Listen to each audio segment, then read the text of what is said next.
Chapter 1886. Whoosh! The black fog that suddenly descended from the sky caused Z to be slightly surprised.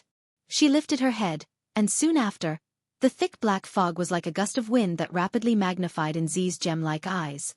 The black mist carried an extremely gloomy aura, and the curse-like power made Violet, who was used to seeing all kinds of powers, frown. She staggered, tapped her foot, and retreated like a bolt of lightning. Swish! However, just as Purple's figure turned, the thick black fog was like a sharp arrow that instantly flashed and arrived before him.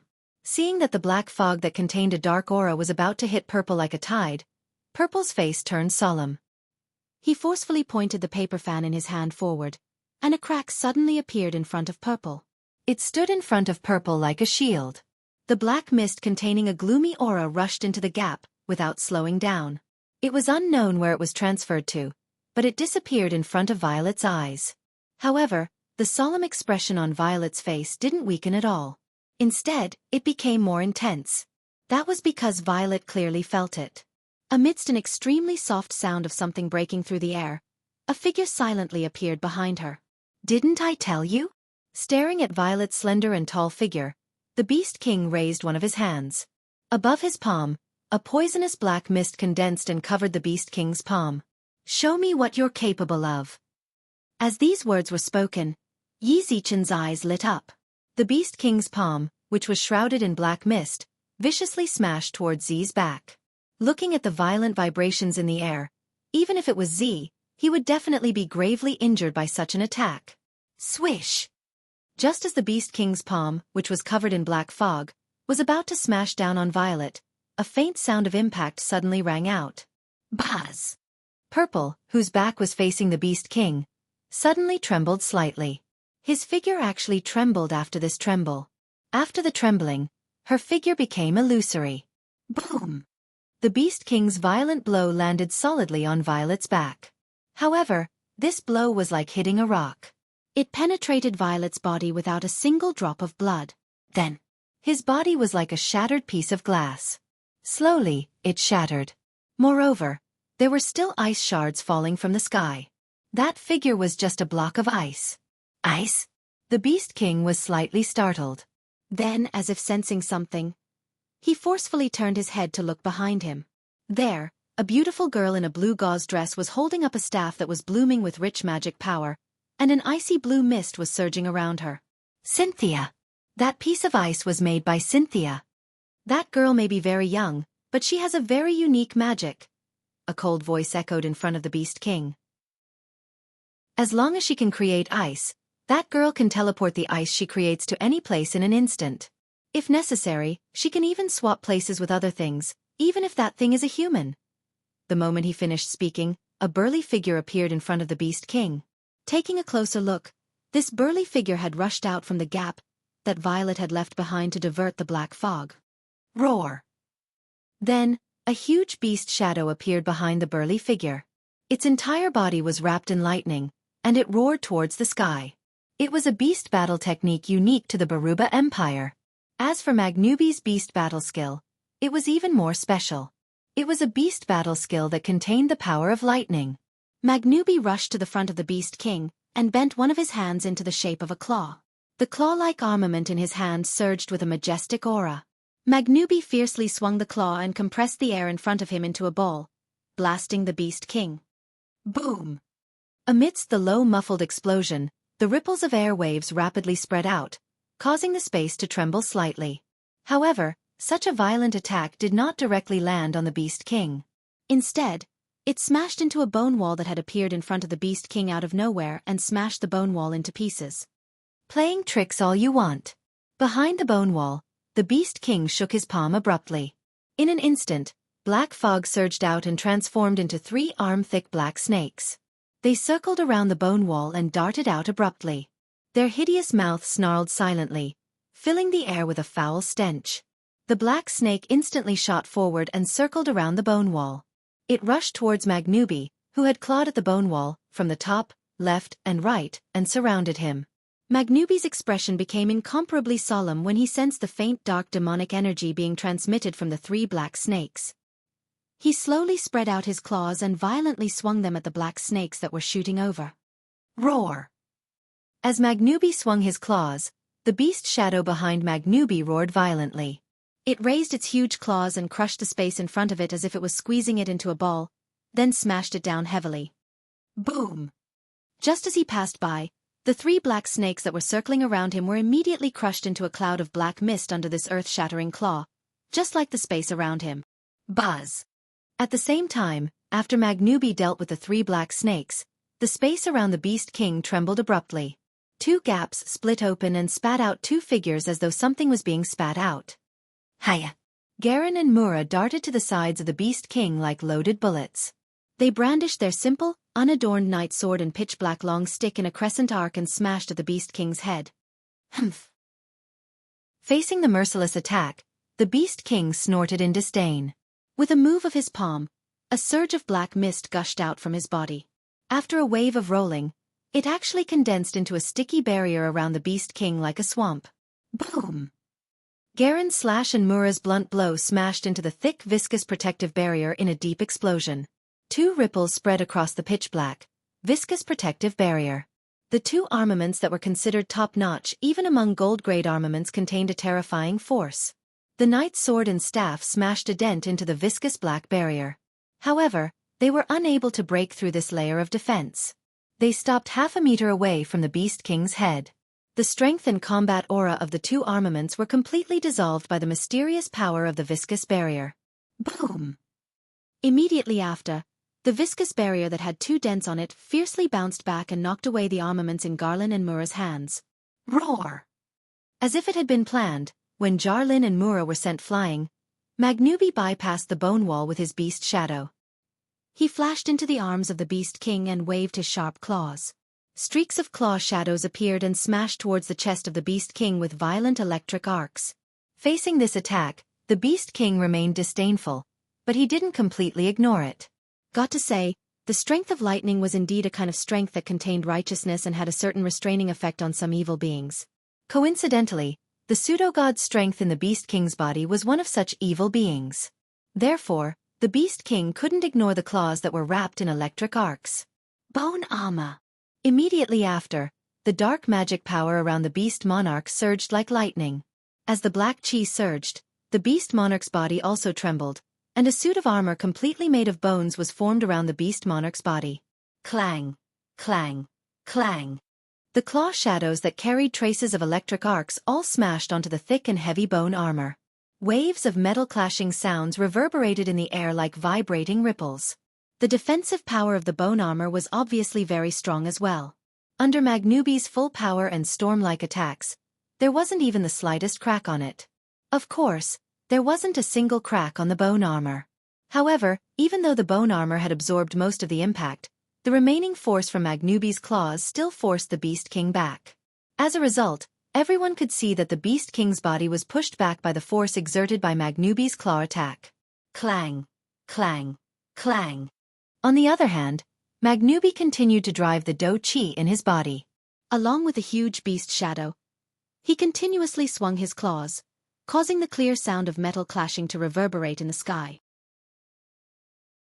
Chapter 1887. Clang! Another claw attack that contained the power of thunder and lightning smashed heavily on the Beast King's bone armor. Gotcha! Finally, after blocking an unknown number of claws, the Beast King's bone armor finally cracked with a crisp cracking sound. A huge crack appeared on the surface of the armor. Originally, the Beast King had only used this bone armor because he thought that his power of the pseudo-god would be slightly restrained by the power of the lightning.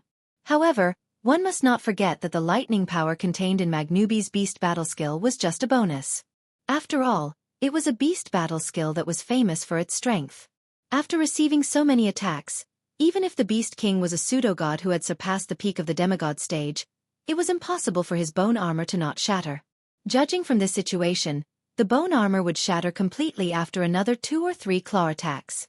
But it was a pity that even if Magnubi was aware of this, as the creator of the bone armor, the Beast King would definitely be aware of it. Boom!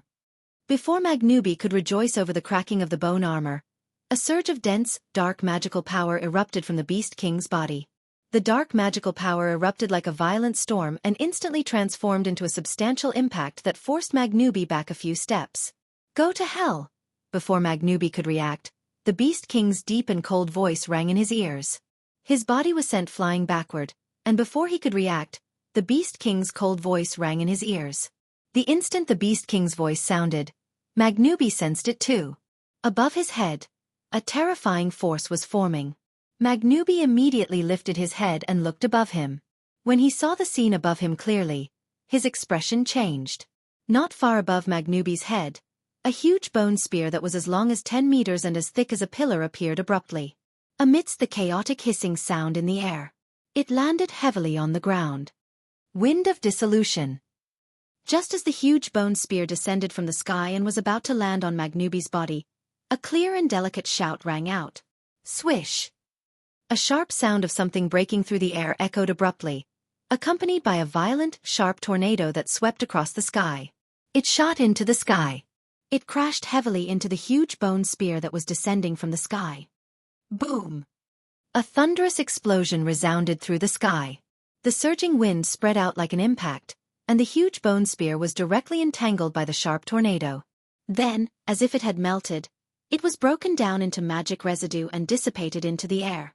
The Beast King was slightly taken aback when he saw that his attack was so easily neutralized. Then he saw it.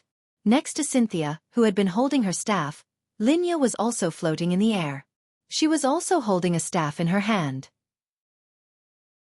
Not only was the staff wrapped in magic power, but there were also traces of golden wind swirling around it. Dissolving wind. Only the direct descendants of the Faya Empire's royal family could learn this inherited magic. It had the effect of nullifying all energy attacks, including the bone spear made of magic. In order to deal with this move, one had to attack with pure physical strength. Otherwise, no matter if it was combat aura, magic power, or battle techniques and spells made of combat aura and magic power, they would all be melted.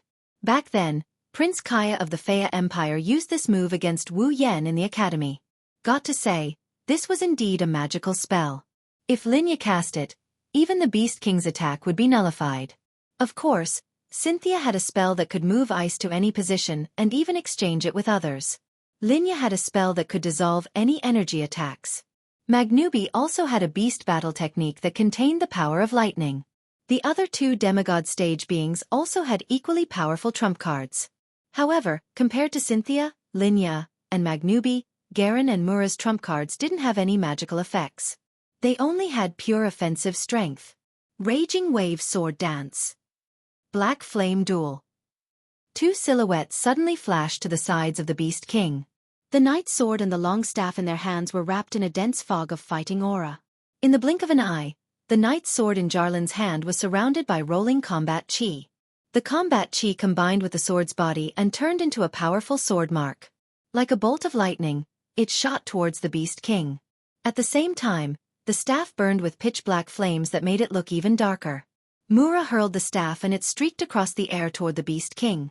In the face of such a powerful sneak attack, the Beast King's face also showed traces of anger.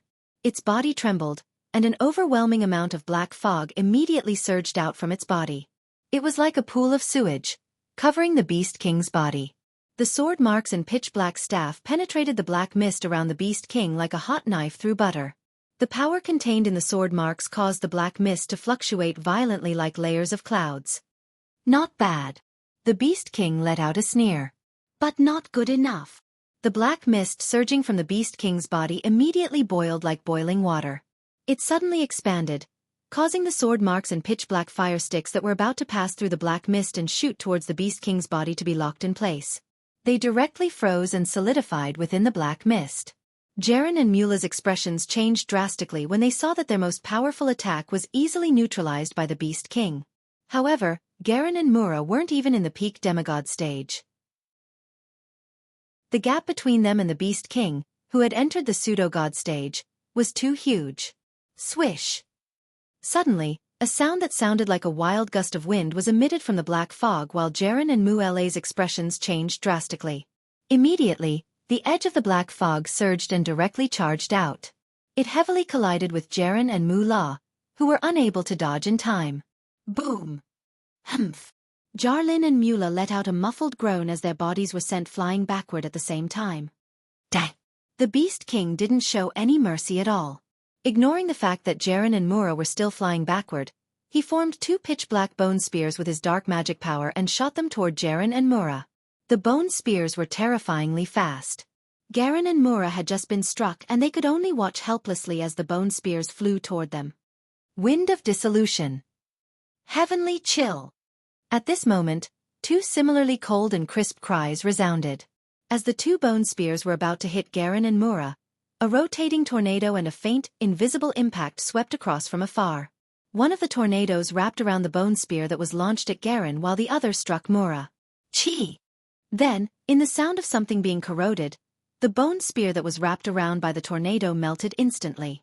On the other hand, Mura, who was struck by the invisible impact, vanished and was replaced by a huge block of dry ice.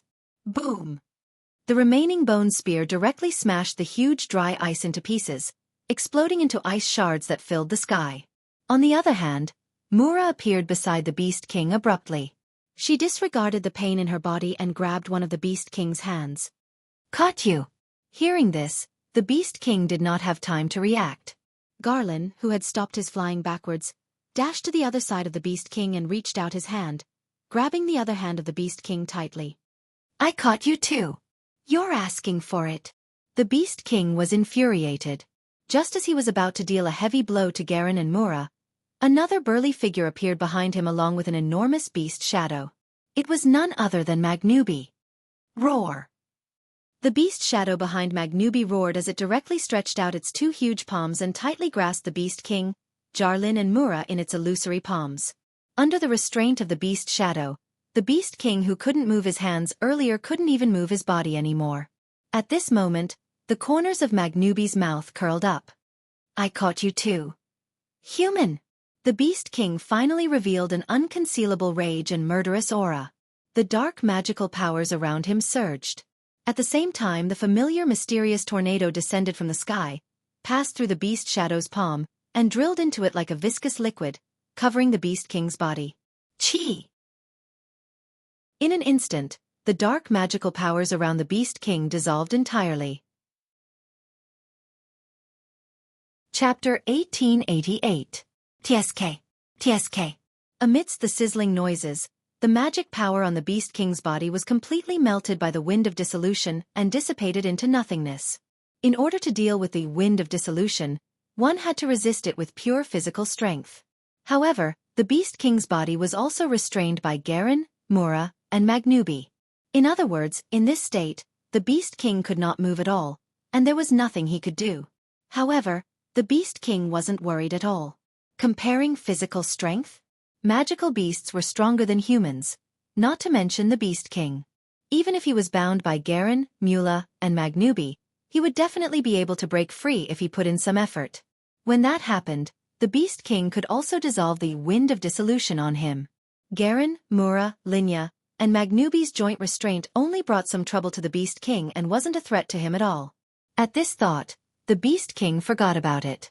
Garen, Mura, Linya, and Magnubi weren't the only ones present. In the distance, Linya nodded to Cynthia as she watched the Beast King's hands being tightly grabbed by Garen and Mula. His body was also bound by Magnubi's beast shadow, and surrounded by a tornado that was dissolving magic power. Cynthia responded instantly and raised her staff. At the next moment, everyone on the scene, including the Beast King, was replaced by blocks of ice and vanished from the scene. The Beast King felt his vision blurring. When his vision recovered, the scene that appeared before him left him dumbfounded. This was a platform at the edge of the capital of alternate generations. Above the platform stood an ancient tree that was 10 meters tall and had an extremely thick canopy that covered the entire platform. It emanated an aura of vicissitudes and emanated a gentle green radiance all over its body. If the guardians of the Emperor Island were here, they would definitely be astonished to see this ancient tree. This was because apart from its size, this ancient tree was identical to the guardian tree on the Emperor Island. Not only that, but its aura, energy waves, and appearance were also exactly the same. It was none other than the sapling of the guardian divine tree that Wu Yen had brought back from the land of God. Next to the guardian tree's sapling, Wu Yen placed his hand on it and injected traces of mana into it. Seeing Wu Yen here, the Beast King's expression changed slightly. Wasn't Wu Yen on guard against his magical beast army? Why was he here? Of course, There wasn't enough time to answer the Beast King's question. Under the infusion of Wu Yan's mana, the guardian tree sapling kept blooming with a soft green light. The green light distorted the space in front of the guardian tree sapling and tore it apart, forming a huge spatial vortex.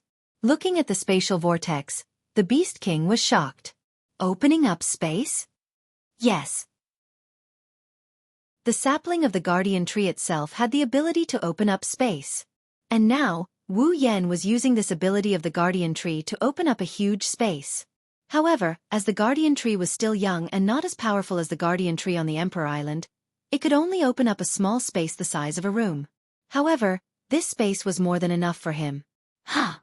Magnubi yelled. The beast figure behind him roared and lifted the Beast King's hand above its head. Then, it threw the Beast King forcefully into the huge space opened up by the guardian tree sapling. Immediately, the Beast King, Jarlin and Mura were thrown into the space vortex in front of the sapling as if they were pebbles. Subconsciously, the Beast King had an ominous premonition, which made him want to get away from the space vortex. However, before the Beast King could move, Jaren and Mura, who were holding the Beast King tightly, suddenly kicked the Beast King's back heavily as if they had planned it beforehand. Boom! To the Beast King, this kick was no different from not being kicked at all. It did not cause any damage to the Beast King. However, the Beast King was kicked into the spatial whirlpool, while Garen and Mura used the Beast King's back as a springboard to jump out of the spatial whirlpool. Linya and Cynthia yelled at Wu Yan when they saw Jaren and Mula jumping out of the vortex. Now! Wu Yan loosened his grip on the guardian tree sapling without hesitation. Buzz! After the supply of mana was cut off, the sapling of the guardian divine tree trembled, and the gentle green light that it was emitting gradually dimmed. At the same time, the spatial vortex that had been opened up gradually closed. The Beast King finally understood what was going on. You're trying to lock me up in this huge space? The Beast King sneered. Do you think that a tiny space can trap me? After saying that, the Beast King raised his fist, intending to shatter the space. It wasn't difficult for the Beast King to do so with his current strength. The instant the Beast King raised his fist, Wu Yan's indifferent voice sounded in his ears from outside the spatial vortex. Of course a tiny space can't trap you. But not only do we want to lock you up, but we also want to seal you up. As soon as he said that, a power that didn't belong to the Beast King's body started to take effect. Buzz! With the sound of space trembling, the Beast King's body suddenly burst out with a dazzling light, causing the Beast King's fist to stop in its tracks. Then, 5 translucent, crystal-like beads the size of a palm flew out from the Beast King's body. They emitted a strong light as they circled around the Beast King, circling it. What's that? The Beast King's pupils shrunk. Why are these things on me? Huh! Perhaps in response to the Beast King's words, the radiance emanating from the 5 translucent beads intensified until it fluctuated all of a sudden. Clink! Along with the crisp sound of wind chimes, 5 translucent white chains suddenly shot out from the 5 translucent beads at an extremely fast speed, so fast that even the Beast King could not react in time. In addition to the fact that the distance between them was extremely close, the 5 translucent white chains suddenly wound around the Beast King's body, then contracted and tightly bound the Beast King. No, they didn't just bind him. The Beast King could clearly feel that when the 5 chains bound him, the power of the false god in his body was like an extinguished flame, like stagnant water that had lost its vitality. There was no way for it to circulate anymore. Impossible! The Beast King couldn't help but yell. How can there be something in this world that can completely silence the pseudo-god powers? Nothing is impossible. Outside the space vortex, Wu Yan smiled. That's because the 5 beads were created by the 4 gods to deal with the so-called power of the fake gods. They were left for us to seal the power of the fake gods again. Impossible! The Beast King yelled again. Ordinary means can't seal the pseudo-god powers at all. Otherwise, the 4 gods wouldn't have had to use their own bodies to seal the pseudo-god powers. In the end, they turned their bodies into seals to suppress the pseudo-god powers. You're right. The pseudo-god powers can't be sealed by ordinary means. Violet walked out of a crack in the air and came to Wu Yan's side. She raised her eyes and looked at the Beast King. When I first heard that these 5 beads could seal the power of the false god, I had my suspicions. But now, it seems that these 5 beads can indeed suppress the power of the false god. So, I guess that these 5 beads should be made from the fragments of the mythical armament. After hearing Violet's explanation, the Beast King understood. The mythical armament was a divine object that could create the power of divinity on its own. It could also store the power of divinity. Therefore, if these 5 beads were made from the fragments of the mythical armament, it would not be strange for them to be able to suppress the power of false gods. It was precisely because of these tools that the Beast King could miraculously do what he thought was impossible. Realizing this, the Beast King finally understood something. He glared at Wu Yan, Violet, and the 5 demigods of the spalier world outside the space vortex and roared for the first time since he appeared. You tricked me. R1152. Chapter 1889. A scheme? That's right. This was a scheme. From the looks of it, only the Beast King, who had obtained this secret memory from the pseudo-god's power, knew the secrets of the pseudo-god's power. However, back then, the 4 deities had also realized that the seal they had formed with their bodies could be broken. Therefore, they had formulated a precautionary measure before they died. In order to prevent the false god's power from turning the spalier world into a world of monsters, the 4 gods could only seal the false god's power in their bodies. Then, before their life force was completely devoured by the false god's power, they used all their strength to make 5 pearls from the fragments of the mythical armament. These 5 pearls made from the fragments of the mythical armament had the effect of sealing the false god's power. The 4 gods gave these pearls to Ai Lu, who locked them in the Ring of Power. He also left the key to unlock the Ring of Power, the sapling of the guardian tree, in the land of gods, leaving a clue for future generations. Then, together with the other 3 gods, he sealed the false god's power in his body in the behemoth forest. Wu Yan and the others didn't know this secret, but since they already knew that the false god's power was the so-called disaster, they naturally knew that the 5 pearls they got from the Ring of Power were tools that could deal with the false god's power. That was why Amethyst thought of this. She asked Wu Yan to open the telepathic dialogue and ask Garen for the 5 pearls in the Ring of Power. During the telepathic dialogue, Garen, who had the 5 pearls, was honest. After his research, the 5 pearls seemed to have some kind of sealing effect. After knowing this, Amethyst asked about the abilities of the 5 demigods in the spalier world, and before the battle with the Beast King, she formulated this plan. First, she asked Wu Yan to retreat to the side. She pretended to be on guard against the Beast King's army, and then let Amethyst and the 5 gods of the spalier world restrain the Beast King. To distract the Beast King.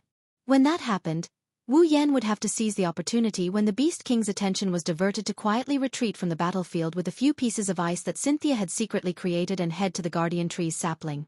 Using the sapling of the guardian divine tree, he opened up a sealed space. The rest was up to Yukari and the 5 gods of the spalier world.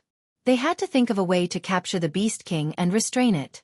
Xianxia would then use her unique heavenly frost magic to switch everyone's positions with the ice that Wu Yan had created. At that time, things would be much simpler. After locking the Beast King in the space created by the guardian tree sapling, the sealing effect of the 5 beads was triggered. The 5 beads were specially made to seal the power of the false god. Once they sensed the power of the false god in the Beast King's body, they would activate the seal. Previously, there were 5 beads that were specially used to seal the power of false gods. The Beast King's power of the false god would no longer be able to be used. Even if the Beast King's body was filled with the power of the false god and could still move, there was still the space created by the guardian tree. Without the power of the false god, the Beast King would not be able to escape. In other words, the Beast King had fallen into Amethyst's trap from the very beginning. Speak! The Beast King growled angrily at Amethyst, who was outside the space vortex. How did you transfer these 5 beads to me? If Amethyst had transferred something that did not belong to the Beast King to the Beast King, the Beast King should have noticed it. Besides, when did Amethyst transfer the 5 beads to the Beast King's body? That's right. Even the Beast King himself did not know. From the beginning, Amethyst saw through the Beast King's thoughts, and there was a flash of wisdom in her eyes. Have you forgotten? When we first fought, I had direct physical contact with you. Indeed. Not long after the battle began, Amethyst rushed to the Beast King and exchanged blows with him. At that time, Amethyst used the realm of being and non-being to neutralize the Beast King's attack and transferred the 5 beads to the Beast King's body. Why didn't I notice it? The Beast King couldn't believe his eyes. It's so obvious. There's no way I didn't notice it. You won't notice it. Amethyst blurted out. I buried the 5 beads in your body. Impossible. The Beast King wanted to laugh, but he couldn't. If that's the case, there's no way I didn't notice it. Who wouldn't notice that there were 5 extra beads in his body? At the very least, he should have noticed something was amiss, right? Despite knowing this, Amethyst still smiled leisurely. No, you won't notice it. I buried them in your back. Back. The Beast King was stunned for a moment before his eyes widened in shock. The Beast King remembered. Before the battle began, Violet had sneakily attacked him and injured his back. It wasn't a big deal for the Beast King, but the pain was unbearable. Did Amethyst use the pain from the injury on his back to bury the 5 beads in his back? Did she use the pain to cover up the feeling of the beads being buried in his body? But at that time, the 5 gods of the Spalier world hadn't shown up yet. Amethyst didn't know that the 5 beads that the gods left behind to deal with the cataclysm were the 5 beads that could seal the power of the gods. In other words, there were only 2 possibilities for Amethyst to take advantage of the injury. 1. Amethyst only thought of using the injury on the Beast King's back after knowing everything. 2. Amethyst didn't know the effects of the beads, but she knew about their existence.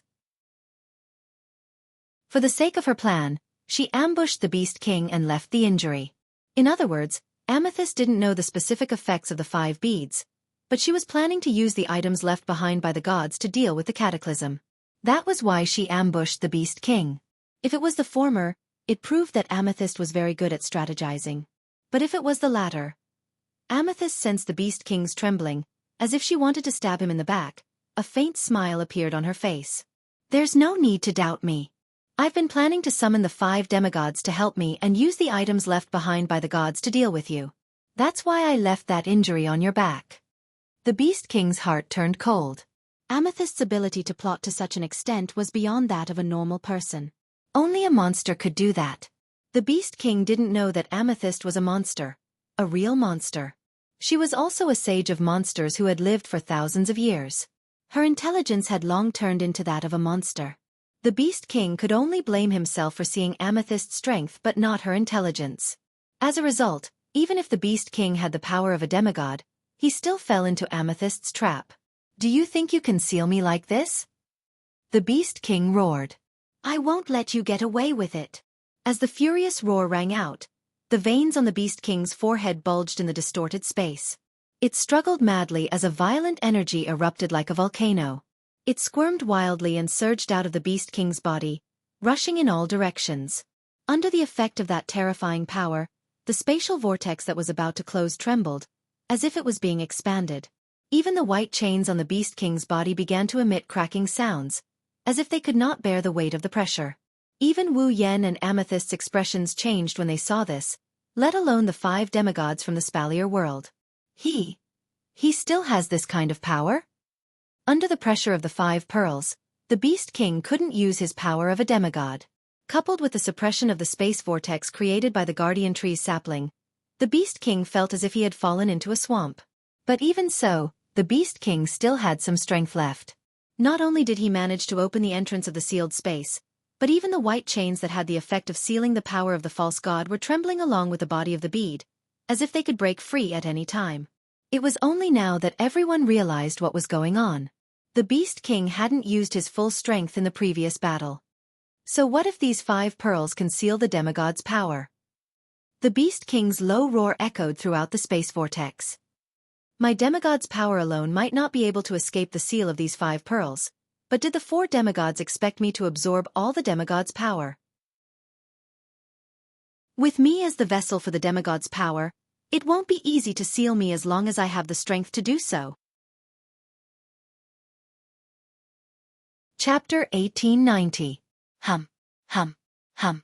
As the Beast King struggled violently, an invisible force kept attacking the space created by the guardian tree's sapling. The space created by the guardian tree's sapling trembled, and the spatial vortex at the entrance kept expanding. Everyone finally realized what was going on. The item left behind by the 4 gods was indeed used to seal the pseudo-god's power. Although it had the ability to suppress the pseudo-god's power, the pseudo-god's power wasn't just moving around. It already had a carrier. For example, it was like an item that could dispel spirits and souls. This item naturally had these effects, but the human body had souls to begin with. Could it be that this item could dispel the spirits and souls of people who were still alive? By the same logic, the pseudo-god's power was now like a soul that had a body. With a carrier, the effect was obviously much weaker. This was also the reason why Wu Yan didn't call for Canon to purify the pseudo-god's power when facing the Beast King. With Canon's omnipotent purification ability, she could purify the pseudo-god's power in a matter of minutes. However, the pseudo-god's power already had the Beast King as its carrier. Even Canon couldn't use her purification ability on the Beast King's body. Of course, these weren't the most important reasons. The most important reason was that the Beast King's power was beyond everyone's imagination. In fact, it made sense if one thought about it. Even Fengjian Fragrance, a super powerhouse who hadn't reached demigod pinnacle, could use pure strength to disperse the realm's power. How could the Beast King, who had surpassed demigod pinnacle and reached the pseudo-god realm, be affected by Violet's realm's power? Perhaps it was due to the fact that the Fengjian delicate fragrance was invincible in close combat, but the Beast King was the strongest among the magical beasts. Naturally, its physical ability was not bad, and its close combat ability was also the same. If it wanted to deal with the current Beast King, it would be difficult. If he could defeat the Beast King now, it would be easy. The Beast King could only blame himself for not expecting to fall into Violet's trap. In the end, Violet and the 5 demigods from the Spalier world found a flaw in his plan. Now the Beast King's pseudo-god's power was suppressed, and his strength was reduced by at least 70%. However, if he used his full strength, he was actually able to shake the space created by the Guardian Tree's sapling. To even be able to shake the seal, it had to be said that the Beast King's strength had indeed exceeded everyone's expectations. Everyone could imagine. If the Beast King were to break out of its seal, what kind of disaster would it bring? Facing the enraged Beast King, even if there were 7 demigods present, they were still no match for the Beast King. Once all the demigods were wiped out by the Beast King, the Spalier world would truly become a world of demonic beasts. Humans would also become demonic beasts' food. This was something that absolutely could not be allowed to happen. You want to break the seal? Jaren, Linya, Mula, Cynthia, and Magnubi seemed to have reached a consensus. They flashed and stood at the 5 corners of the turbulent space, surrounding the space created by the sapling of the Guardian Tree. You should be the one who won't succeed. As the 5 demigods from the Spalier world spoke, Jaren, Linya, Mula, Cynthia, and Magnubi who had surrounded the space created by the sapling of the Guardian Tree took out an armament each. Compared to the armaments used by Jaren, Linya, Mula, Cynthia, and Magnubi in the battle against the Orc King, the 5 armaments looked much more profound. In Jaren's hand was a huge sword with a twisted blade. The blade wasn't sharp, and the hilt was extremely dim. It looked like a twisted ruler was pieced together with the hilt. It had a very strange shape. In Linya's hand was a strange root-shaped object that looked like a stick. It was extremely slender, but there was a pearl inlaid at the tip. It looked like a magic staff. In Mula's hand was a black stick that resembled a pillar and seemed as though it would shatter at any moment. It was as big as a smaller pillar. In Magnubi's hand was a pair of gauntlets that seemed to have been chopped off from a wild beast. Even though there wasn't any blood, the gauntlets were covered in fur. As for Cynthia's hand, it was a piece of ice. It was translucent and sharp like a spike. There was a glittering ice crystal at the tip. The 5 armaments were strangely shaped, their uses were unknown, and one could barely tell what type of weapon they were. However, the moment they appeared, they exuded an ancient, profound, mysterious, and powerful aura. Shockingly, they were all legendary armaments. 5 legendary armaments. Holding the 5 oddly shaped legendary armors, Jaren, Linya, Mula, Cynthia, and Maganubi simultaneously poured all of their warrior power and magic power into the armors, as if they didn't cost any money. Buzz! At the next moment, a majestic turbulent wave surged from the 5 armaments, forming a colorful light curtain above the distorted space vortex that enveloped the entire space vortex. Boom! The violent energy from the Beast King collided with the light screen. Both sides shook violently, and ripples of energy that could kill a Type 8 powerhouse spread out. Finally, they turned into a gust of wind that blew in all directions, smashing onto the platform and slowly dissipating. Under the impact of the Beast King's strength, the surface of the light curtain rippled like water waves. It seemed as though it was about to crumble, but it didn't turn into nothingness. In an instant, it reached a stalemate with the Beast King's strength and reached a balance. The Beast King, who was trapped in the space opened up by the guardian tree's sapling, felt as if his body was being pressed down by dozens of mountains. He sank heavily, and the white chains around his body also stabilized with the help of this force. In other words, the Beast King was truly confined in the space opened up by the guardian tree's sapling. Despicable humans! The Beast King was furious. You actually used the strength of external objects to strengthen the seal. That's right. Garen, Linya, Mura, Cynthia, and Magnubi had used the strength of the 5 legendary armaments to strengthen the seal on the Beast King and the space opened up by the guardian tree's sapling. External objects? A mocking smile appeared on Cynthia's face. Her body was surging with icy blue magic power and she was holding a legendary weapon that was inlaid with ice crystals. Didn't you also use the strength of external objects to reach the pseudo-god realm that no one can reach? Do you think you can seal me like this? The Beast King's expression turned terrifyingly grim. He sneered. Right now, the 5 of you can't move at all in order to strengthen the seal in space. I still have thousands of my kind outside.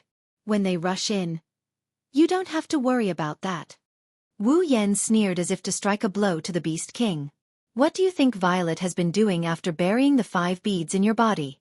Hearing this, the Beast King felt an ominous premonition in his heart. Roar! Roar! Roar! On the other hand, the countless flying beasts in the sky above the capital of alternate generations snarled furiously as soon as they witnessed the scene of the Beast King being captured by the 5 demigod stage powerhouses of the Spalier world and being replaced by 5 blocks of ice. Roar! Roar! Roar! Driven by rage, every flying demon bellowed. Even the demons outside the capital of otherworlds that could not fly and were surrounding the empty ground were spurred on, bellowing in rage, their frenzied beastly cries echoing across the skies. Without the slightest hesitation, all the beasts were on the move.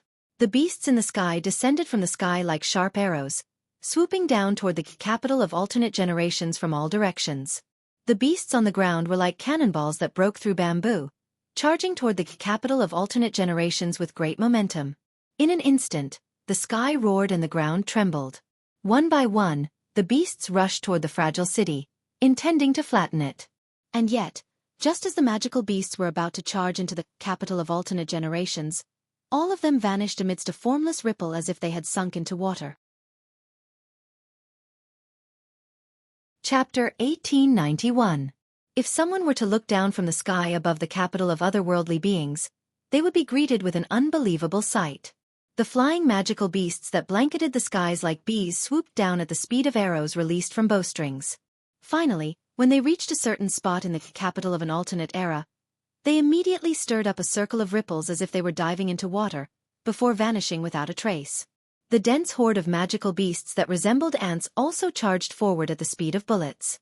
When they reached the sturdy walls of the capital of a different generation, the walls were like a lake, swallowing the magical beasts one by one and stirring up circles of ripples. In that very instant, the entire capital of alternate generations, be it its surroundings or its peak, rippled violently as if a torrential downpour had hit the surface of a lake. It only stopped after a while. When the ripples in the capital of otherworldly beings subsided, the monsters that surrounded the capital of otherworldly beings and were on standby on the ground, as well as the flying monsters with the ability to fly, had all disappeared from the spot. Of course, saying that they disappeared from the spot might be a little inaccurate. It should be said that the monsters that intended to charge into the capital of otherworldly beings had disappeared from this world. What's going on? The Beast King's expression changed. Where is my army of monsters? Locked up. Locked up for the time being. Zirao smiled meaningfully. Locked up in an illusory world. An illusory world. Or rather, it should be said that the magical beasts were all trapped in the realm of illusion and reality. After burying the 5 orbs into the Beast King's body, Violet found an opportunity to quietly leave the scene. Otherwise, there would be no need for Wu Yen to bring the ice that Cynthia created to the guardian tree's sapling. After the 5 demigods of the Spalier world captured the Beast King, Cynthia would cast her unique teleportation spell to bring the Beast King and everyone else to the guardian tree's sapling. If Violet was here, she wouldn't have to go through so much trouble. All she needed to do was open a gap, and she could easily bring the Beast King and the 5 demigods of the Spalier world to the sapling. The reason why Cynthia was needed was because Violet had her own matters to attend to. It was something that should have been done by Wu Yan. Around the capital of alternate generations, Violet used her ability to control her realm. He unleashed the realm of illusion and reality. It created an illusory world.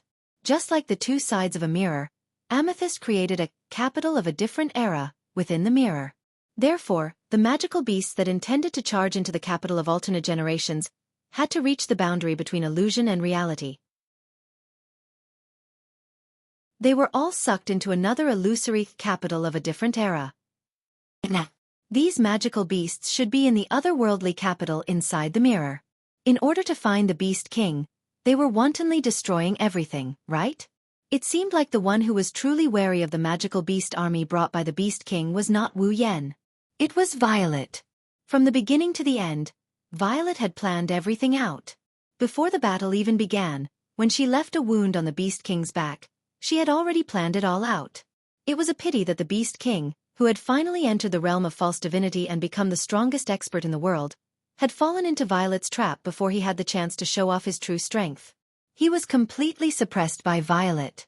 In the space vortex, the Beast King, who was surrounded by 5 pearls and bound by white chains, lowered his head and took a deep breath, as if trying to suppress the endless anger and murderous intent in his heart. After a long time, he let out a long sigh. This time it's my loss. Yakumo Violet, you do have something that I can't compare to. I admit defeat. When he raised his head again, the Beast King's face was as cold as ice. However, don't think that you have one just like this. Even if you can seal me for a while, you definitely won't be able to seal me forever. Now, the 5 demigods of the Spalier world had used legendary armaments to seal the Beast King in the space created by the Guardian Tree's sapling.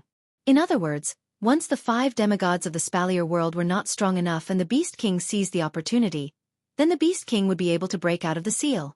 In other words, the 5 demigods of the Spalier world were trapped on this small platform together with the Beast King, and there was no way for them to leave. The only difference was that one side was trapped in a cage, while the other side was guarding outside the cage.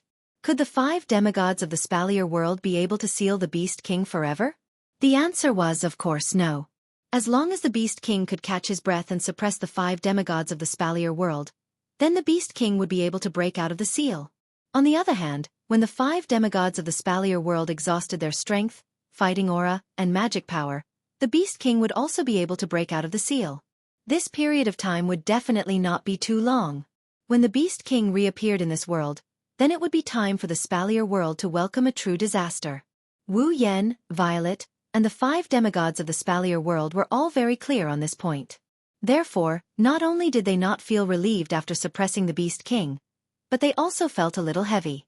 On the other side, the Beast King slowly withdrew his power as if he had given up. He was like an ordinary person, and the aura of his whole body was withdrawn. However, everyone understood that the Beast King didn't give up. Instead, he wanted to accumulate enough strength to break through the seal of the 5 demigods of Silveria and break the time limit of the seal.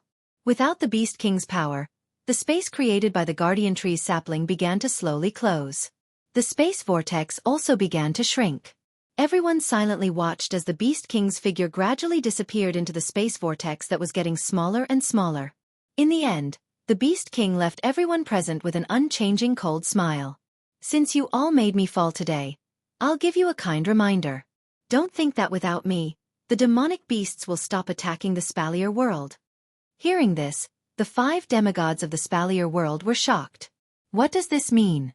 Each of the 3 empires of Silveria has a guardian deity behind them. Knowing this, do you think I would come here with peace of mind and allow my army of beasts to invade the 3 empires? What do you think I'm relying on to do so? The Beast King sneered. Let me tell you, there is a Beast King in each of the 3 armies of demonic beasts attacking the 3 empires. Wah! Everyone's mind went blank. Beast King? There are Beast Kings among the demonic beasts? And there are 3 of them? Don't doubt it. Seeing the sudden change in everyone's expression, the Beast King finally couldn't help but laugh out loud. There are 3 peak 9th level demonic beasts in my beast clan. These 3 peak 9th level demonic beasts have received the power of the false gods that I have bestowed upon them. With their leadership, my army of demonic beasts will not give up on attacking the Spalier world.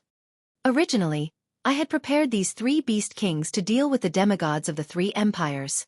But now all of you are here, and in order to seal me, you can no longer retreat. The beast king's voice was filled with joy. What do you think will happen to the 3 empires that have lost their 3 guardians under the attack of 3 beast kings? What will happen? Does it even need to be said? In the face of a demigod, if there were no other demigods, no matter how many demigods there were in the 3 empires, they would be nothing but fodder. In the end, the 3 empires will not be able to escape the fate of destruction. I would like to see how the Spalier world will resist my army of demonic beasts after losing all 5 of their demigods. The Beast King slowly closed his eyes. I hope that when I reappear, the Spalier world will still be the world of humans. After leaving this sentence, the Beast King's voice completely disappeared into the closed space vortex. What was left was a small, transparent vortex that was covered by the 5 demigods of the Spalier world. It was slowly rotating, and there was a stifling silence. Chapter 1892. 7 pairs of eyes focused on the transparent whirlpool in front of the guardian tree sapling, which was surrounded by a light screen, and remained silent for a long time. Although it looked like the transparent whirlpool was only rotating slowly, and there was nothing strange about it, everyone present knew that if they were not careful, a demon king would come out of the whirlpool. This was definitely not a joke. What was even more serious was the words left behind by the demon king when he fell into a short slumber.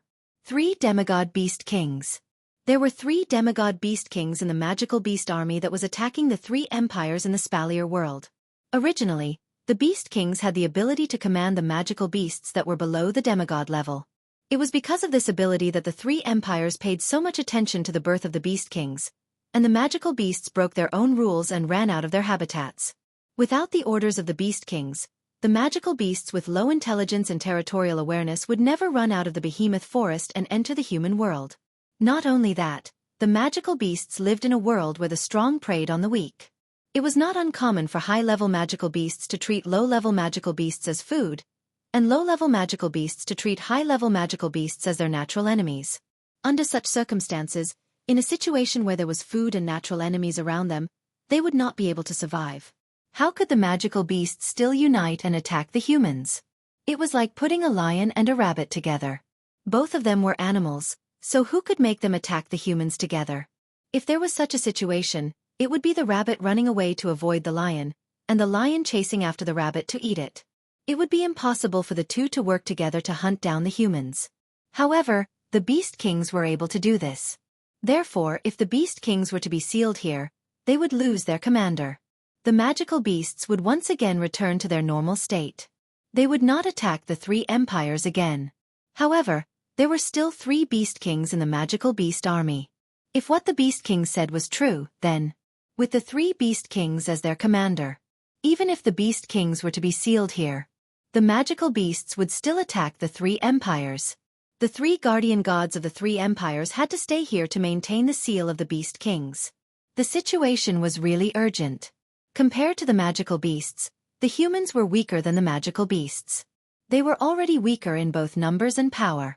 Now that they had lost their guardian deity, the 3 great empires would definitely not be able to defeat the magical beast army, which had 3 beast kings. Therefore the 3 guardian gods, Garen, Lena, and Magnubi, were already anxious. Miss Z. At that moment, the 3 guardian deities all looked at Z as if they were grasping at a life-saving straw. They spoke somewhat anxiously. What should we do now? The 3 of you please calm down first. Cynthia tried to calm them down. Although the 5 of us can't leave, we still have Miss Z on our side. With Miss Z's strength, those 3 demigod-level magical beasts who borrowed the power of the pseudo-gods won't be able to cause any trouble. That's right. Even if there were 3 new beast kings among the magical beasts, these 3 beast kings had only just entered the demigod rank. For Z, who had already walked a long way in the demigod rank and had the power to control the realm, even if they joined forces, they might not be able to defeat Z. If Violet were to attack them one by one, these demigod-level demonic beasts that relied on the power of pseudo-gods to advance wouldn't be a match for her. If Z were to take action, the problem would not be too big. Unfortunately, Z shook her head with a bitter smile. No. Just like you, I can't leave this place. Garen, Lena, and Magnubi became even more anxious when they heard this. Why? Don't forget that the power of the five of you, the seal, and the guardian tree sapling has formed a balance with the beast kings. That's why the beast kings can't escape. The one who answered the three guardian gods was not Z. It was Wu Yan who smiled bitterly as well.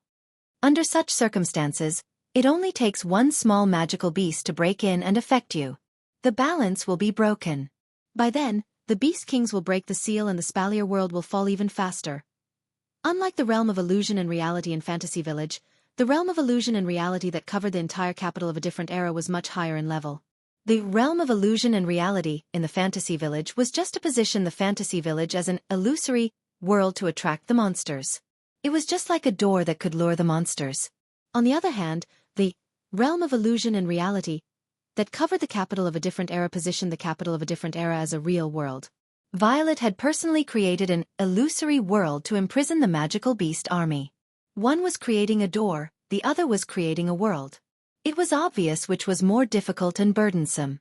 Therefore, unlike the Fantasy Village, Z could not leave this place as long as she maintained the realm of illusion and reality.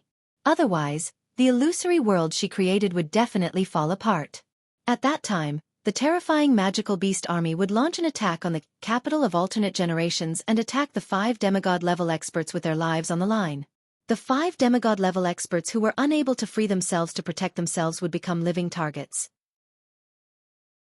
Once they were attacked, the balance would be broken. The Beast Kings would break the seal and return. Furthermore, they did not know if other magical beasts would attack again.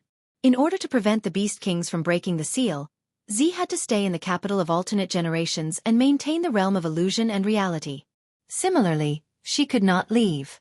In other words, it was not just the 5 demigod-level powerhouses of the spalier world. Even Z could not leave this place to deal with the 3 half-baked Beast Kings. Understanding this point, the hearts of the 5 demigod-level powerhouses of the spalier world instantly sank. If the Beast Kings were sealed, the 3 empires would still be attacked by magical beasts. If the Beast Kings were not sealed, the spalier world would still be destroyed. Wasn't this unsolvable? Of course it was not unsolvable. The 5 demigod-level powerhouses of the spalier world were indeed unable to leave, and Z also had to stay in the capital of alternate generations. However, Wu Yan did not have such restrictions. With the Red Jade mode, Wu Yan could obtain the same level of power as Z at any time. How could he not be able to deal with the 3 half-baked Beast Kings who had reached the demigod level through external means? It was just that the 5 demigod-level powerhouses of the spalier world did not know this, which was why they were so gloomy. Thinking of this, Wu Yan sighed softly and took a step forward. Just as he was about to explain his ability to the 5 demigod-level powerhouses of the spalier world, Z suddenly spoke. Everyone, please rest assured. The 5 demigod-level powerhouses of the spalier world were startled at the same time. Then their faces lit up with joy. Miss Z. Mura, who was the most impatient of them all, spoke impatiently. Do you have any way to deal with the 3 Beast Kings and save the 3 empires? Garen, Linya, Cynthia, and Magnubi also looked at Z expectantly. Z did not disappoint the 5 demigod-level powerhouses of the spalier world. Z's gem-like eyes flashed with wisdom as if she had thought of something and nodded. Not only do I have to deal with the 3 Beast Kings and save the 3 empires of the spalier world, I also have a way to deal with the Beast Kings who have reached the demigod level. This time, not to mention the 5 demigod-level powerhouses of the spalier world. Even Wu Yan was pleasantly surprised. Everyone understood that even if the 3 Beast Kings and the demonic beast army's attack on the human world were dealt with, the real problem was not solved. This was because the Beast Kings who had reached the demigod level were the real threat. As long as the Beast Kings broke out of their seal, no one would be their match. At that time, the spalier world would still be faced with a great disaster. However, the Beast Kings breaking out of their seal was something that could not be avoided. If Z really had a way to deal with the Beast Kings who had reached the demigod level, then the real problem would be solved. Z looked at the 5 demigod-level powerhouses of the spalier world and said solemnly, however, we still need time to deal with them. So, I hope you can buy as much time as you can. Garen, Linya, Mura, Cynthia, Magnubi, and the other demigod-level powerhouses of the spalier world looked at each other and said in a determined tone in unison. Please rest assured, Miss Z. We will do our best. Only then did Z smile in relief. Chapter 1893.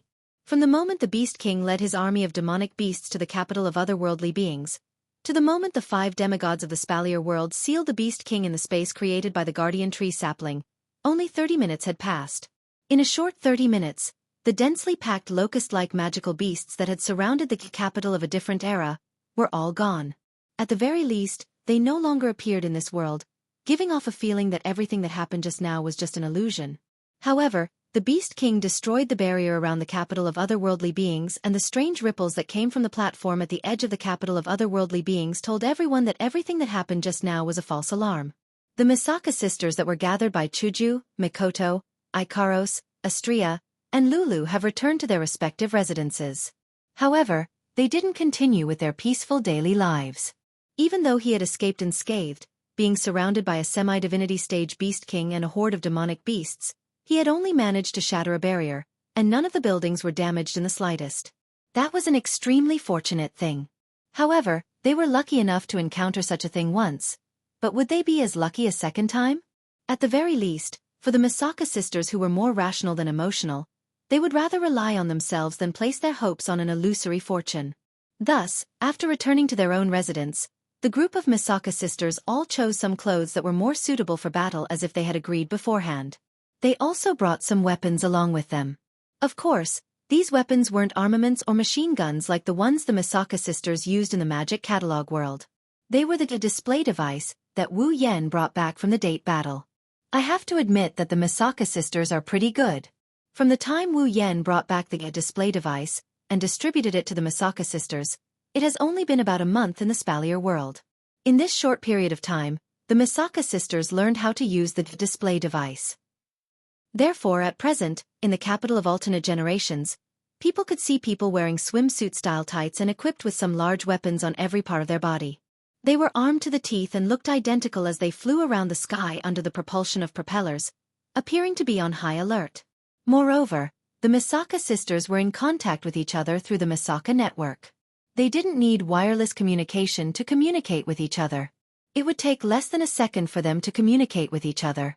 Since the Misaka sisters were in charge of guarding the capital of otherworldly beings, they should be reliable.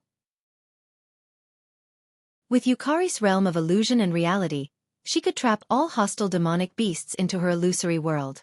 Behind her, there were 20,000 Misaka sisters equipped with the most advanced display device, guarding the capital of otherworldly beings. The capital of otherworldly beings was even sturdier than a fortress. There was no need to worry about its safety. Hinajuku, Mikoto, Ikaros, and Astria returned to the Heart of Generations with Lulu after assigning them the task of guarding the guardian tree sapling to the Misaka sisters so they could report back to the Misaka sisters at any time. Everyone was either standing or sitting in the main hall. They listened to Wu Yan's explanation, including the truth behind the fall of the demigods, the birth of the demigods, the seal of the Beast Kings and so on. The girls finally understood the urgency of the situation. Demigod Beast Kings. 3 newly born demigod beast kings. They split up and attacked the demonic beasts of the 3 empires. Mikoto bit her thumbnail. I didn't think things would get this bad. Now, the 5 demigods of the Spalier world can't leave the Beast King's seal. Yukari must stay here as well. The only one who can deal with the 3 demigod beast kings is Yen, right? Chuju turned to Wu Yen with a questioning gaze. Then, Yen, what do you plan to do? Originally, I wanted to take care of the 3 demigod beast kings myself. Wu Yen looked confused. But before I could say anything, Yukari interrupted me. She said she has a plan. Yukari? The group of girls was startled. They turned to look at the purple-robed man who was frowning. No one knew what he was thinking about. Yukari. Astria couldn't help but ask. Do you really have a plan? Of course I do, and it's very simple. Yukari maintained a frown as if she was thinking about something. She didn't seem to care about Astria's question, but she answered without hesitation. I'm afraid we don't have enough time. What's the plan? Mikoto couldn't wait to ask. Do you need our help? No. No need. I don't need anyone's help. Yukari said calmly. It should be said that no one is able to help. Yukari, don't keep us in suspense. Chuju shook her head. Hurry up and tell us this simple plan that requires time. I'm not keeping you in suspense. You all know the method, you just didn't realize it. Yukari sighed and looked at Wu Yen. Actually, as long as little Yen becomes a celestial, everything will be solved. Even Hinajuku, Mikoto, Ikaros, and Astria were stunned speechless when they heard the words Yen Xiaoyan became a god-tier master. Let alone Lulu, who was still in the dark and didn't know what kind of power these people possessed. Indeed, as long as Wu Yen becomes a celestial, everything will be solved. No matter how strong the Beast King was, he was still just a false god, and the other 3 Beast Kings that relied on the power of false gods to climb to the demigod level were just dabblers.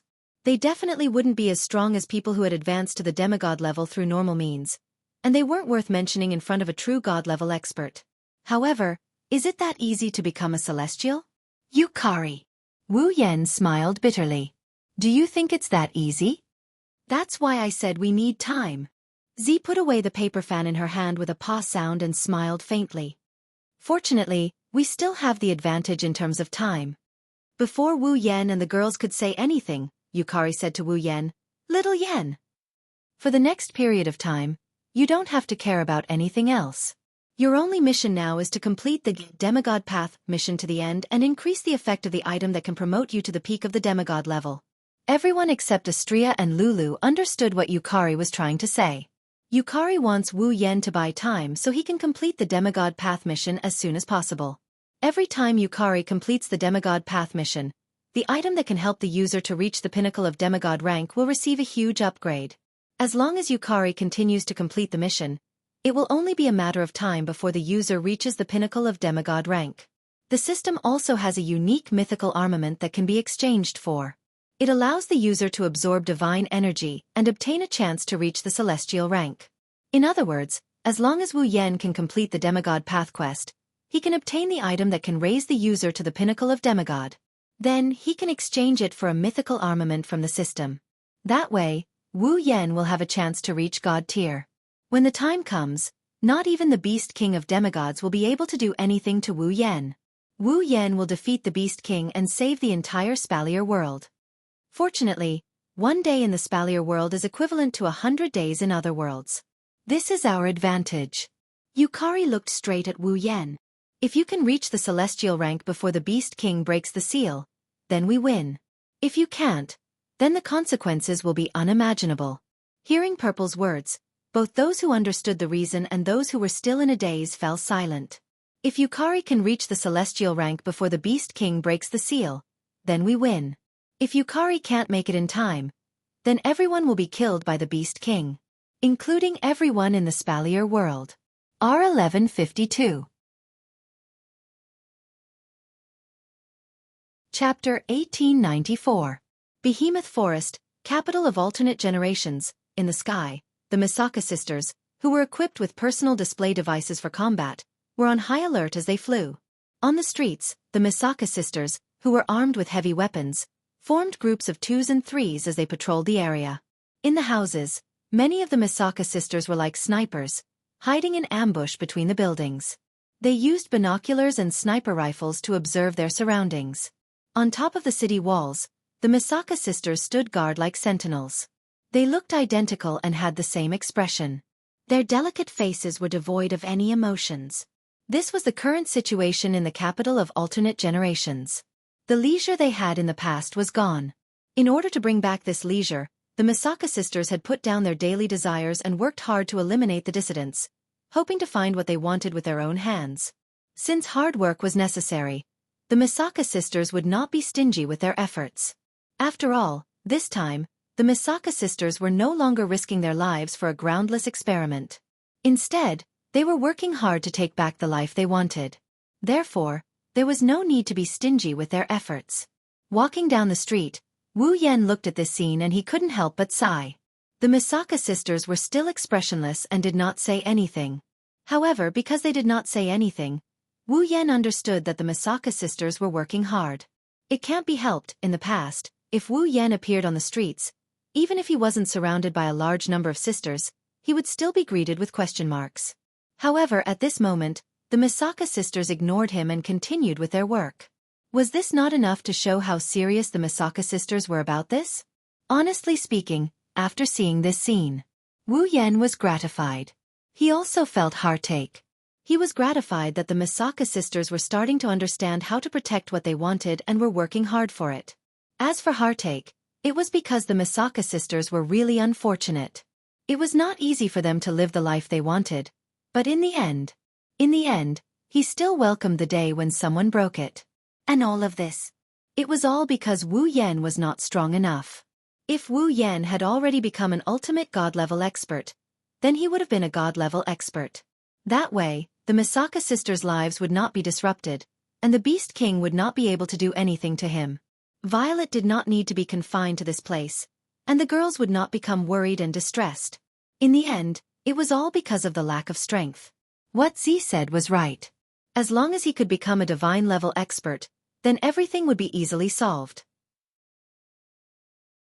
Regardless of whether it was the Beast King, who had reached the false god realm and was regarded as a demon king, or the magical beast army that was attacking the entire Spalier world, they would all become clowns. In the future, no one would dare to cause trouble in the capital of alternate generations and break the life that everyone yearned for. Because from then on, everyone would know that there was an invincible divine-level expert in this foreign city that outsiders could not enter. In addition, the problem of the fantasy paradise could also be solved because Wu Yan had become a divine-level expert. Therefore, Wu Yan clearly knew one fact. Only by becoming a divine-level expert could he ensure everyone's happiness and protect every girl in this city. In fact, Wu Yan had known this fact since the beginning. It was also because of this that he had been rushing between the various instance dungeons to increase his strength. However, compared to now, in the past, Wu Yan had never yearned for it as much as he did now. He yearned to become an ultimate expert. Only then could he protect everything. Therefore, he had to reach divine level. After making this decision in his heart, Wu Yan quickened his pace and walked forward. Violet had said that the Beast King could break out of the seal at any time. However, even Violet could not predict the exact time it would break out of the seal. Therefore, Wu Yan had to complete his demigod path mission as soon as possible and fight for every minute and second. The sooner he became a divine-level expert, the more insurance he would have. Because of this, Violet did not even intend to let Wu Yan deal with the matter of the three Beast Kings. Instead, she claimed that she would leave the matter of the three Beast Kings to her. Wu Yan only needed to focus on completing the demigod path mission. For this reason, Wu Yan wanted to refute with all his might. Now, the 5 demigod experts of the Spalier world were unable to leave the sealing platform. Violet also had no way to leave the capital of alternate generations. Apart from Wu Yan, the rest who could unleash the power of the demigod level could not make a move. Since that was the case, if even Wu Yan left, who would deal with the 3 Beast Kings? Of course he wanted to refute, but this reason was not enough to convince Violet. After all, compared to the 3 Beast Kings, the Beast Kings with the power of the demigod level were the real threat. If he were to waste too much time dealing with the 3 Beast Kings, what would he do if the semi-divinity realm Beast Kings were to break out of their seals? At that time, even if the 3 Beast Kings were dealt with, no one would be able to deal with the Beast Kings at the demigod level. The humans of the Spalier world would still be wiped out. Therefore, no matter what, Wu Yan could not waste time dealing with the 3 Beast Kings. Completing the demigod path mission as soon as possible was the most important thing. It was also because he understood this point that although Wu Yan wanted to refute, he did not say anything. Instead, he agreed. However, before he raced against time, Wu Yan still wanted to check out the situation on the platform. After passing through the streets that seemed to have been transported from different eras, and passing by the buildings that were out of place, yet strangely dreamy, Wu Yan came to the edge of the capital of a different era, and came to the platform where the sapling of the guardian tree was planted. On the platform, the sapling of the guardian tree was still emitting a weak, gentle green light and a ripple of vicissitudes of life. In front of the sapling of the guardian tree, a transparent space vortex that was only the size of a palm was rotating slowly.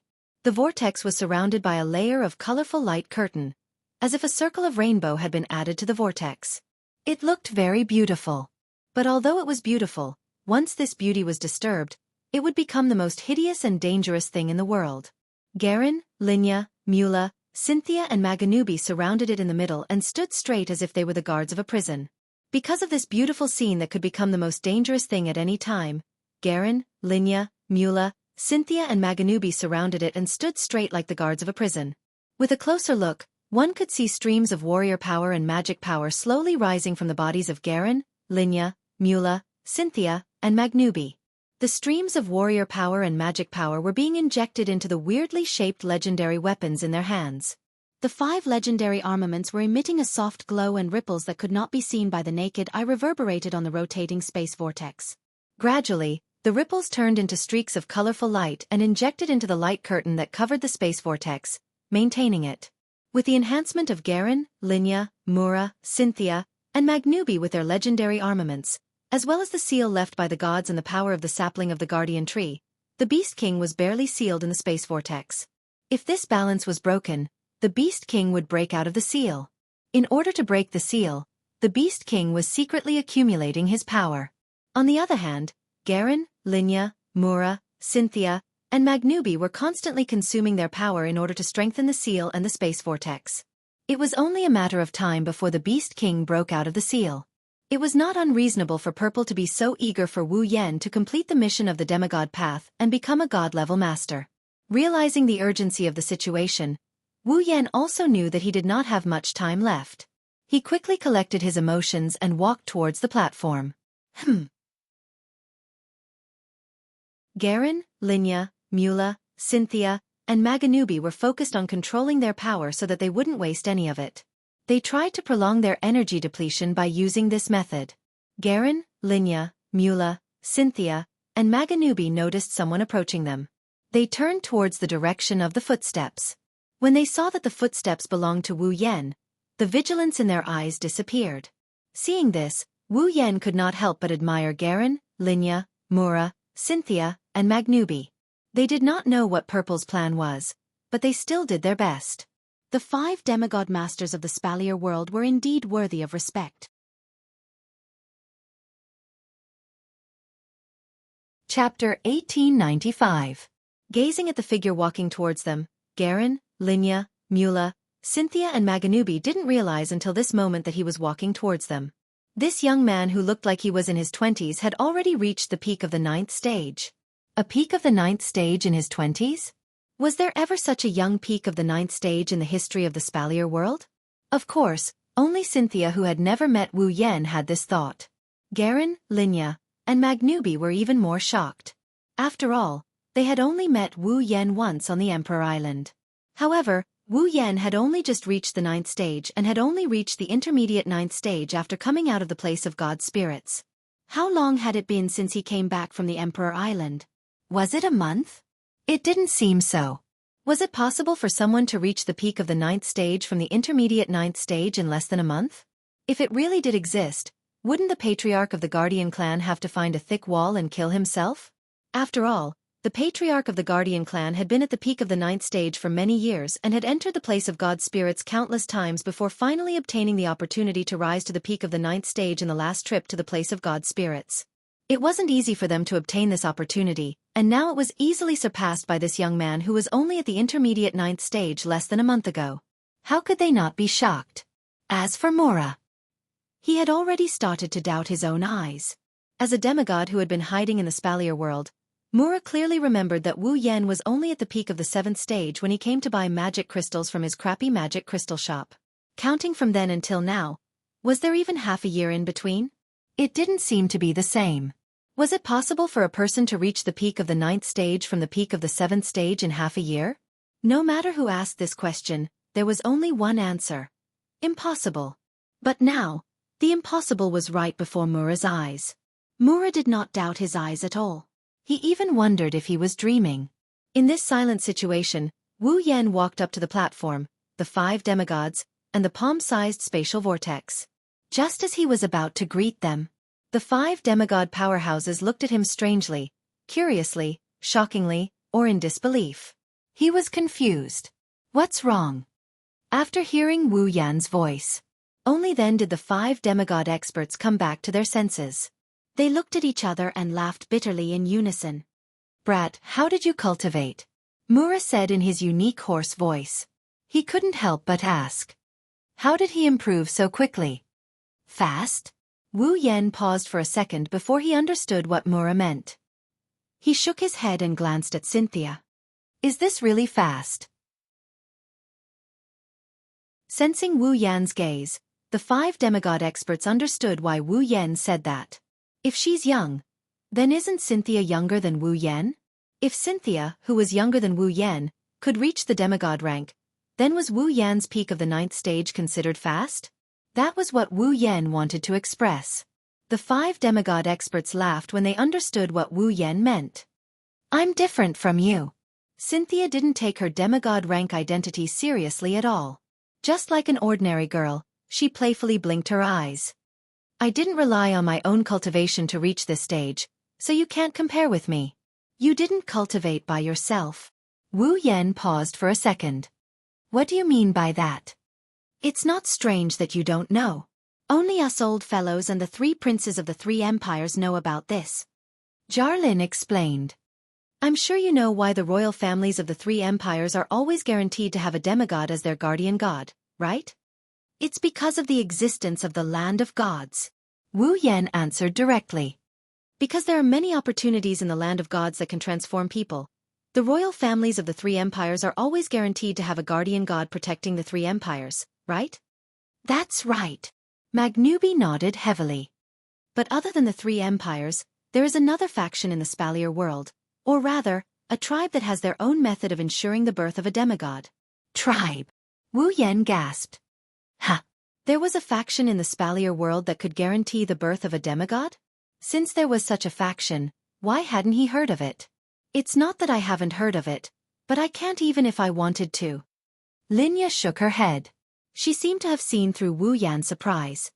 That's because, to put it nicely, there are only about 20 people in this clan. It's already a little difficult to form a clan, let alone form a force. That's why it's been hidden all this time and not known to outsiders. Then, Wu Yan turned to Xianxia. Then, Miss Xianxia, are you from that tribe? I am the saintess of the Iceland tribe. Xianxia didn't intend to hide it and smiled politely.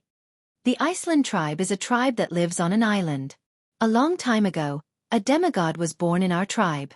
Now we call him the Divine Ancestor. The Iceland tribe was overjoyed at the birth of the Divine Ancestor.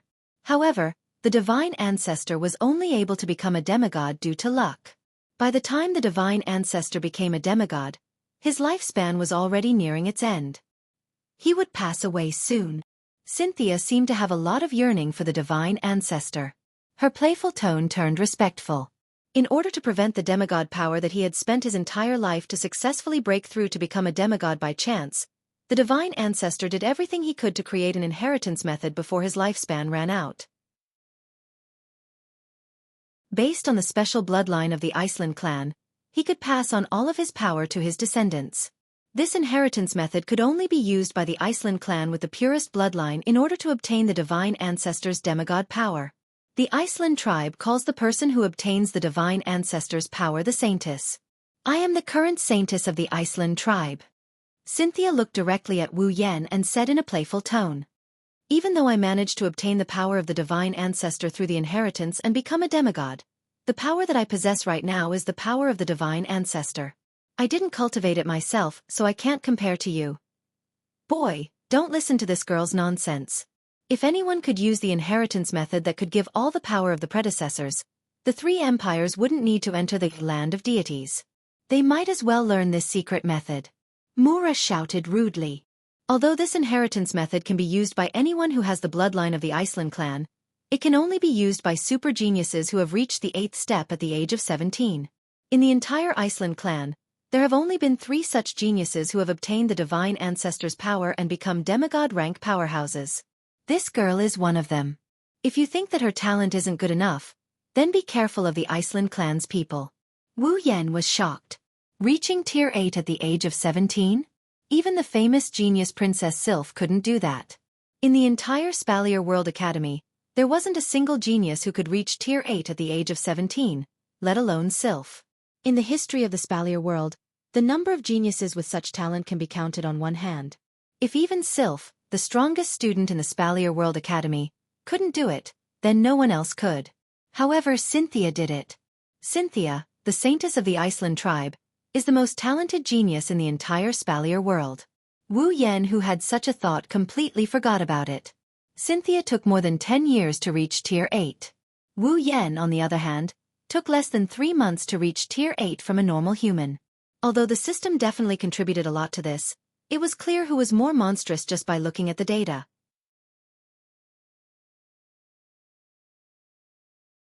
Chapter 1896. She reached level 8 at the age of 17. It was because of her talent that she was able to obtain the power of the Iceland clan's divine ancestor and become a demigod. That was why Garen, Linya, Mula, and Magnubi didn't look down on Cynthia. Instead, they treated her as an equal. If anyone could obtain the inheritance of a demigod and become a demigod, that demigod would be nothing more than a nouveau riche. Let alone Garen, Linya, Mula, and Magnubi. Even Wu Yan wouldn't think much of such a nouveau riche. Therefore, even though Cynthia was less than 20 years old, Garen, Linya, Mula, and Maganubi didn't look down on her. Mula couldn't help but stand up for Cynthia. Unfortunately, Mula's way of speaking was too crude. Cynthia couldn't help but chide him. "Mr. Mula, please don't exaggerate." "How am I exaggerating?" Mura curled her lips indifferently. "You're a super genius who reached Tier 8 before the age of 17. Don't take your demigod strength as the work of others. You earned this strength through your own hard work. Can't you have some confidence in yourself?" "That's right. Mura, you're right." Linya couldn't help but smile as she looked at Cynthia. "Cynthia, this is the strength that you earned with your own efforts. You must have some confidence in yourself." All right. Cynthia replied helplessly. She then looked at Wu Yan curiously. "However, I don't have the confidence to reach peak level 9 in my 20s. That's the truth." "That's true." Garen, Linya, Mula, and Magnubi were at a loss for words. It was no wonder that Garen, Linya, Mula, and Maganubi would react this way. In the history of the Spalier world, there were only a handful of people who reached level 8 before the age of 17. However, there was no one who reached level 9 before the age of 20. Not to mention, Wu Yan wasn't just a beginner level 9. He was at the peak of the 9th stage. As long as he took another step forward, the youngest demigod in the Spalier world's history would undoubtedly be Wu Yan. Of course, the Saintess of the Iceland clan was an exception. He saw Cynthia leading the fire to his side. Wu Yan smiled helplessly. Then, he turned his eyes to Mura, who looked indifferent. He asked doubtfully, "Then, Mr. Mula, which special tribe do you belong to?" The royal families of the 3 empires were supported by the many treasures in the land of gods. Only then would they be able to guarantee the birth of a demigod powerhouse in every generation to act as the protector of the 3 empires. As for the Iceland clan, due to their inheritance method, although they couldn't always have a demigod powerhouse, they still had the means to ensure the birth of a demigod powerhouse. Once a genius clan member who reached the 8th step before the age of 17 appeared, they would be able to give birth to a demigod powerhouse. Then, what was up with this demigod powerhouse who had been hiding in the Spalier World Academy and was the boss of a magic crystal store? Could it be that he cultivated all by himself? Wu Yan wasn't sure if it was his illusion, but after the topic was shifted to Mura, Garen, Linya, and Magnubi's expressions became a little strange. They were a little helpless and a little angry. "It's a little complicated for me." However, Mura didn't care about the expressions of Garen, Linya, and Magnubi as he directly opened his mouth and uttered such a shocking sentence. "Actually, strictly speaking, I'm also a member of the royal families of the 3 empires." "You're a member of the royal families of the 3 empires?" This time, Wu Yan was really surprised. There was a protector in the royal families of the 3 empires? Don't get me wrong. I'm not a protector. Mura waved his hand and said casually. "As I said, strictly speaking, I'm a member of the royal families of the 3 empires. In fact, I have nothing to do with the royal families of the 3 empires." Garen, Linya, and Magnubi all frowned at the same time when they heard this. "Mura, I know you don't like the royal families of the 3 empires," Garen said with a frown. "But you don't have to cut ties with the royal families of the 3 empires." "Cut ties?" Mura sneered. "If I wanted to cut ties with the 3 empires, I wouldn't have stayed in the academy." "You!" Garen, Linya, and Magnubi were a little angry and helpless. "What's wrong?" Wu Yan was curious about the story. Is it because something happened? It's not something worth investigating. Of course, it's not a secret either. If you want to know, I'll tell you. Mura snorted. It'll be easier for you to understand if I tell you this. My grandfather is a member of the Ailu imperial family. My grandmother is a member of the Fea imperial family. They gave birth to my mother. My father is a member of the Baruba imperial family. Wu Yan almost complained when he heard Mura's words. Is it really that easy to understand? Fortunately, Wu Yan was smart enough to figure out the meaning behind Mura's words. Mura's grandfather was a member of the Ailu imperial family. His grandmother was a member of the Fea imperial family. In other words, Mura's mother was a mixed blood of the Ailu imperial family and the Fea imperial family. Mura's father was a member of the Baruba imperial family. His mother was a mixed blood of the Ailu imperial family and the Fea imperial family. In other words, Mura was a mixed blood of the Ailu imperial family, the Baruba imperial family, and the Fea imperial family. Does that mean Mura has the support of the three empires? Kid, don't think it's a good thing to have the bloodline of three empires. Mura noticed something from Wu Yan's expression and sneered. In the eyes of the direct descendants of the royal family, a mixed blood like me would only be stigmatized as impure. Not to mention the right of succession to the throne, I was not even qualified to call myself a prince. I was even disliked and humiliated by the so-called princes of the royal family of the three empires and almost got killed. Hearing this, Garen, Linya, and Magnubi fell silent. Obviously, what Mura said was true. Since you know about the God Spirit lands, you should know that as long as you are a rank 6 member of the three empires, you can enter the God Spirit lands once every 10 years, right? Mura pouted as if she wasn't talking about herself. Back then, I was forcefully snatched away because of my identity as a mixed blood of the royal families of the three empires. Others can enter the land of gods once every 10 years, but I can only enter once every 30 years. However, when I advanced to rank 9, the royal families of the three empires came to me to get a rank 9 powerhouse. Mura's face was filled with disdain as he spoke. And when I advanced to the demigod level, these three fellows came to visit me personally. It was as if they were reuniting with me. Why did they bully me when I wasn't strong enough? Why did they come to fight for me once I became valuable? Because I've seen through their faces, I directly announced that I have nothing to do with the royal families of the three empires from now on. Mura said as he let out a sigh. Regardless, I was once a member of the royal family of one of the three empires when I entered the divine lands. If it weren't for the opportunities one received there, I wouldn't be where I am now. That's why even though I'm not related to the royal family of the three empires, I'm willing to stay in Silveria World Institute and become its guardian angel. I want to protect the new generation of Silveria World Institute. Now it seems that I made the right decision. Mura sighed with emotion. If not for the fact that I was in the academy and was attacked by the magical beast army, who knows what would have happened to the academy? Oh right. Wu Yan's eyes lit up when he heard Mura's words.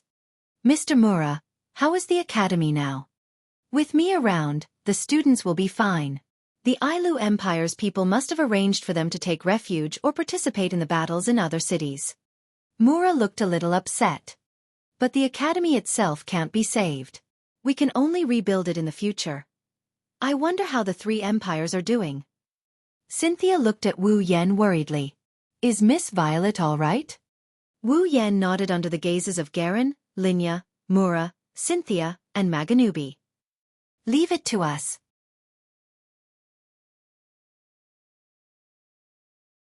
Chapter 1897.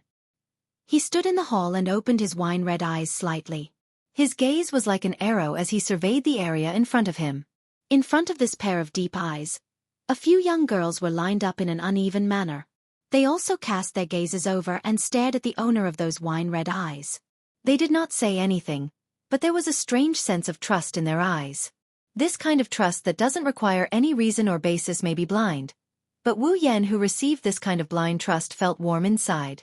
Even so, Wu Yan could not help but ask, "Don't you need me to kill the three beast kings leading the beast army?" It can't be helped that Wu Yan is so worried. The 5 demigod masters in the Spalier world could not leave the sealed beast king's platform. Purple could not leave the capital of alternate generations either. If it left, there would be no one left who could defeat the demigod beast kings. Under such circumstances, Wu Yan could not help but worry. However, no matter how worried Wu Yan was, it was useless. I know what you're thinking, but I have to help you buy time as soon as possible. Little Yan, you know this. Purple shook its head gently as if it was patiently teaching a child who was throwing a tantrum. Instead of worrying about the situation here, it's better to finish the mission as soon as possible. If that's the case, you might be able to kill the 3 Beast Kings when you come back. Purple was not just saying that for fun. Although they had to complete the Demigod Path mission and upgrade the effect of the Demigod Path reward item to the pinnacle of the Demigod level, the system didn't mention how many rounds of the Demigod Path mission one would have to complete in order to upgrade the effect of the item to that level. Therefore, no one knew about it.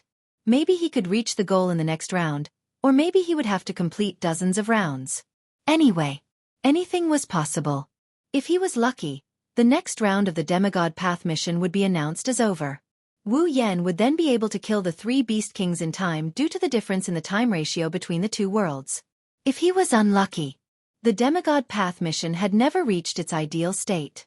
Perhaps they would wait until the Beast King broke the seal. Wu Yan was still wandering around in some unknown instance dungeon world. On the other hand, the system had no idea how many more rings it would have to complete before Wu Yan could advance to the peak of a demigod. After all, the items required for each round of the Demigod Path mission were different. Among these items, there were some that could increase the effects of the Demigod Ascension tool by a lot, while others could increase the effects by a little. There was no way to know in advance, so even the system did not know to what extent the Demigod Ascension tool would be. This was also one of the reasons why Violet asked Wu Yan to hurry up. No matter what, the sooner it was completed, the better. Even though he knew this, Wu Yan still couldn't help but worry. You really don't have to worry. It was rare for Chuju to speak so softly as she smiled confidently. Although our opponents were 3 demigod powerhouses, didn't we also encounter a demigod level 9 giant spider queen when we were searching for treasures in the supply town with the auction house? Didn't we also come out unscathed then? What do you mean peak of a tier 7? Wu Yan said helplessly. Didn't we have Ikaros with us?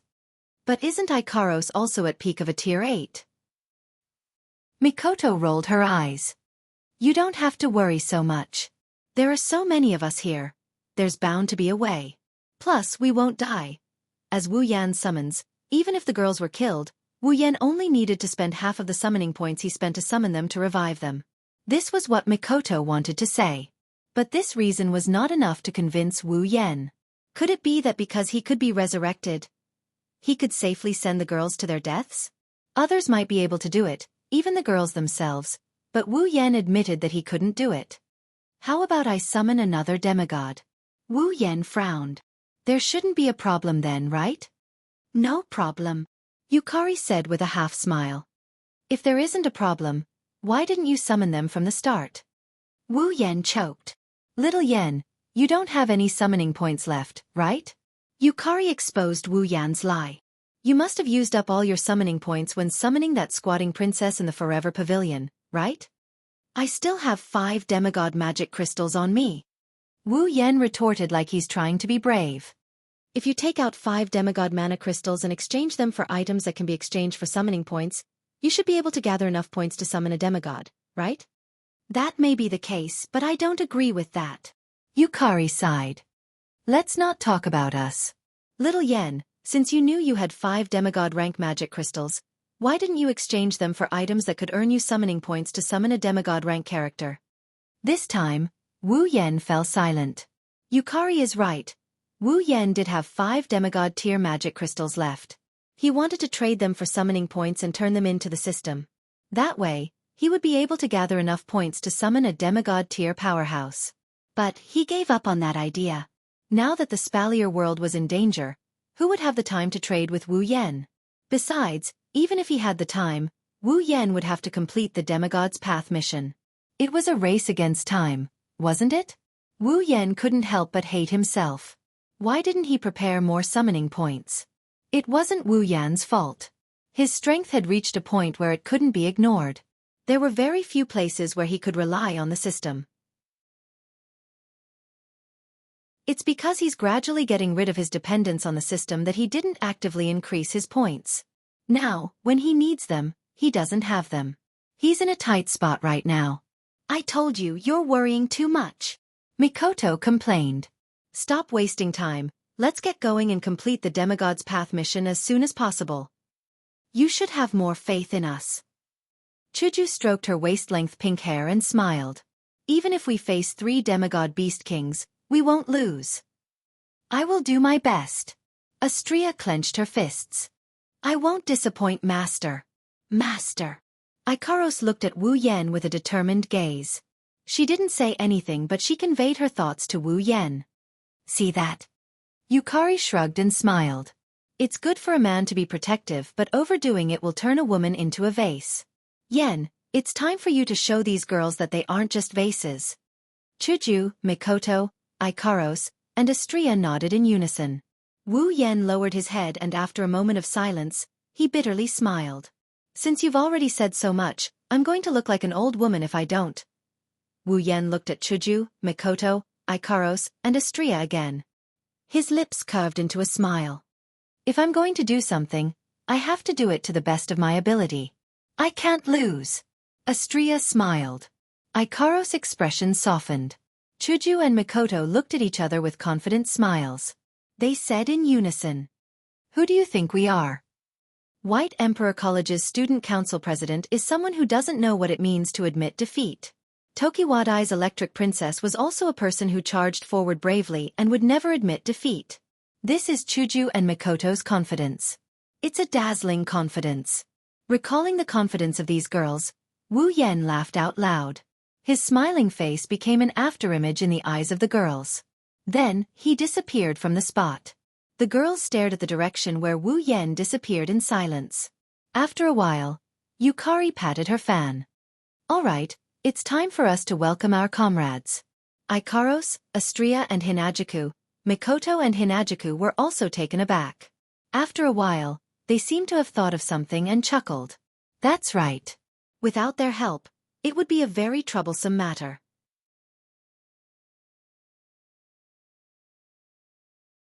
Chapter 1898. This is an open-air platform located at the top of the Heart of Generations. The floor of the platform was made of red stone bricks that were as red as blood, but it didn't make people feel horrified. Instead, it revealed a trace of beauty. Just like the carpets in the luxurious halls, it exuded a kind of aura that only high-end consumers could enjoy. It made people feel restrained. There's no ceiling above the platform. Instead, there's a fence made out of ceramic bars that cover the entire platform. There are canopies on both sides that can be opened to form a ceiling. The platform was surrounded by extremely strange walls. The walls were not like the platform's floor, which was paved with stone bricks. Instead, they seemed to be made of water, like a sponge that kept rippling. It made one unconsciously feel as if the platform was soaked in the deep sea. The walls of the platform weren't originally like this. The reason why they're like this is because the owner of the Heart of Generations and the owner of the capital of alternate generations set up a barrier around the platform. Of course, the reason for setting up the barrier was very simple. It was to protect the lake in the central area of the open-air platform, which was about 1 meter higher than the ground. To be precise, it should be said that it was to protect the beautiful girls in the lake who were either sitting or lying in the water with their beautiful eyes tightly closed. These beautiful girls had been in this tranquil state for quite some time. But today, this tranquility is destined to be broken. At a certain moment, the door to the open-air platform slowly opened with a "kacha" sound. Yukari led Chuju, Mikoto, Ikaros, and Astria into the quiet place. They stepped on the carpet-like ground and mercilessly tore the tranquility apart. They climbed the stairs in front of the platform and arrived in front of the lake. The group of 5 young ladies all cast their gazes towards the lake that they had stayed in not long ago, overlooking the scene inside. In the lake where the young girls were soaking, tiny streams of water that were invisible to the naked eye were slowly flowing around the naked bodies of the young girls, gently entering the soft and slender bodies of the young girls who had their eyes tightly shut. With the infusion of these tiny streams, the auras of the beautiful girls gradually changed. One moment they were strong, the next they were weak. Just like the diagrams on an electrocardiogram, they rose and fell rhythmically. If one looks closely, they'll notice that every time the aura fluctuates, the girl's aura will break through the peak and push them a little closer to their peak. It was also this scene that proved that the young lady soaking in the lake with her eyes closed wasn't a sleeping beauty or a mermaid, but a Valkyrie who was gradually recovering. His gaze swept across the faces of the girls in the lake one by one. Aside from Yukaro's, who was expressionless, Hinajuku, Mikoto, and Astria all had mixed expressions. They're happy because their companions are getting stronger little by little. What he was worried about was that he didn't know how long this increase in strength would last. In theory, the longer they stay in the lake, the stronger the girls will get. This is what Chuju, Mikoto, and Astria want to see. However, based on the current situation, if this situation continued, they would be isolated and helpless. No one would be able to help them. Under the influence of these conflicting emotions, Hinajuku, Mikoto, and Astria's expressions turned gloomy. Even though the longer we soak in the lake, the more benefits we get. Mikoto was the first to complain. But isn't this a little too long? I don't think I took this long to soak in the lake either, right? After all, it's diluted pool water. Yen also said that not only would the effect be reduced, even the time needed for the transformation would increase by a lot. The reason we were able to finish it so quickly was also because of our better physique, right? Hinajuku was troubled as well. I wonder if they can continue to transform in the future if I wake them up now? No. There's no need for that. Yukari put away her paper fan with an enigmatic smile. Today, let's complete the transformation of these little girls. Chuju, Mikoto, Ikaros, and Astria focused their attention on Yukari. Can you do it? Mikoto's tone carried a hint of surprise, as well as a hint of suspicion. It's best if we don't affect their transformation. Don't worry. Yukari shook her head. I just want to increase the speed at which the little girls absorb the pool water. Speed up their absorption rate? You mean speed up their transformation? Hinajuku exclaimed in surprise. If there's such a method, why didn't we use it earlier? I was just worried about the consequences of being too greedy. Yukari explained with a chuckle. Now, since they are already halfway through their metamorphosis, let's speed up the second half of their metamorphosis. Even if there is an impact, it won't be too much. After saying this, Ziwei took a step forward and looked at the girls in the lake. She gently pointed the folded paper fan in her hand forward. The realm of distance and closeness. The instant her voice fell, a circle of formless ripples spread out from the paper fan that Z had pointed to the front like a ripple. The ripples slowly reverberated, spreading through the space in front of the paper fan, the surrounding air, the beautiful floor, and the boiling water vapor in the lake. Under the effect of the ripples, the small clear streams that were flowing toward the young women in the lake suddenly came to a standstill. Then, as if they had entered an invisible space, they all appeared around the young women in a flash. Under the effect of the near and far realm, the pool water with the transformation effect was separated from the normal lake water and gathered around the girls who were transforming. The realm of speed and closeness. At this moment, the frequency of the ripples that were spreading to the surroundings quietly changed. This time, the ripples passed through the lake water, but the lake water did not change in the slightest. Instead, the pool water that gathered around the girls, which had the effect of metamorphosis, suddenly swelled up and rushed into the naked bodies of the girls at an extremely fast speed. The influx of large amounts of water caused a change in the aura of the girls, which had been fluctuating rhythmically. It was no longer fluctuating up and down. Instead, it was as if they had encountered a rising tide, suddenly rising upwards. Under such a violent rise, the young girls in the lake all frowned. There was nothing they could do about it. Although the flow of the pool water had increased, the absorption speed of the girls did not increase. Naturally, this led to the pool water that had not yet participated in the transformation and was absorbed by the girls to accumulate in their bodies. Therefore, it was natural for the girls to feel depressed. Yukari sister. Hinajuku, Mikoto, and Astria all gasped at the same time. Even Ikaros couldn't help but reveal a worried expression. Purple did not have any reaction to this. Instead, with a leisurely chuckle, she opened the paper fan in her hand and waved it forward after the pool water that had gathered around the girls had completely entered their bodies. The realm of restriction and release. In an instant, the ripple that reverberated around the lake gathered and turned into an invisible airflow that rushed into the girls' bodies. The human body has a certain function that automatically limits one's potential.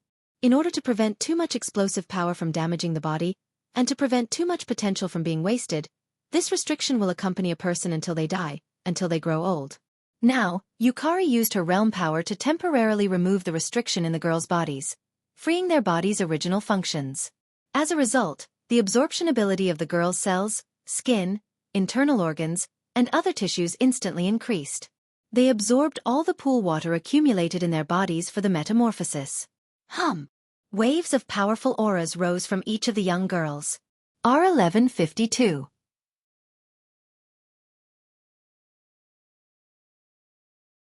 Chapter 1899. Buzz. Like a rising pillar of light, the invisible aura converged into a visible wave of air. Fiercely, the beautiful girls soaked in the lake soared into the sky, jumping up and down as if they were alive. In the lake water that had consumed all the water with the transformation effect was blown by the air waves formed by the aura. It was as if a huge whale had flipped its body inside. The water surface fluctuated violently like waves, rolling up and down. Yukari, Chuju, Mikoto, Ikaros, and Astria took a step back at the same time. The rising lake water seemed to have been calculated, or it seemed to have encountered some kind of obstacle. It only stopped when it was right in front of the five of them. When the water in the lake returned to its tranquil and clear state, the naked young ladies who were soaking in the water with their eyes closed opened their eyes. Their eyes were full of color as they cast their colorful gazes towards the shore. Yukari, Chuju, Mikoto, Ikaros, and Astria exchanged glances with the naked girls. Yukari, Chuju, Mikoto, Ikaros, and Astria didn't say a word. Shokuhu Misaki, level 80, Itsuka Kodori, level 83, Tokasaki Kurumi, level 82, Night Sword God Toka, level 83, Yoshino, level 80, Hachiwi Agia, level 80, 8th Dance Evening Chord, level 80, Night Charmer, level 80, Kinuhata Sai, level 80, Frenda, level 80, Takitsubu Riku, level 80, Shokuhu Misaki, Itsuka Kotori, Tokasaki Kurumi, Nightblade God Toka, 4 Bonos, Ba Wu Yi Ju Shu, 8 Dances of the Evening Strings, Seducing Meijyo, Kinuhata Sai, Frenda, Takitsubu Riku. A row of 11 girls, who had their eyes closed as if they were sleeping a second ago, suddenly opened their eyes. He had finally woken up. After ending their long and short hibernation, the 11 girls showed their transformations to Yukari, Chuju, Mikoto, Ikaros, and Astria. Shockingly, each of the girls had already advanced to the 9th stage after the transformation of the pool water. 11 Type 9 powerhouses. The 11 girls in front of him, who were all under 20 years old, had reached a level that no one else in the Spalier world could reach in their entire lives. Compared to these 11 girls, Cynthia, who had reached the 8th level at the age of 17, seemed rather ordinary. Of course. Apart from these 11 girls at the 9th step. In the lake, there was another person whose level had not been detected by the system. Kite Origami.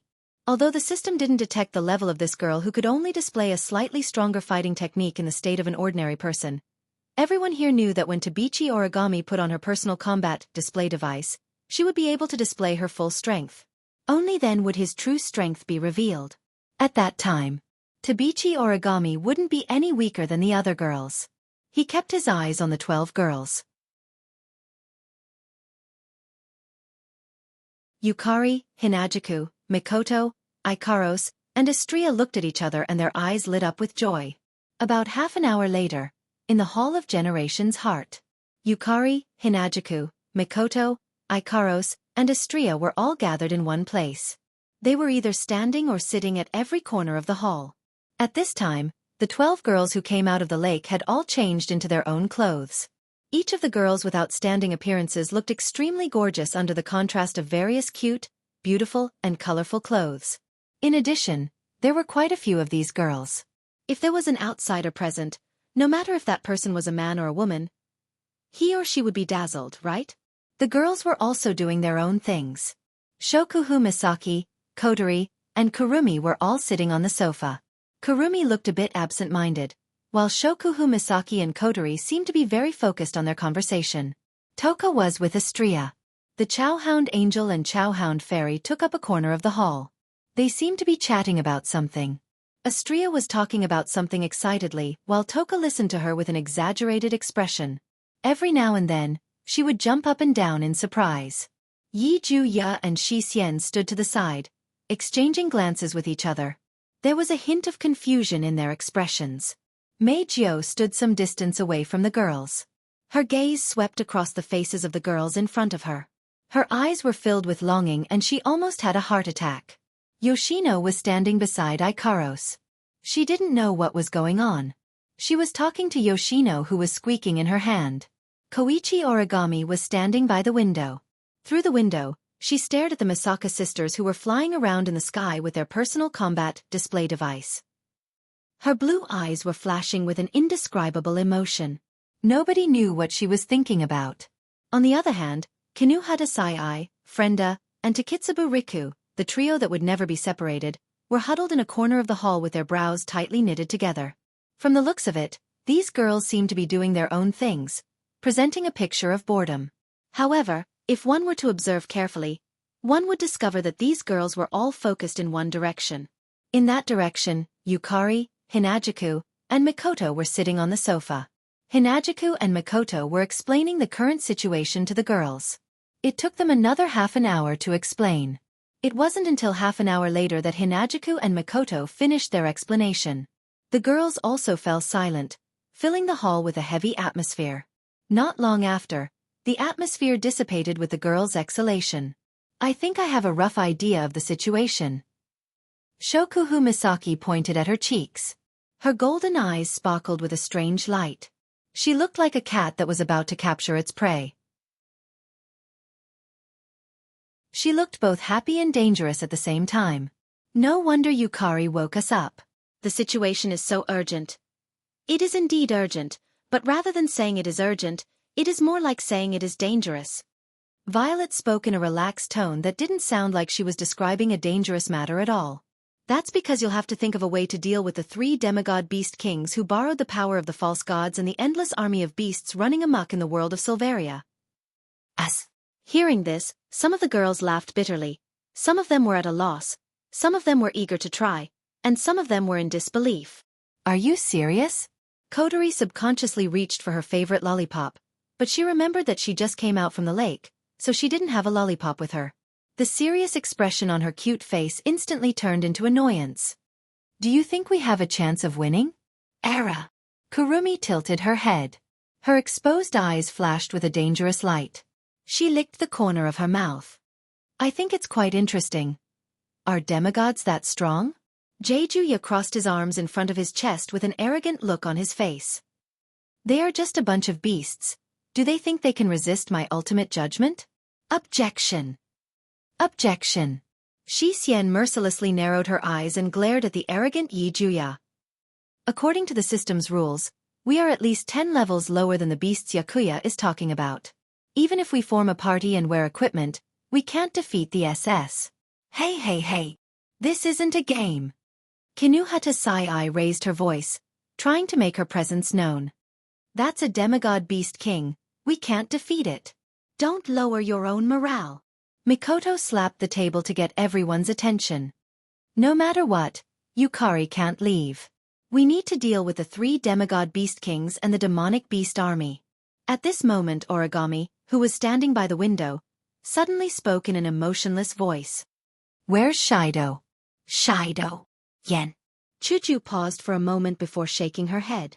He's having a harder time than us, he can't do anything for now. Hearing this, the group of young girls once again became distressed. Of course, only they knew if they were troubled by the lack of a way to deal with the demonic beasts or if it was because Wu Yen wasn't here.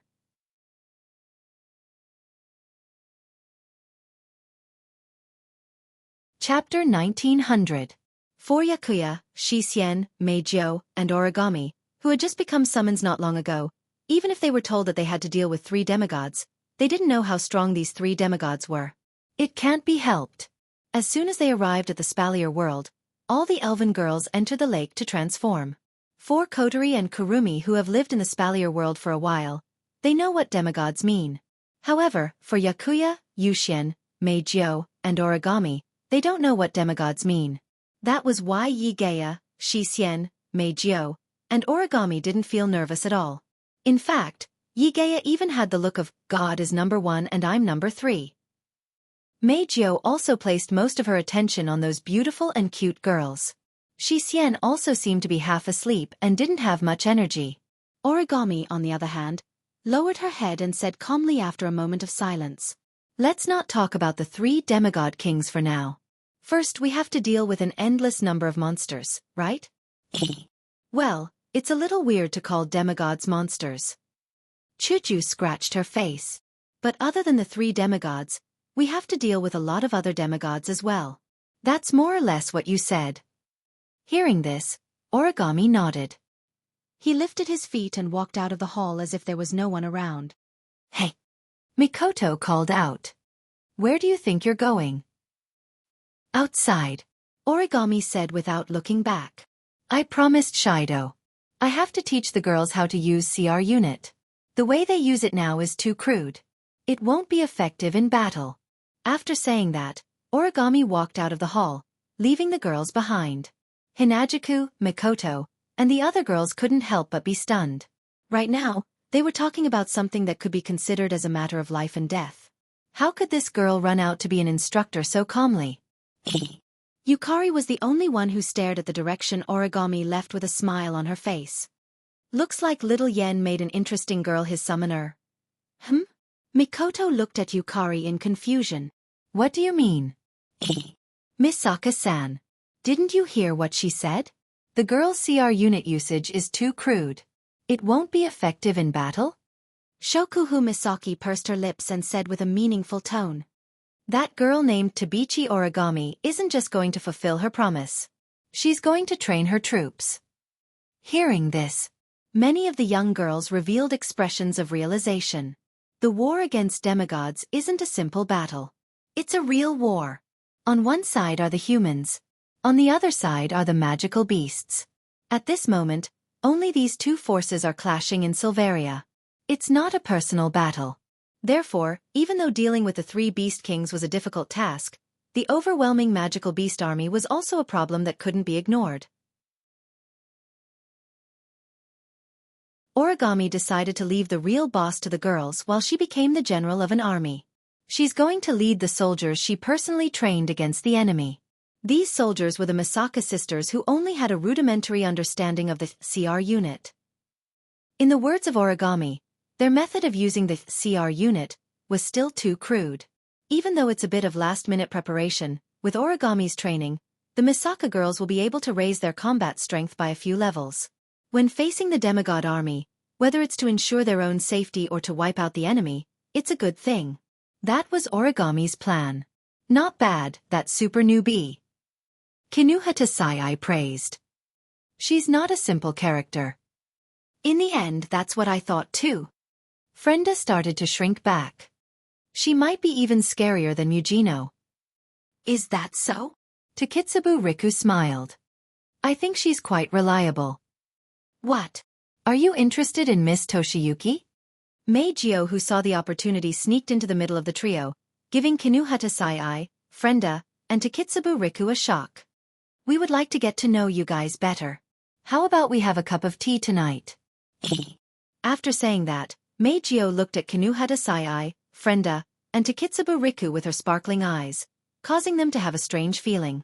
Intuition told Kinuhata Sai, Frenda, and Takitsubu Riku that if they agreed to this request, they would lose something very important. That's right. Something very important. However, Kinuhata Sai, Frenda, and Takitsubu Riku couldn't directly reject a newcomer. They looked at each other and nodded, causing Meijio's eyes to turn into crescent moons. Tonight, Kinuhata Sai, Frenda, and Takitsubu Riku will regret their hasty decision. Of course, by that time, they won't be able to get back what they thought was important.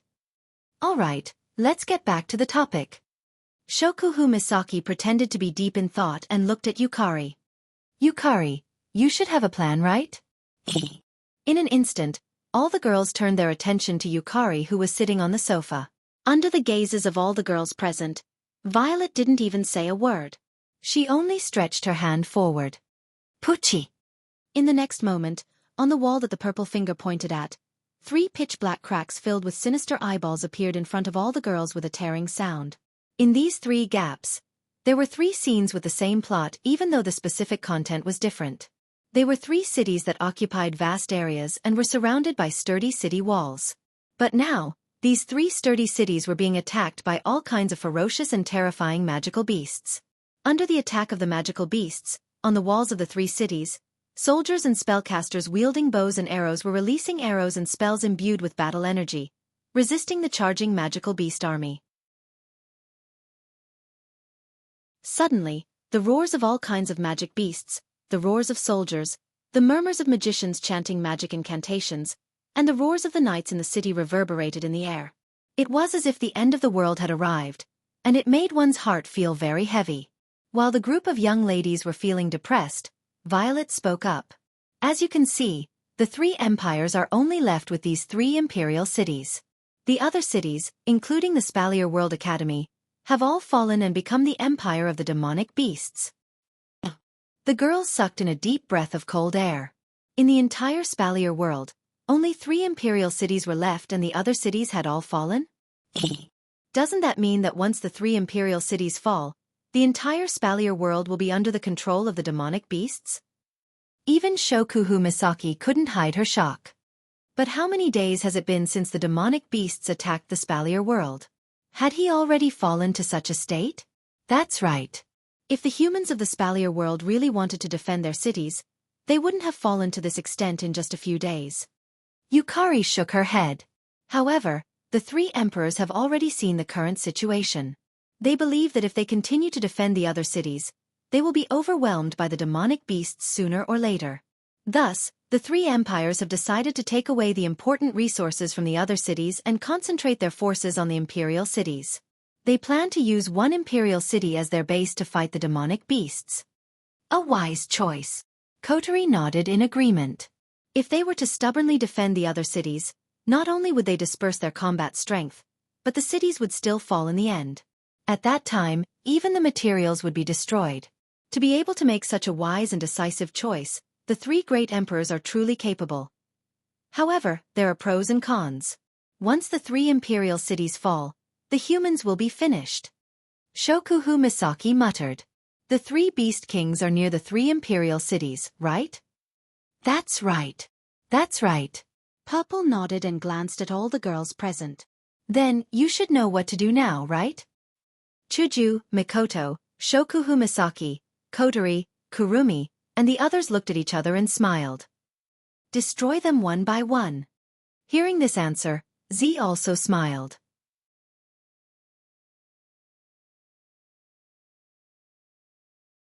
Chapter 1901. The next day. When the first ray of sunlight shone down from the sky, passing through the realm of illusion and reality that did not obstruct it at all. When it shone into the capital of a foreign era, the streets of the capital of a foreign era seemed to have lost their vitality as silence filled the air. However, that didn't mean that the residents of the capital of alternate generations were slacking off in their own homes, hiding in their warm beds and refusing to get up. On the contrary, the residents were even more hardworking than usual. This was because in front of the heart of generations was an empty space where 20,000 residents of the capital of alternate generations who were identical in appearance, height, hair color, and physique were lined up neatly like an army, waiting for the arrival of their general. At this moment, the 20,000 Misaka sisters were all wearing extremely revealing skin-tight outfits. Every part of their body was equipped with a certain amount of technological elements. There was a thruster on their backs and a heavy cannon in one hand. This was a personal equipment that utilized all the display devices in battle. Its full name was the Tactical Display Unit, or CR Unit for short. The display devices used in battle were stored in a type of connecting device called a circuit suit. In other words, the tights that carried the display devices could be instantly equipped during battle. As the basic equipment, the circuit suit had a basic display device that could create a domain around the user that was invisible to ordinary people and could perform different functions according to the user's wishes. It was the Turde Tori. Of course, this was a function that all the CR units had. The performance of these functions depended on the overall performance of the CR unit. The better the performance of the CR unit, the greater the power it could unleash.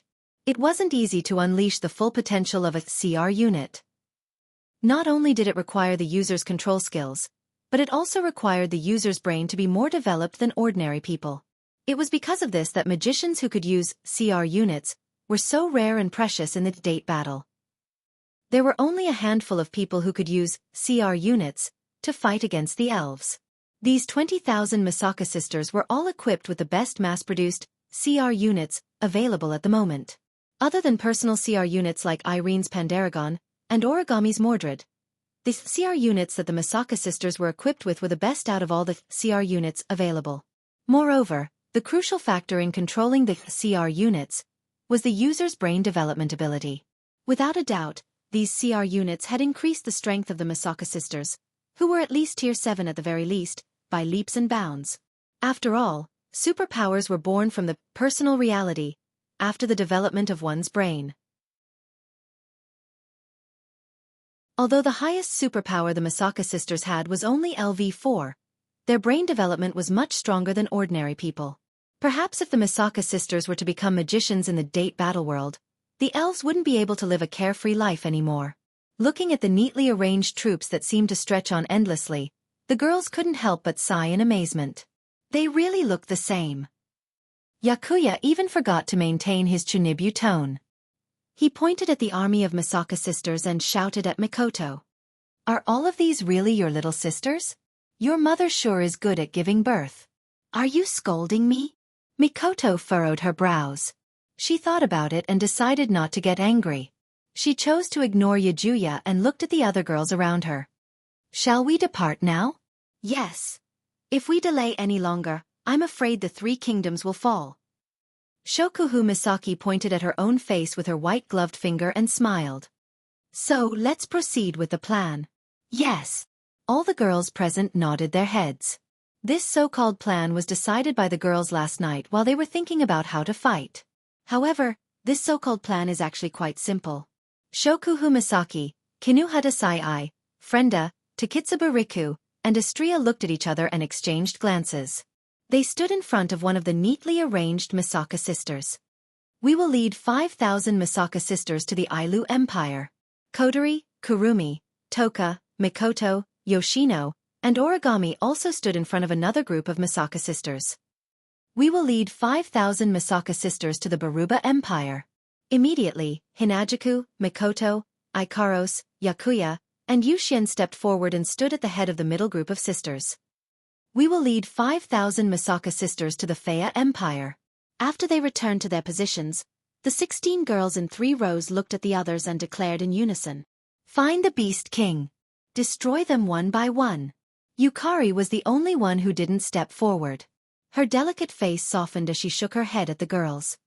"The remaining 5,000 Misaka sisters will be in charge of protecting the capital of alternate generations, so you don't have to worry about the situation here. I just want to say that it would be best if we can defeat the Beast King and repel the demonic beast army. However, if there is no other way, you have to protect yourselves and stall for time until Xiao Yan returns." Hearing this, the group of girls nodded their heads heavily. Originally, the best plan would have been for everyone to work together and deal with a magical beast army first.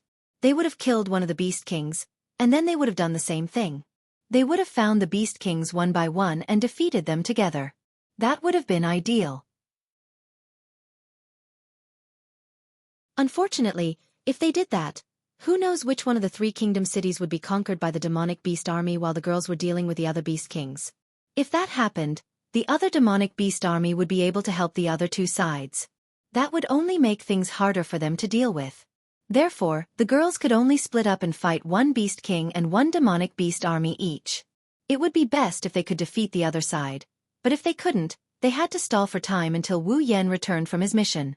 That was the general idea of the so-called plan. As for the details, they had to come up with a strategy to deal with the Beast King and the demonic beast army that they were in charge of. Different people had different opinions about this. Yukari turned around and waved her hand in the direction of the generation's heart. A huge crack appeared in the space in front of them, revealing ferocious and terrifying eyeballs to the girls. Now, in order to maintain the state of illusion and reality, the range of my ability is very limited. This crack can only send you to the nearest supply town. You will have to travel the rest of the way by yourselves. After saying that, Yukari silently retreated to the side and sighed. Remember, protect yourselves. Even if you don't care about your own lives, you have to think about Xiao Yan who has returned. The girls who were prepared to fight to the death held their breaths when they heard this. After a moment of hesitation, they nodded helplessly. Yukari smiled in satisfaction when she saw this. She flipped her hand, and 3 rings appeared in her hand. They were 3 space rings. Yukari tossed the 3 space rings forward, and the space rings that formed an arc in the air were swallowed up by the crack that opened up in midair. The next moment, Hinajuku, Shokuhu Misaki, and Kotori noticed that a ring had appeared on their hands. Put it on. Yukari smiled as the girls looked at her in confusion. It will be of help to you. After saying that, Yukari turned around. It seemed like she had no intention of bidding farewell to the girls. However, this action didn't anger the girls. Instead, it warmed their hearts. With Yukari's personality, if she didn't bid them farewell, it meant that she didn't want them to leave. Even though she didn't say anything, it was the best blessing, wasn't it? Therefore, the group of girls did not say anything, nor did they bid farewell to anyone.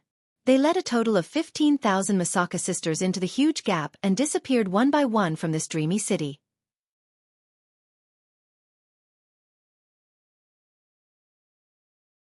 Chapter 1902. The Behemoth Forest is located in the middle of the Ailu, Baruba, and Faya empires. Each of the 3 empires occupied a part of their territory. The Ailu, Baruba, and Faya empires each built a small city on the edge of the Behemoth Forest's territory. These cities were used to transport the resources they obtained from the Behemoth Forest to other cities in their empires. Unfortunately, ever since the Beast King was born, the Behemoth Forest became a dangerous place. Normal humans, warriors, and magicians were no longer allowed to enter. All the resources from the Behemoth Forest were supplied by the Behemoth Forest's campsite. They were no longer transported through the supply town. As a result, the Ailu, Baruba, and Faya empires used to be an important resource hub. Today, the supply town can only be used as a hub to transport the resources from the Behemoth Forest to other cities. As for the low-level warriors and magicians who used to live in the supply town and hunt the Behemoth Forest's magical beasts for a living, they can no longer be seen in the supply town. Even so, the supply town is still a prosperous place. After all, there are many shops and auction houses here. It is the closest location to the Behemoth Forest. There are also other ways to obtain rare treasures in the supply town. For example, medicinal herbs, high-level magical beast parts, and all sorts of other treasures. These are all things that have a high market value. Therefore, even if the supply town is not as prosperous as it used to be, it is not that different. Yet, in such a bustling city, the girls and the Misaka sisters are witnessing such a scene. The luxurious auction house turned into a dilapidated building riddled with holes. The bustling trading company turned into a pile of rubble. The roofs of the hotels burned with flames. The buildings were all over the place, covered in charcoal. The asphalt road cracked inch by inch. The bricks and tiles were a mess. They were casually tossed to the ground. Big, small, exquisite, and simple stalls were in shambles. The smell of burnt flesh filled the air. Thick smoke rose from the sky. Flames could be seen everywhere. All signs of life were extinguished. The bustling scene of the past is gone. There is not even the slightest sign of life. Everywhere is a sign of destruction. To put it bluntly, this is a place filled with despair. No one would believe it. This place. Not long ago. Furthermore, it was a bustling and beautiful little city with all kinds of colorful magic lights shining in the night sky. Seeing such a scene, let alone Shokuhu Misaki and the others who had witnessed the prosperity of the supply town, they were stunned. Even Yeguia, Dusk Cord, Meijio, and Origami, who had come to the supply town for the first time, were speechless and depressed. As for Hinajuku and Makoto, who had stayed in the supply town for a period of time, played around for a period of time, and even caused a ruckus at the auction house, they were clenching their fists and biting their lips, their faces dark and gloomy. Phew! Hinajuku exhaled and spoke in a low voice. War is indeed the cruelest thing.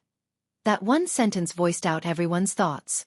The war between humans was indeed terrifying, but the war between races was even more terrifying. If humans wanted to live a peaceful life in the Spalier world, they couldn't allow demonic beasts to invade their territory. On the other hand, demonic beasts treated humans as their food.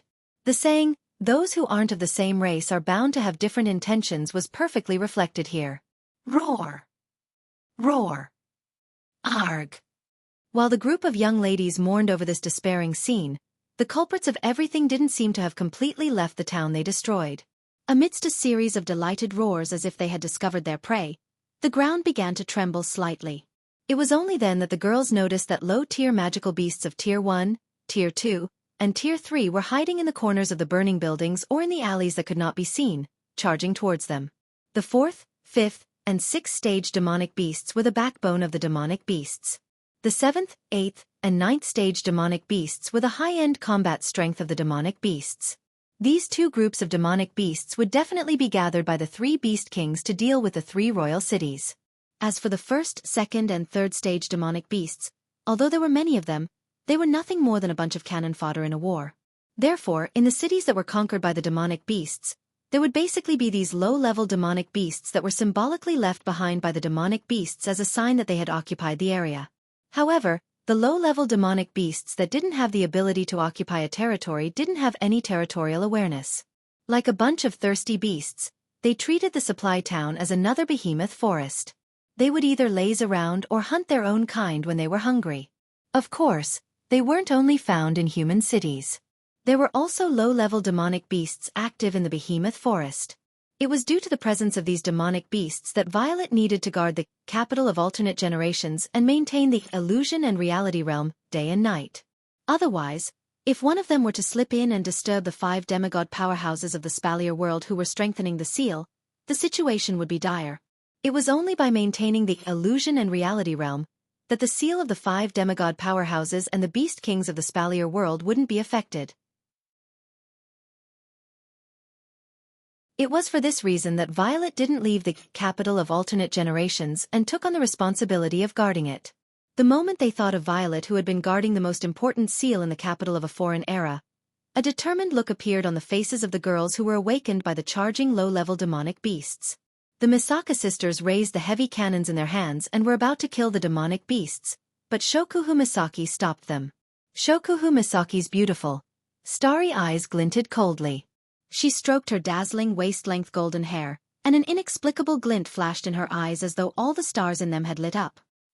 In the next instant, the ferocious roars of the low-grade magical beasts all came to an abrupt halt, and they stopped in their tracks in a daze.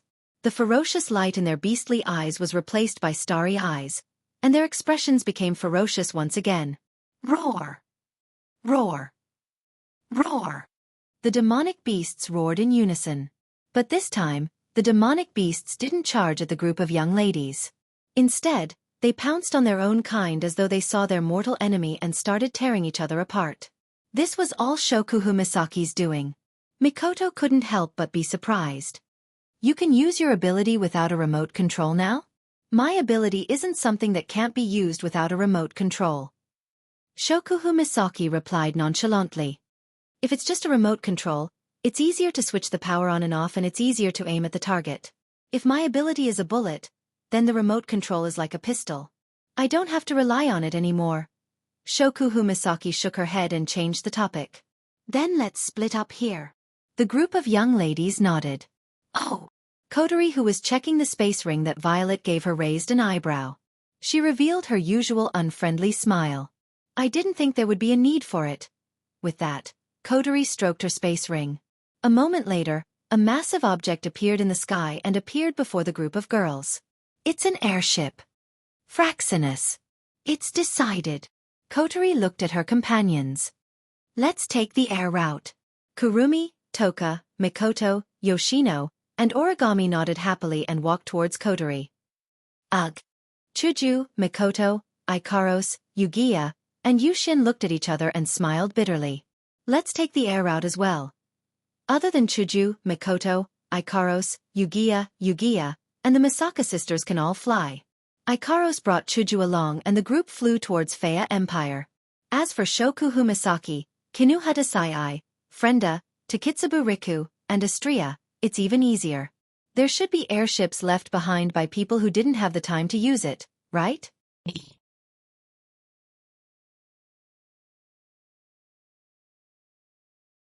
Chapter 1903.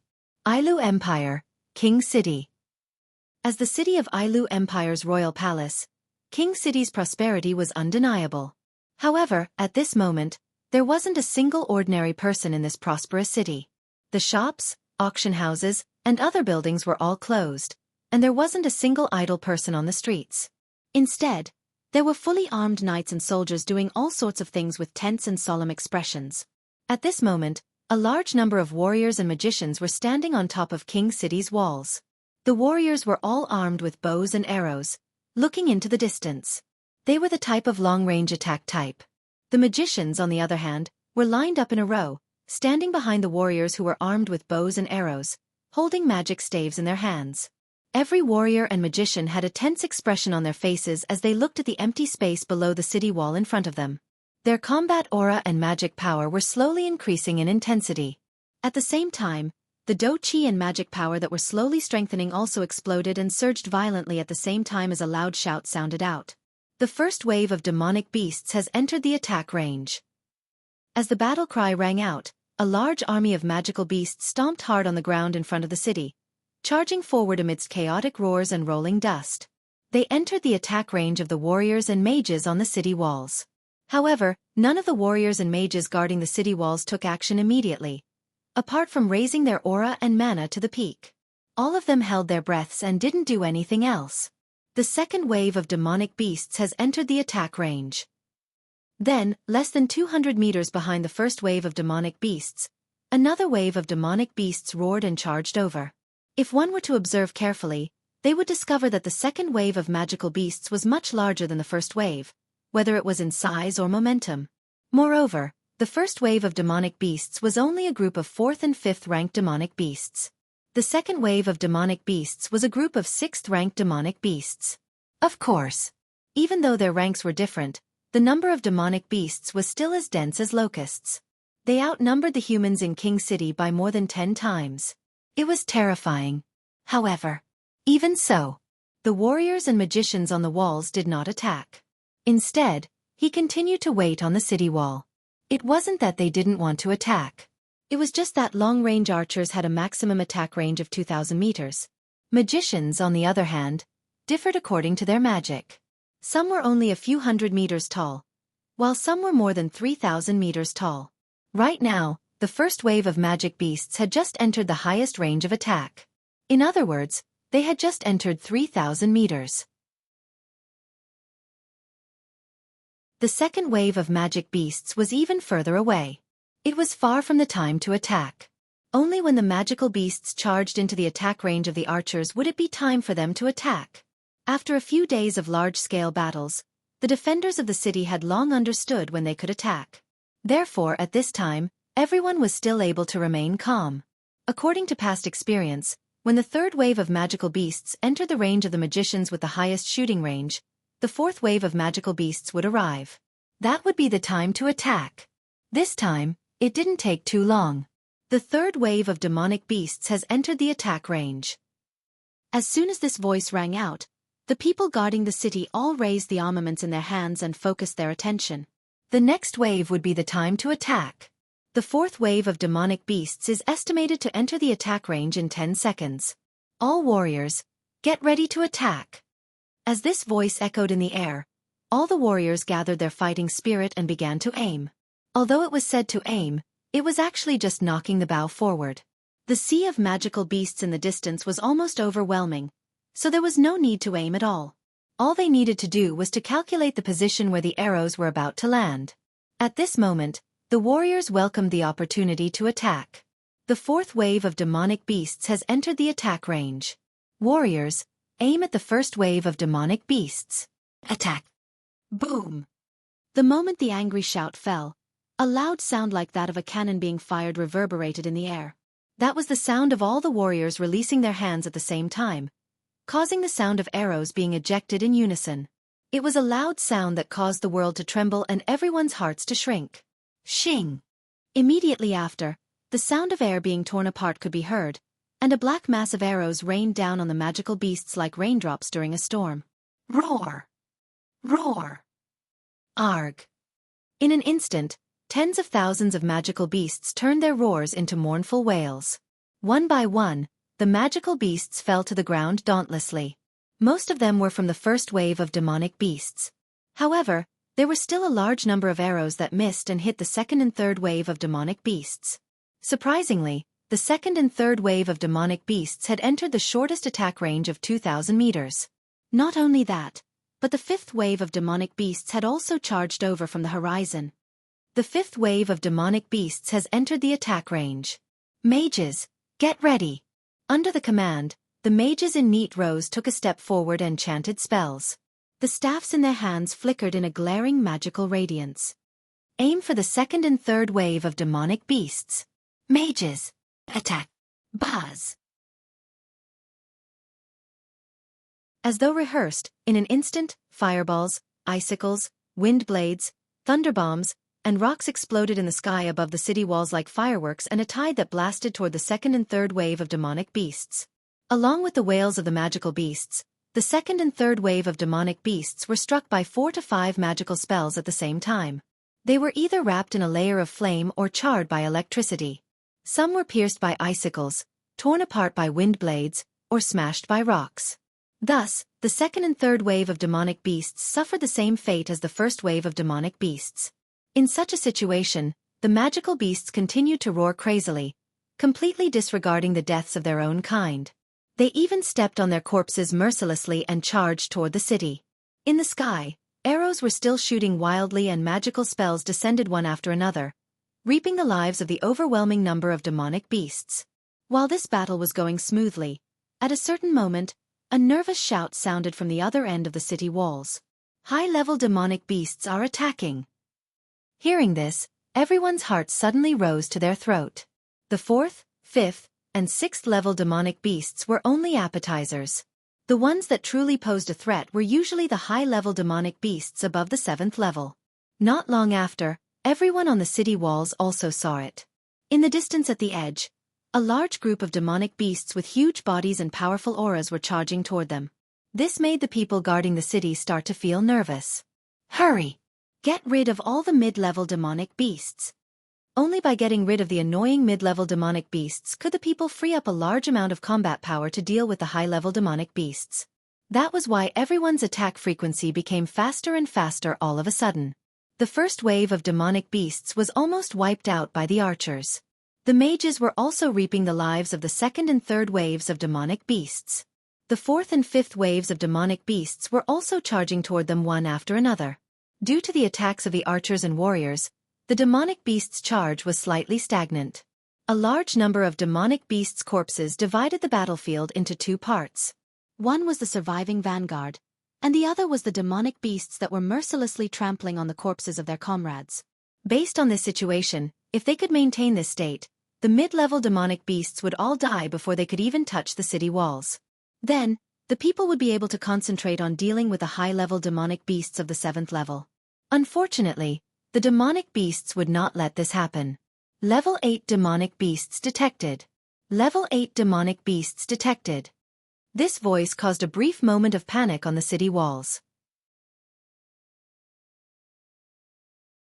They saw that in the farthest distance, there were about 500 huge beasts that were 3 meters tall.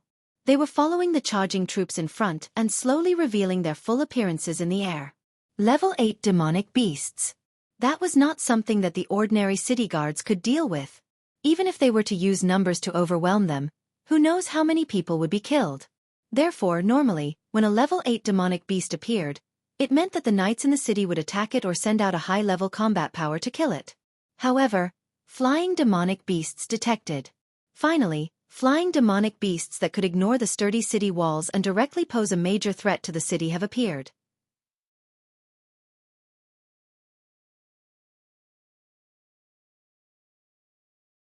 Chapter 1904.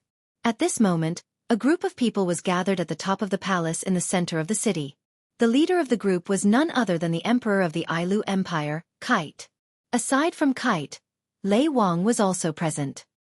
He stood beside Kite and on the other side was Sylph, whose expression was still as cold as ever.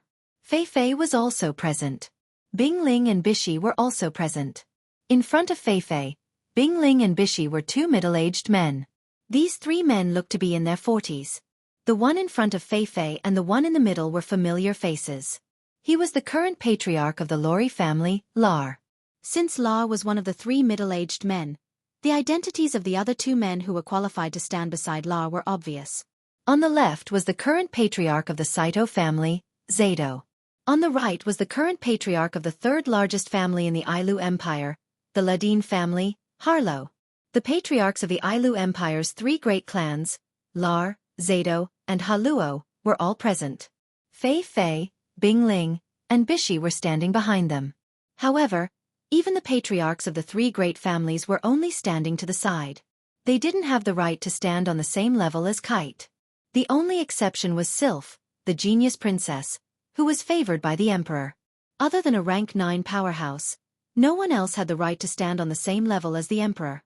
That was why Lei Wang was able to stand beside Kite openly. Because of that, there were two other people standing on the same level as Kite, Sylph, and the Thunder Monarch. They were two old men who looked to be in their 70s. One of the two old men had a gloomy face. His body emitted a faint cold aura. His eyes were filled with a sinister aura that made people subconsciously stay away from him. The other old man didn't look as gloomy as the former, but his hair was also white. His eyes didn't look as dignified as Lei Wang. Instead, there was a hint of arrogance in his eyes. One look and one would know he wasn't someone to be trifled with. Since these two old men could stand together with Kite, Lei Wang and Sylph, it was obvious who they were. The gloomy old man was the rank 9 powerhouse behind the Saito family. He was also the previous patriarch of the Saito family, Bolu. The arrogant old man was the rank 9 powerhouse behind the Ladin family. He was also the previous patriarch of the Ladin family, Yak. Now that the royal city was in danger of being invaded by the demonic beast army, the Ailu Empire's royal family and the three great families were gathered at the top of the royal palace, watching the battle from afar in silence. However, this silence did not last long. When the large group of densely packed black dots gradually approached from the distant horizon, no one could sit still any longer. Flying demonic beasts. The Beast King's expression. In the end, these flying demonic beasts still showed up. During the siege a few days ago, the biggest threat to King City wasn't the large number of rank 4, 5 and 6 demonic beasts. It wasn't the powerful rank 7 and 8 demonic beasts either. It was the flying demonic beasts that could fly. Not only could these flying magical beasts fly over the sturdy city walls, they could also increase their altitude and fly out of the range of the long-range attacks of the warriors and magicians. Then they would dive down and rush into the city, causing a lot of damage to the city at one point. If it wasn't for the formation of a large barrier around King City, these flying demonic beasts would have invaded King City and started a massacre. That's why these flying demonic beasts were the most troublesome to deal with in this war. It's not just flying demonic beasts, Borel said in a low voice as he stared into the distance of King City. Even from here, he could see the large number of giant beasts that were getting closer and closer. The rank 8 demonic beasts have also started their attack. There are at least a few hundred of them. If they attack together, no matter how sturdy King City's walls and barrier are, they will still be breached. When that time comes, Yak smiled coldly. The rank 9 demonic beasts should also show up, right? Hearing this, everyone present fell silent. Everyone present knew that there would definitely be rank 9 demonic beasts among the attacking demonic beasts. A few days had passed and the rank 9 demonic beasts were waiting in King City. They were waiting for the rank 9 demonic beasts to show up and block the enemy's strongest forces. However, the rank 9 demonic beasts didn't show up in these few days. Carter and the rest didn't dare to act rashly. Not to mention, the other side had a truly terrifying general that made one's heart turn cold. The Beast King. A demigod Beast King.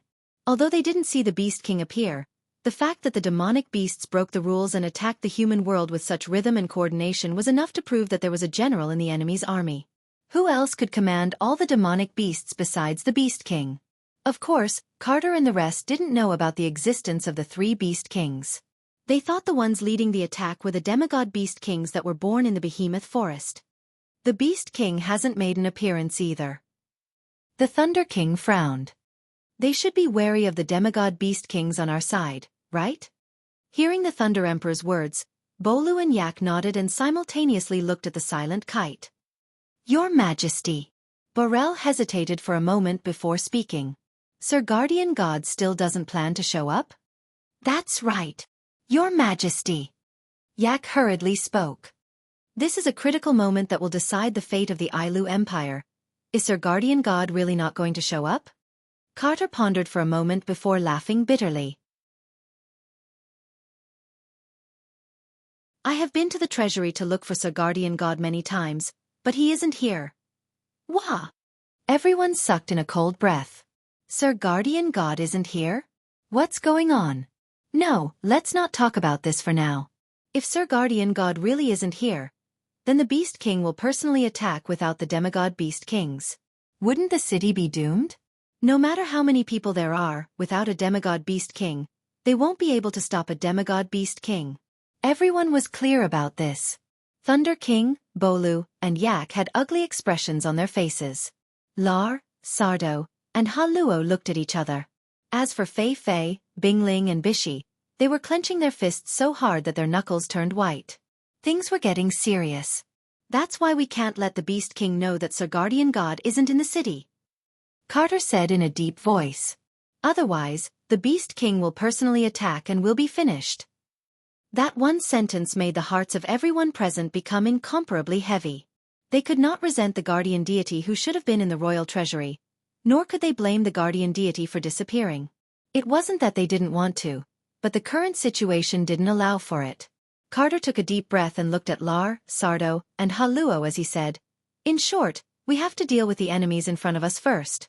Moreover, we can't go into battle, or else we'll draw the Class 9 magical beast out. Lar, Zar and Harlow, the three of you will lead the team and annihilate the Class 8 demonic beast." Yes. Lar, Zar, and Harlow lowered their heads. Sylph. Fei Fei. Carter turned to Sylph and Fei Fei. The two of you are also Class 8 demonic beasts. Follow the three patriarchs into battle. Yes. Sylph and Fei Fei nodded heavily. Carter didn't give any more orders after that. He turned around and continued to observe the battlefield. Bingling and Bishi gritted their teeth in frustration. The only reason Bingling and Baishi were able to stand together with these people was because they were the young masters of the second and third most powerful families in Ailu Empire. It was purely because of their status. In terms of strength, Bingling and Bishi were only Class 7 demonic beasts. They didn't have the qualifications to stand here. That's why Sylph and Fei Fei were allowed to fight while Bingling and Bishi didn't even have the chance to fight. After all, there were plenty of Class 7 demonic beasts in the city. Bingling and Bishi were of noble status and couldn't take the risk. That's why Carter didn't give any orders. How could Bingling and Baishi be willing to accept the fact that they were being protected like this? Just as the few people who received the order were about to step out to fight, Kite suddenly noticed something strange. In the distant sky, a black shadow suddenly rushed in. R1152.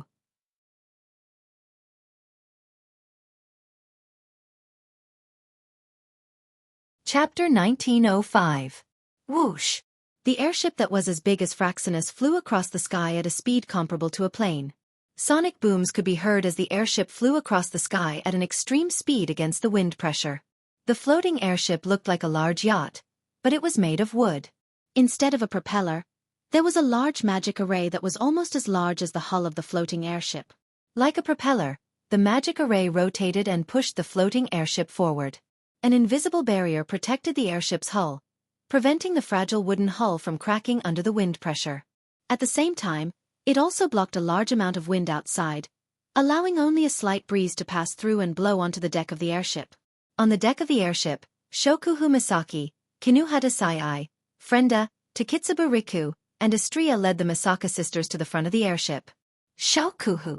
Until a certain moment, Kinuhata Sai pointed to the front, or more accurately, below, and shouted, "Look! It's the royal city!" Hearing this, the group of young ladies all turned their gazes to the front and below. Soon after, they all saw it one after another. Below the airship was a gigantic city, and at the center of the city was a dazzling golden palace. It was dazzling. However, looking at the dazzling city, the young girls' faces became a little shocked. There was no other reason than the fact that the dazzling city was currently being invaded by a violent invasion. The gigantic magical beasts formed a wave-like assault team. Wave after wave, they ran out from the mountains in all directions and charged towards the city in the center in an extremely violent and direct manner. In the sky, the flying magical beasts that had transformed into huge black shadows were lined up neatly like fighter jets. They glided. Once they found the right time, they would dive down and crash into a translucent barrier around the city, causing the barrier to tremble violently. Arrows, fireballs, wind blades, lightning bolts, rocks, icicles, and other ranged weapons and spells were fired from the city. They landed on the charging demonic beasts and the gliding demonic beasts. Every single one of them caused a huge explosion. Many demonic beasts fell to the ground. Corpses of demonic beasts could be seen everywhere within a few thousand meters of the city. Some of them were only left with broken limbs and bones. It was a hellish scene. The only fortunate thing was that there were no traces of humans among the corpses. The demonic beasts were only 1,000 meters away from the floating airship. They didn't enter the city. The city walls were still fine. The barrier was shaking, but it still managed to hold on. At first glance, it looked like Feng Zhang had the upper hand, but Shokuhu Misaki frowned and said, "Let's go." "This isn't good." "Huh?"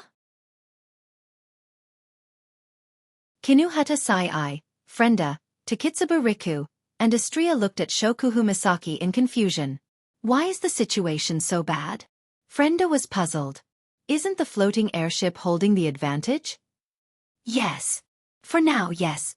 Shokuhu Misaki's eyes were filled with worry. But this won't last long. Why? Takitsuba Riku asked. Is the barrier about to break? That's one of the reasons. That is also one of the reasons. The barrier might be able to withstand the attacks of the flying demonic beasts, but once the Class 8 demonic beasts reach it, it will break sooner or later. Shokuhu Misaki looked at the demonic beasts furthest from the city and shook her head. Also, didn't you notice that the demonic beasts haven't used any spells yet? Yes. The girls finally realized what was going on. Yes, the demonic beasts haven't used any spells yet. Demonic beasts tend to use spells that have high attack power. In terms of area of effect, their spells should be weaker than human spells. Shokuhu Misaki frowned. But because of this, the magic of the demonic beasts is much more powerful than that of humans. Now they have not reached the attack range, so they can only charge. But once the demonic beasts charge into a certain range and collectively release magic, the barrier of the royal city will shatter sooner or later. The girls understood the severity of the situation after hearing Shokuhu Misaki's explanation. Unfortunately, this isn't the most serious problem. The barrier won't be able to withstand the attacks of several hundred Tier 8 demonic beasts. Shokuhu Misaki stepped forward and looked at the flying demonic beasts. Now the people guarding the city have put their attention on the Class 8 magical beasts, but they have subconsciously forgotten that there are Class 8 magical beasts among the flying magical beasts. When the Class 8 magical beasts appear, they only need to collectively dive down, and the barrier will be finished. What should we do now? Astria quickly asked. Should we charge forward? Yes. Charge forward. Shokuhu Misaki's lips curled into a sly smile. That's right. We have to charge forward. With that, Shokuhu Misaki raised her hand and swung it down. Everyone. Territory, domain of will. Activate. The moment she finished her sentence, the Misaka sisters on the deck stepped forward and extended their arms. Buzz! In the next second, a protective barrier made of emerald green crystals appeared around the Misaka sisters and spread out to their surroundings. It combined with the territory around them and spread out together. Not long after, the Misaka sisters collectively released a territory to form a gigantic territory barrier, enveloping the entire airship within. Shokuhu Misaki shouted again. Take control of the airship. Charge forward. Right away, the floating airship that was enveloped by the realm of will sped up and dashed forward violently with an intense air-braking sound. With the protection of the territory, the impact on the airship would be reduced to zero, and the girls on the airship wouldn't be affected at all. However, that's only true for the girls. To the magical beasts that were within the range of the airship's charge, the airship that was enveloped by the territory, domain at will, was no different from a meteorite falling from the sky. Therefore, before the demons could even roar, the floating airship that had turned into a meteor charged into the battlefield between the humans and demons under the cover of the territory, domain of will. The airship charged towards the direction of the capital as it charged ferociously. Boom! Boom! Boom! The territories.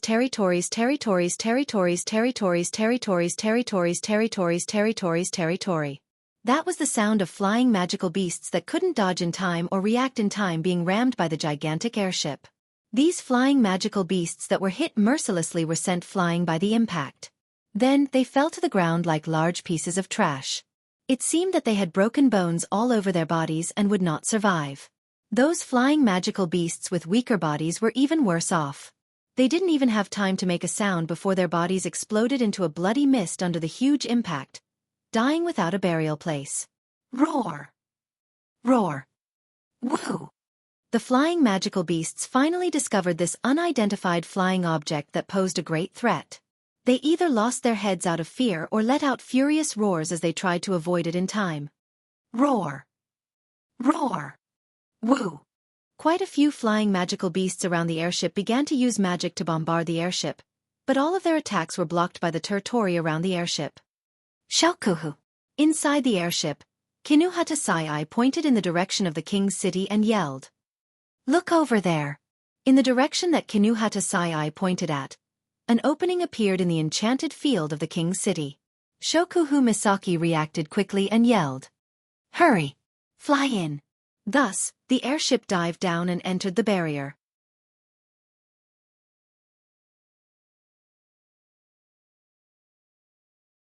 Chapter 1906. Roar! Roar! Roar! When an entrance opened in the barrier of Royal City, the group of flying magical beasts closest to the entrance immediately roared in joy and flew in the direction of the entrance. Boom! With a muffled sound, the floating airship that was wrapped in the territory fell from the sky like a meteorite. It directly knocked the flying beasts that were trying to drill into the entrance and sent them flying into the barrier. Roar! Roar! Roar! The rest of the flying beasts snarled and followed behind the floating airship in an attempt to enter the enchanted field.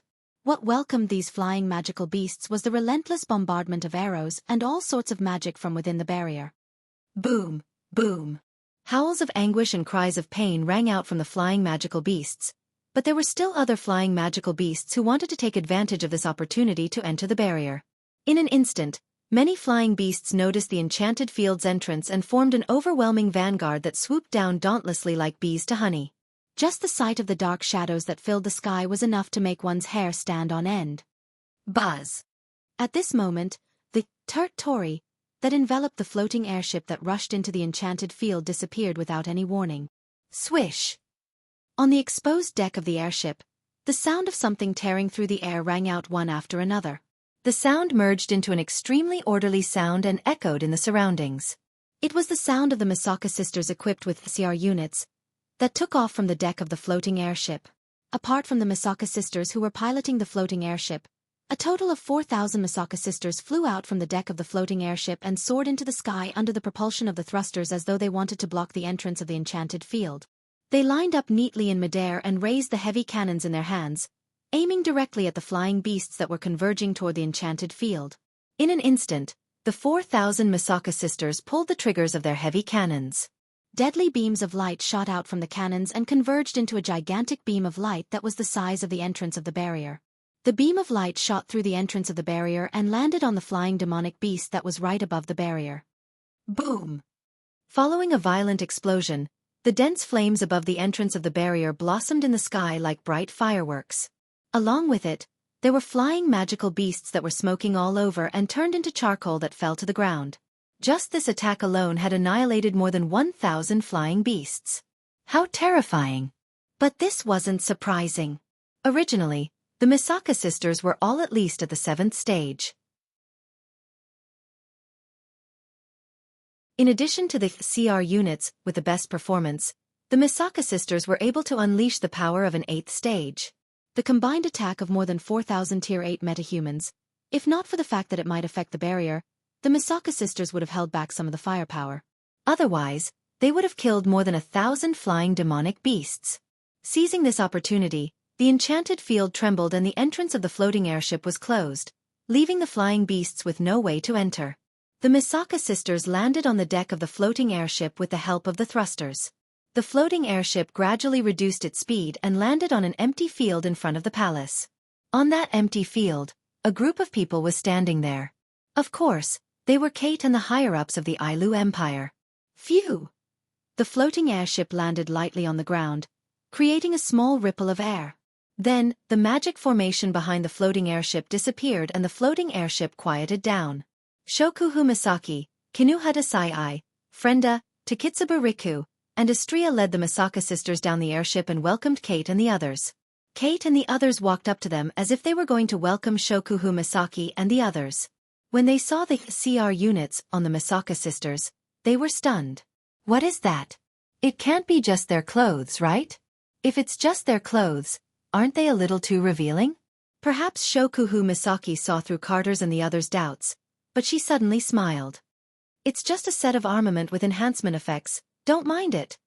Hearing this, Carter and the rest shifted their gazes away from the Misaka girls. The Thunder King even took a step forward and scanned the group of girls. When he realized that Lulu was not among them, he immediately panicked. Where's Lilu? Why isn't she with you? Lei Wang thought Shokuhu Misaki and the others were Lulu's reinforcements. Now that the reinforcements are here but Lulu isn't with them, even Lar and Feifei started panicking. Shokuhu Misaki shook her head at Lei Wang and the others. Lulu is currently looking after the 5 demigods in the capital of alternate generations. That's why she isn't with us. Looking after the 5 demigods?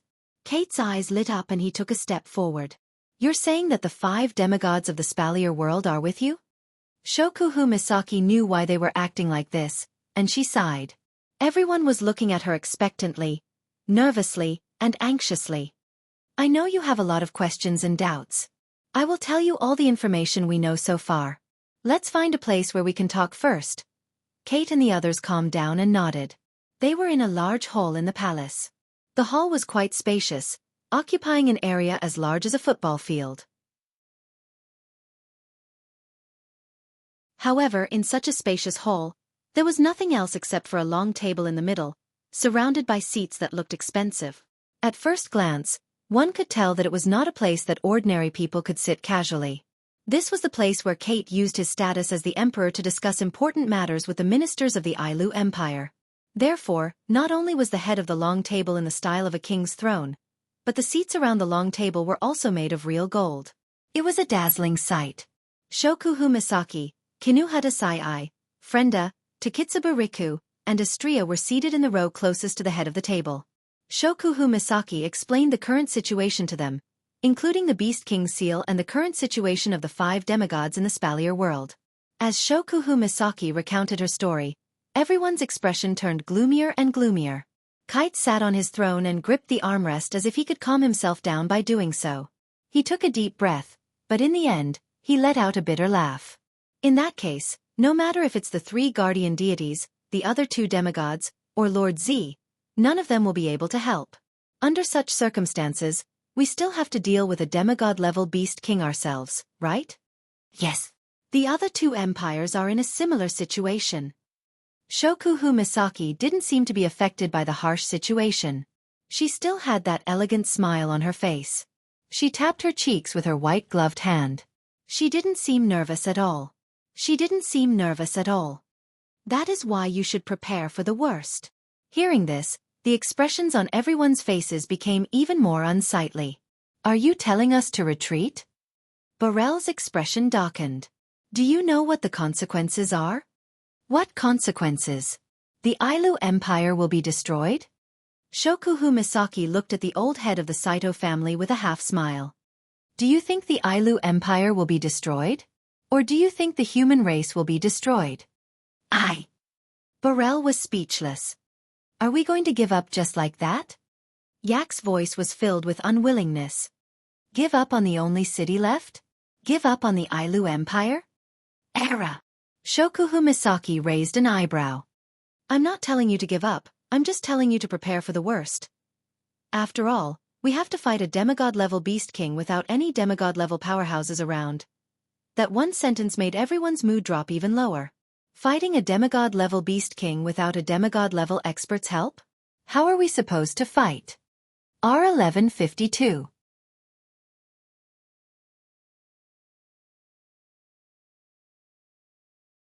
Chapter 1907. How many people were there in the Spalier world? Unlike Earth, although there were 3 empires that ruled over the Spalier world, In this world where the strong were respected, there were conflicts between people every minute and every second. Wars were unavoidable. Under such circumstances, not to mention how many people there were in the Spalier world, just the number of people who died every day in the Spalier world was definitely in the thousands. Yes, at least 1,000 people died every day. Because, in this world where the strong were respected, conflicts were everywhere. Since so many people died every day, naturally no one would be bored enough to count the number of people every day. However, even so, the Spalier world's population was much higher than Earth's. After all, just the Spalier world size was 10 times larger than Earth's, and the ocean was even wider. Although there was no detailed count, the Spalier world's population was definitely close to 100 billion. Out of 100 billion people, there were only 5 demigod powerhouses. One could imagine how rare a demigod powerhouse was, and how difficult it was to advance to the demigod rank. Then, how strong were these rare and difficult to advance to the demigod rank? If one had to use data to show it, it would be very unclear if one used battle strength or how many times stronger than a Tier 9 powerhouse. However, in the Spalier world's history, there had been a large number of Tier 9 powerhouses besieging a demigod rank. That was something that happened a long time ago, and Kite and the others only knew about it from books. There was a passage recorded in the book. 20 Tier 9 powerhouses joined forces to fight a demigod rank powerhouse. The battle lasted for 3 whole days, and after 3 days, 17 of the 20 Tier 9 powerhouses were killed, and the demigod rank powerhouse was heavily injured. In the end, the remaining 3 peak stage Type 9 powerhouses carried out a suicidal attack, risking their lives to drag the demigod powerhouse down with them. The result: a demigod rank powerhouse, 3 Tier 9 powerhouses, and 17 other Tier 9 powerhouses. All of them have fallen. 20 Stage 9 powerhouses, and 3 of them were at the peak of Stage 9, just a step away from the demigod stage. Such a terrifying lineup. In the end, yet, he was defeated by a newly ascended demigod. If it weren't for the fact that the remaining 3 Type 9 powerhouses had decisively dragged the demigod powerhouse down with them, they would have been dead already. In the end, it was still unknown whether that demigod expert would fall or not. This was the terror of a demigod. Of course, compared to the beast kings that attacked the Ailu Empire, that demigod expert had relied on his own strength to break through, and his strength was definitely stronger than this beast king who relied on the strength of a false god. However, Kite did not have a peak Type 9 expert on his side, right? Excluding Shokuhu Misaki and the rest, there were only Kite, Lei Wang, Poru, and Yak.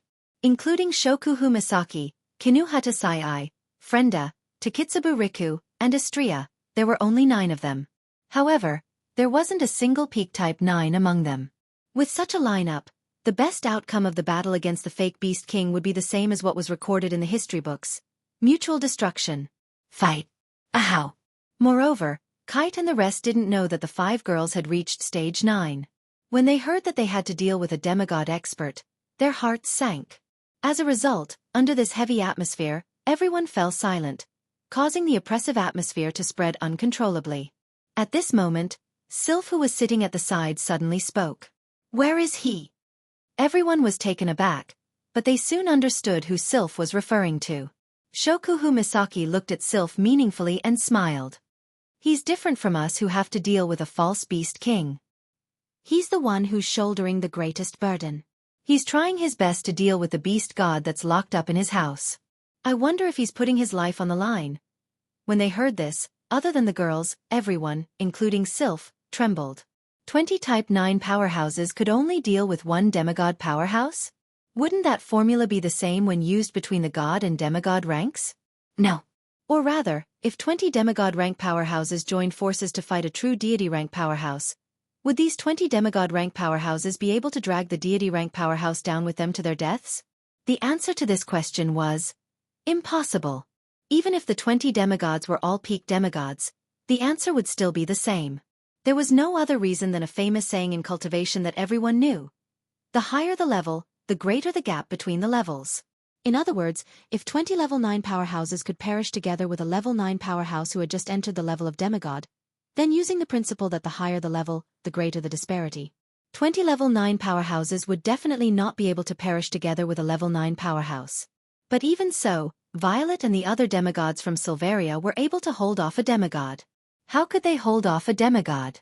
How could they hold off a mere demigod? When they thought of this, a strong emotion burned in Carter and the rest's hearts. Shokuhu Misaki's words dispelled the depression and despair in Carter and the rest's hearts. However, that doesn't mean their doubts are gone. You're saying that he intends to work with Lady Violet and the other demigods to take on a demigod beast king? Sylph's frosty expression showed a hint of worry. Will he be fine? How could he be fine? A cold glint flashed across Burrell's eyes when he mentioned Wu Yen. He's just a little brat with some talent. He might have reached stage 9 at such a young age, but he's so arrogant that he wants to take on a demigod that we can only seal and guard day and night. He must be tired of living. Does he think he's on the same level as a demigod? Burrell didn't hide the resentment in his voice when he said that. It was only natural. Who was Burrell? He was the old patriarch of the Saito family, the second most powerful family in the Ailu Empire. Burrell's grandson, Bing Ling, suffered at the hands of Wu Yen in the Spalier World Academy. He was easily defeated by Wu Yen in front of the entire academy. Since then, Burrell didn't have a good impression of Wu Yen. When the Tower of Arena's projection came to meet Wu Yen, Burrell's attitude was extremely bad. Later on, during the council meetings, Burrell heard from Carter and Lei Wang about how good Wu Yan's performance was, how high his talent was, and how incredible his achievements were. Not only did he have a group of talented young women by his side, he even had a demigod supporting him. This made Burrell, who didn't have a good impression of Wu Yen, even more jealous of Wu Yen. That's not all. What's more important is that Burrell's second son, Marcus, was killed by Wu Yen. Marcus betrayed the humans and helped the Beast King. In the end, he attracted the power of a false god and turned into a monster. He even wanted to seek revenge. His death was not enough to cover up the fact that Wu Yen killed Burrell's son. On top of that, Burrell's second grandson, Bing Mian, was first heavily injured by his own scheme and then turned into a monster after receiving the power of a false god. After that, Wu Yen chased Bing Mian to the Saito family's base and crippled him. How could Burrell not hate Wu Yen? Everyone knew that Marcus and Bing Mian had only themselves to blame and deserved to die. However, these two people who deserved to die were indeed Burrell's son and grandson. Therefore, while the outsiders were laughing at the Saito family, they continued to talk about Wu Yen enthusiastically and spread Wu Yan's reputation. Burrell hated Wu Yen to the core. Even though Bolu knew that this isn't the time for sarcastic remarks, it's still the time for humanity to unite to survive this calamity. He didn't even think about hiding his hatred for Wu Yen. He didn't even think about holding back as he directly mocked Wu Yen. But it was a pity that Burrell's sarcasm had unknowingly touched his reverse scale. Xing! Just as Burrell's sarcastic words fell, a figure suddenly flashed in front of him. Raising a petite fist wrapped in berserk airflow, she heavily smashed it towards Burrell's face.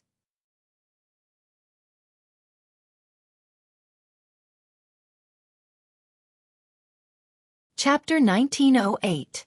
Swish!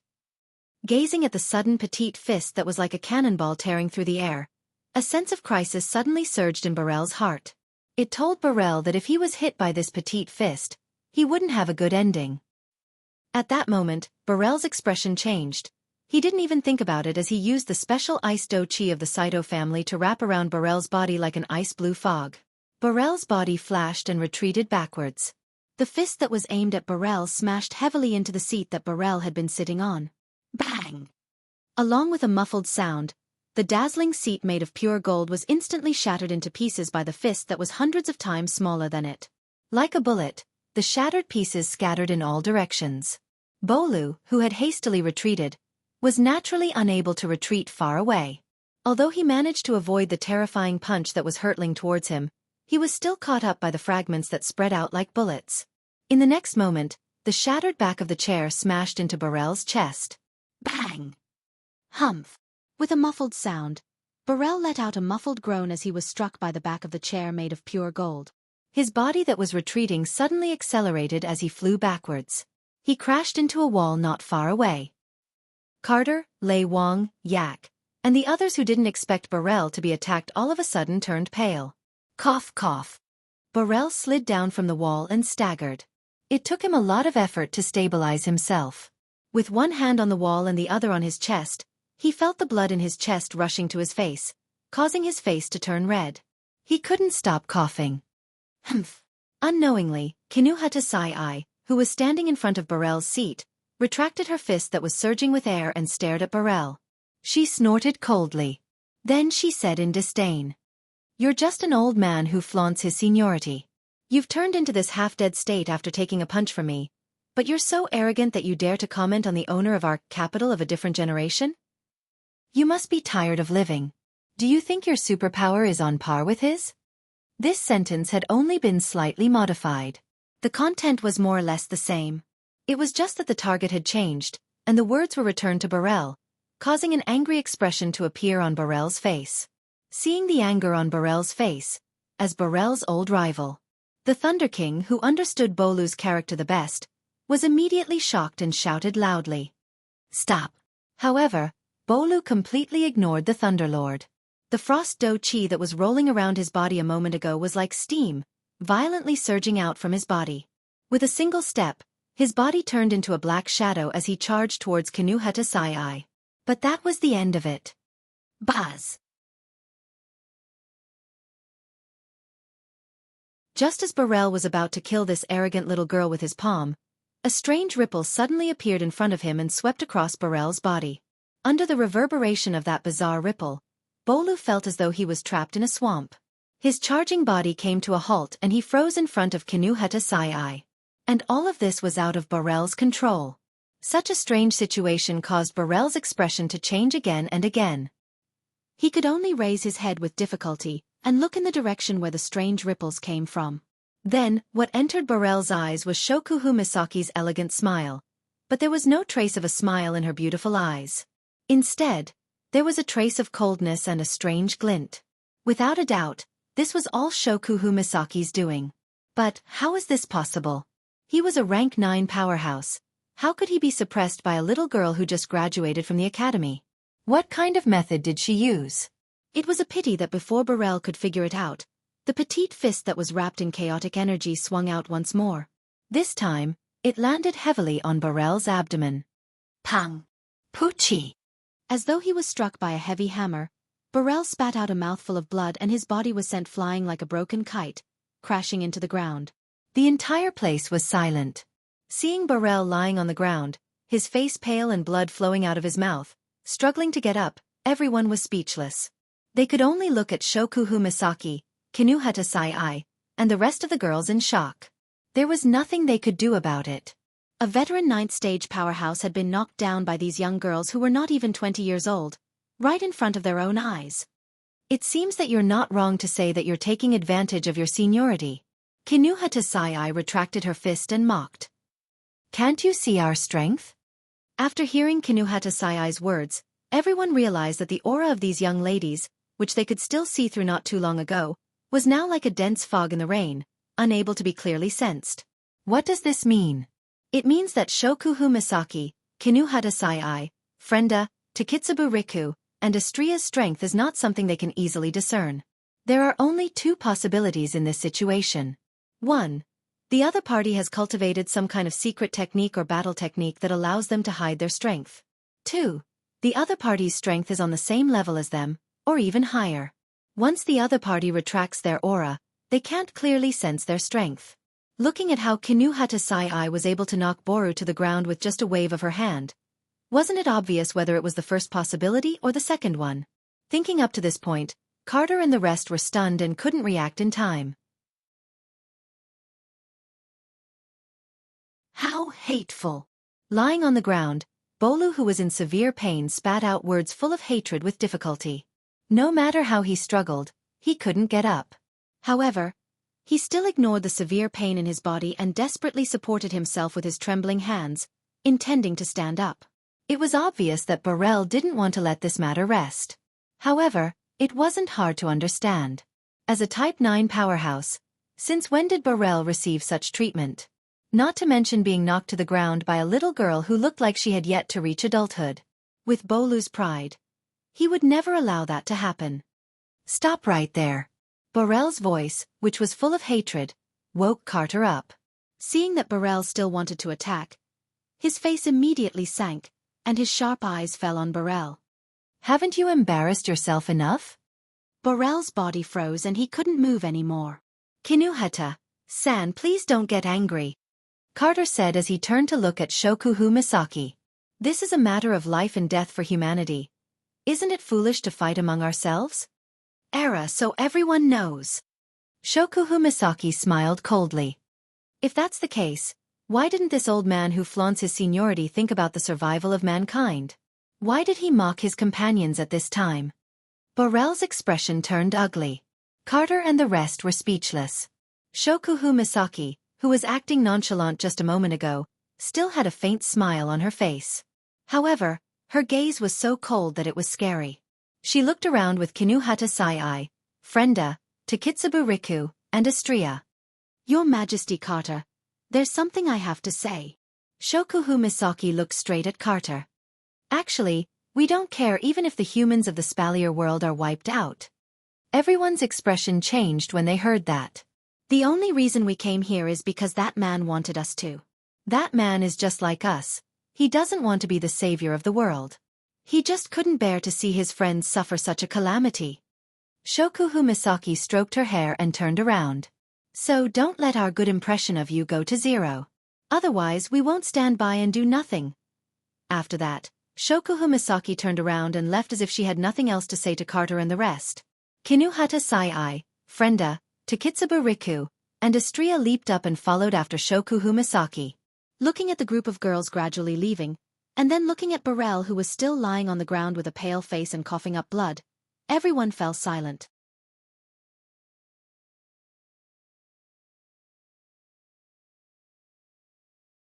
Chapter 1909. Carter and the others watched Shokuhu Misaki, Kinuhata Sai, Frenda, Takitsubu Riku, and Astria leave the hall in silence. If it were another group of people who said something like, I have nothing to do with the extinction of mankind, Kite would definitely regard them as an unstable factor.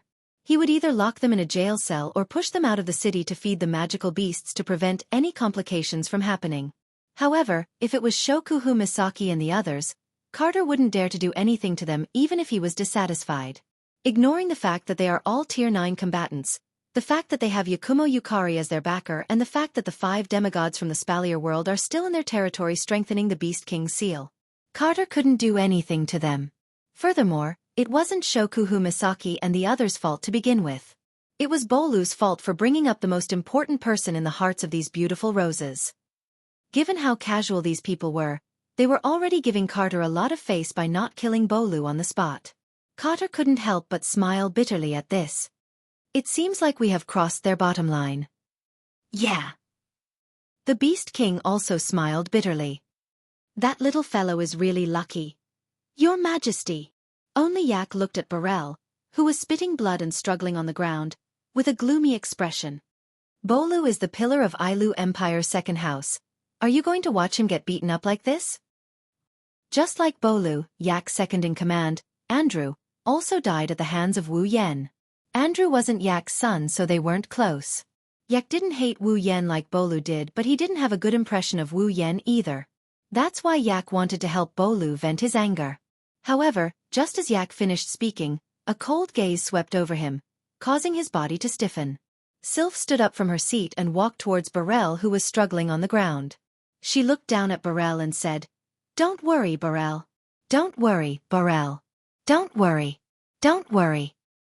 Sylph will remember that you have offended my fiancé. Sylph turned around and walked towards the entrance, ignoring Borel, who was getting paler and paler. It's over, Kite muttered. His voice was filled with shock and jealousy. Even Sylph is angry because of that brat. Lei Wang sighed. He knew how much Carter doted on his daughter. He turned to Fei Fei. Fei Fei, you have a good relationship with those girls. Why don't you go take a look?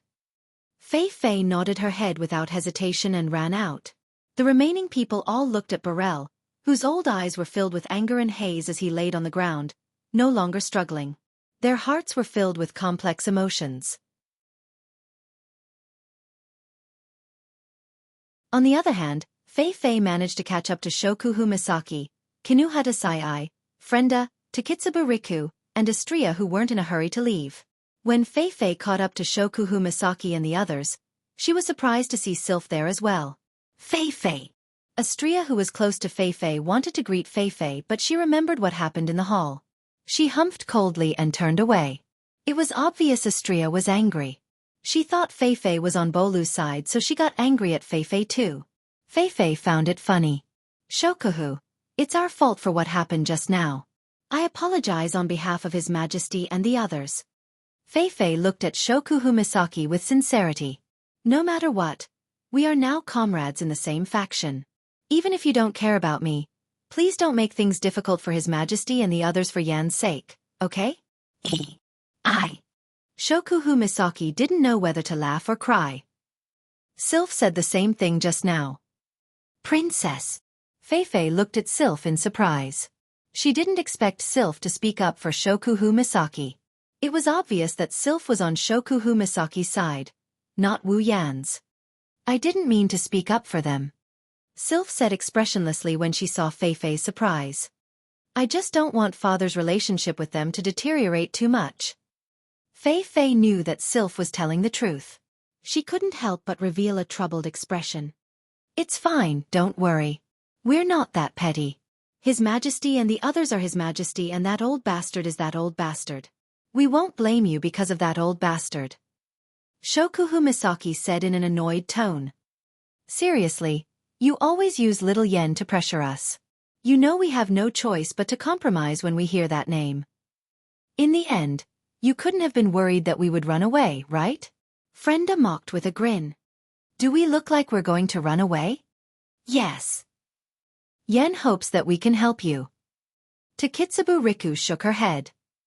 That's why we will stay. Don't worry. Both Sylph and Fei heaved a sigh of relief in their hearts.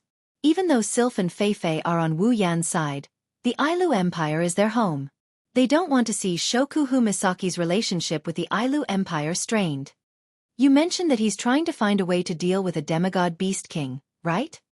Sylph raised her head and looked at Shokuhu Misaki with her icy blue eyes. Does he really have a way to deal with a demigod beast king? Don't tell me you don't trust your own fiancé. Kinuhata Sai grumbled in dissatisfaction. Or are you just like that old bastard? Do you really think your fiancé can't participate in a decision of that level? I'm just curious. Sylph didn't try to explain herself. Her expression was as cold as ever. I want to know, is there anything I can help you with? Huh. Astria looked at Sylph with a surprised expression. Help. Shokuhu Misaki looked at Sylph and saw her cold expression. She knew this was the most direct emotion in her heart. She couldn't help but smile. The only thing we can do is to trust him. Trust him. Fei was shocked. Trust him. Sylph lowered her head and remained silent for a while. When she raised her head again, she nodded calmly with an unchanged expression. Understood. Seeing this, Shokuhu Misaki muttered in her heart. It seems like Wu Yan found himself an interesting fiancé. I guess that's the only thing we can do. Fei nodded after a while. Then, we'll leave the matter of the demigod beast king to Lord Yen, Lord Yukari, and the other demigods. Let's focus on the enemies in front of us. Shokuhu, Fei asked. How do you think we should deal with the demonic beasts? Deal with the demonic beasts. Shokuhu Misaki chuckled. Are you talking about the demonic beasts that are attacking the capital? Let's forget about it then. Not only Fei, but even Sylph was taken aback when she heard this. Forget about it? What does she mean by that? Have you all forgotten that the reason why the magical beasts attack the humans is all because of the Beast King's command? Shokuhu Misaki's words woke them up from their reverie. As long as we can get rid of that half-baked Beast King who relied on the power of a false god to climb to the top, then the magic beasts outside will collapse on their own. Why waste time on those magic beasts? Deal with the Beast King. Sylph repeated the same words. That's a demigod we're talking about. Fei's expression darkened. Even if the other party is just an irregular demigod who took a shortcut, he's still not someone ordinary people can deal with. To deal with such an existence, we'll need at least 3 peak-tier 9th order powerhouses to fight to a draw. Only with 5 would we have a chance of winning, right? So. Shokuhu Misaki's eyes glowed with excitement. We'll have to play some tricks. Tricks. This time, it wasn't just Sylph and Fei-Fei. Even Kinuhata Sai-I, Frenda, Takitsubu Riku, and Astria were paying attention. While everyone was focused, Shokuhu Misaki finally spoke. Hey, can you help me find something? R1152.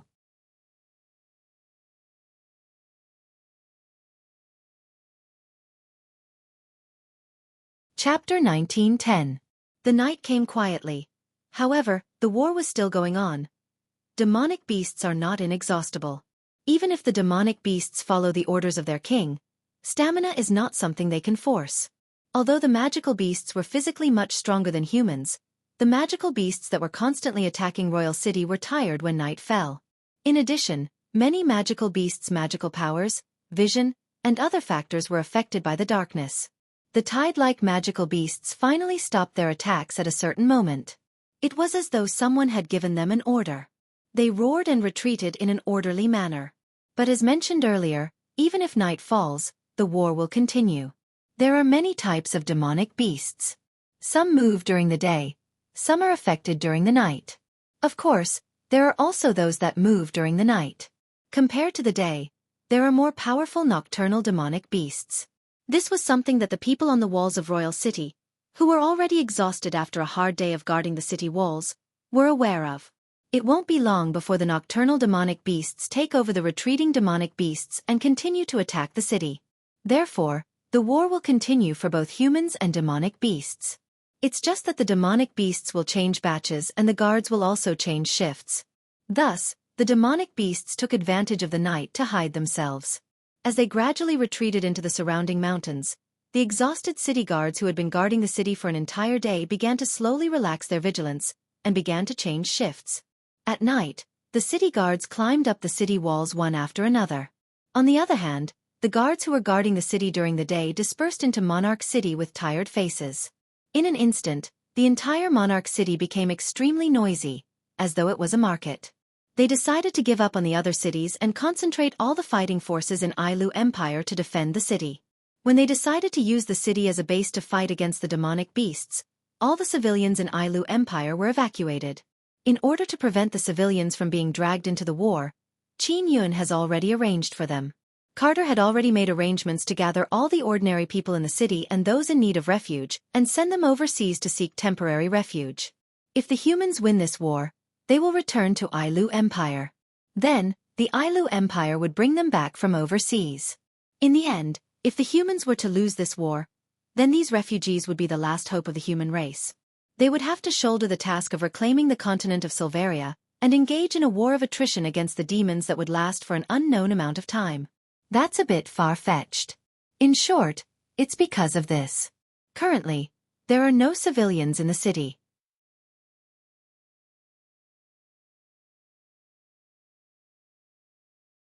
Everyone is at least rank 5 warriors and magicians. There's not a single rank 4 in sight. In other words, these people in King City were the strongest faction the Ailu Empire could muster. There was no other faction that could match up to them. The Baruba Empire and the Faya Empire should be in the same situation. Compared to the past, today's war against the demonic beasts went smoothly. There's no other reason. Because there's a new group of soldiers. 5,000 Misaka girls. No matter who these girls were, they all looked exactly the same. Anyone in the Spalier world would have heard of them. After all, the Misaka sisters had never hidden themselves. Not only did they hunt in the giant beast's forest, they even fought against demonic beasts in the giant beast's forest's campsite for a period of time. Furthermore, they looked exactly the same as the Misaka sisters and possessed the ability to control electricity. Even the people of the other two empires had heard of the Misaka sisters' existence, so how could the people of the Ailu Empire not know of them? It was only today that the people in the capital knew what kind of power this rather famous legion, whose members looked exactly the same, had. Disregarding everything else, just the performance of the 5,000 Misaka girls in the city today was enough to shock many people to the point of disbelief. There was no other reason other than the fact that all 5,000 Misaka sisters could display strength comparable to a stage 8 powerhouse. Yes, 5,000 rank 8 powerhouses. That's the reason why everyone was shocked to the point of disbelief. At this moment, Almost all of the rank 8 powerhouses in the Ailu Empire have gathered in the city to participate in this war that will decide the fate of the empire. Although the number of rank 8 powerhouses in the city isn't all of the rank 8 powerhouses in the Ailu Empire, it's at least 95% of the total number of rank 8 powerhouses in the empire. Then, how many rank 8 powerhouses are there in the city? Rank 8 powerhouses are very important in the battle. That's why the number of rank 8 powerhouses in the city has already been calculated. Since the start of the war, there's a total of 1,188 rank 8 powerhouses in the city. How many rank 8 demonic beasts are there? Humans haven't calculated this point. However, based on the number of rank 8 demonic beasts that attacked the city during the day, there were at least a few hundred rank 8 demonic beasts in each direction. The total number of demonic beasts from all 4 directions is about 2,000 to 3,000 rank 8 demonic beasts. If you include the nocturnal demonic beasts that attack at night, then there's about 5,000 rank 8 demonic beasts. In terms of rank 8, the Misaka sisters are more than enough to fight against the demonic beasts that attacked the Ailu Empire. In other words, the demonic beasts' numbers in every rank are higher than the humans. But with the arrival of the Misaka sisters, the situation has been completely reversed. Of course, numbers aren't everything. The Misaka sisters might be able to display rank 8 battle prowess, but that's only between the beginner and intermediate rank 8. On the other hand, the demonic beasts and Ailu Empire's rank 8 demonic beasts were mostly at the peak of rank 8. Any one of them could easily take on 2 or 3 Misaka sisters. Even so, the presence of these 5,000 Misaka sisters is enough to affect the outcome of the war. At this rate, as long as the rank 9 demonic beasts and pseudo-beast kings don't show up, it's only a matter of time before the humans defeat the demonic beasts. Carter and Lei Wang couldn't help but feel relieved that Shokuhu Misaki didn't back out because of the conflict during the day. If she did, they would have lost their only hope of victory. Even Burrell and Yak, who hated Shokuhu Misaki and the rest, shut their mouths, not daring to say anything else. However, is it possible that the rank 9 demonic beasts and pseudo-beast kings won't show up? Of course, that's impossible. Thus, Shokuhu Misaki made a decision that shocked Sylph and Fei Fei after they parted on bad terms in the morning. The terrain of Royal City was actually similar to a basin. Although it wasn't as high as the surrounding area and as low as the center, King City was surrounded by an irregular circular mountain range. The irregular circular mountain range that surrounded the capital was the habitat of the demonic beasts that attacked the capital. As the night grew darker, the magical beasts retreated into the mountain range. About 1.5 hours later, the nocturnal magical beasts began to move in the mountain range. They stepped on the flattened roads and growled as they descended the mountain and headed in the direction of Royal City. On the path of one of the groups of Class 7 magical beasts, there was a small mound not too far away. At a certain moment, several black silhouettes passed by and silently landed on the ground. The black figures tried their best to suppress their breathing as they quietly hid on the ground. Their auras, which were more obvious compared to the magical beasts, were also suppressed to the minimum. It was not easy for them to hide from the sharp senses and smell of the magical beasts. These silhouettes are all beautiful young women. They are Shokuhu Misaki, Kinuhata Sai, Frenda, Takitsubu Riku, and Astria, who were supposed to be in King City. Not only Shokuhu Misaki, Kinuhata Sai, Frenda, Takitsubu Riku, and Astria, but even Sylph and Feifei are hiding here. However, Sylph and Feifei looked more serious than Shokuhu Misaki and Astria. Are you sure you want to do this? Even Sylph couldn't maintain her usual cold tone. Her voice was laced with disapproval. I think it's too dangerous. Since we're already here, even if you try to persuade me, I won't retreat. Shokuhu Misaki purposely said this sentence in a playful manner, but her next sentence was laced with a sense of nervousness. Tonight, we will assassinate the half-baked beast king hiding behind the scenes.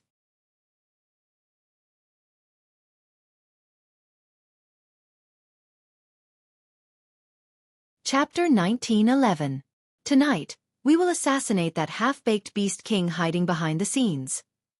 When these words came out of Shokuhu Misaki's mouth and entered everyone's ears, an indescribable pressure pressed down on everyone's heart, causing the atmosphere to become heavy. Assassinate a fake beast king. In other words, Shokuhu Misaki was planning to assassinate the closest person to demigod rank.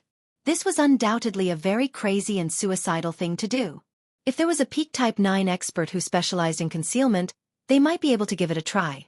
However, Shokuhu Misaki and the rest did not have a single peak type 9 expert. Aside from Astria, Shokuhu Misaki, Kinuhata Sai, Frenda, and Takitsubu Riku were only at the beginning of Tier 9. Compared to a peak Tier 9 expert, the difference was huge. As for Sylph and Fei, they weren't even at the peak of Tier 9. This team of 7, with the strongest being at the early stage of the 9th stage and barely reaching the mid-stage of the 9th stage, and 2 of them being at the 8th stage, could even assassinate a peak 9th stage powerhouse, let alone a pseudo-semi-god powerhouse. Of course, Astria has Pandora mode. Once she enters Pandora mode, her strength will increase by leaps and bounds. She might even reach the peak of rank 9. Even so, the success rate of an assassination attempt is pitifully low. No matter what. Although he was a dabbler, he still had 1 foot over the demigod barrier and could not be compared to a real demigod powerhouse. Even so, he was still much stronger than a peak Tier 9 expert. That was why Shokuhu Misaki's words sounded like crazy, courting death, and audacious to others. But even in such a dangerous situation, Shokuhu Misaki still had that elegant smile on her face. It made people wonder if Shokuhu Misaki really knew how to assassinate a fake Beast King. If Shokuhu Misaki could really assassinate a fake Beast King, then the Ailu Empire's crisis would be resolved. When they thought of this, Sylph and Fei felt a trace of hope in their hearts. However, they still didn't have high hopes for Shokuhu Misaki. Are you sure about this? Fei sounded hesitant. If we fail, you should know what the consequences are, right? How about this? How about this? Shokuhu Misaki glanced at Sylph and Fei. Let's maintain the current situation. Once that half-baked Beast King makes his move, you should know what the consequences are, right? Sylph and Fei choked at the same time. That's right, if the current situation continues, Ailu Empire will be annihilated once the fake Beast King makes his move. This was because without the help of a demigod, no one would be able to deal with a fake Beast King. Even if all the experts in King City, including Tier 9 experts, were to make a move. In other words, if they don't take care of the fake Beast King, the Ailu Empire's fate will not be good. Now, the demonic beasts have yet to send out their Class 9 demonic beasts, while the Ailu Empire's Tier 9 experts are still waiting. Both sides are holding each other back. Let's see who will make the first move and break the stalemate. Shokuhu Misaki said as she looked ahead. But that is only temporary. The one who will decide the outcome of this war is the real deal. It's none other than that half-baked Beast King hiding behind the scenes. As long as he makes a move, Ailu Empire will be destroyed without a doubt. Once he dies, Ailu Empire's victory will be decided. Shokuhu Misaki sighed. The reason why the half-baked Beast King didn't make a move now is because it thinks the Ailu Empire's guardian deity is still in King City. That's why the half-baked Beast King doesn't dare to act rashly. Once it finds out that the guardian deity has left King City, it will be able to act without restraint. When that happens... Shokuhu Misaki didn't finish her sentence. Everyone knew what she was going to say next. Do you understand now?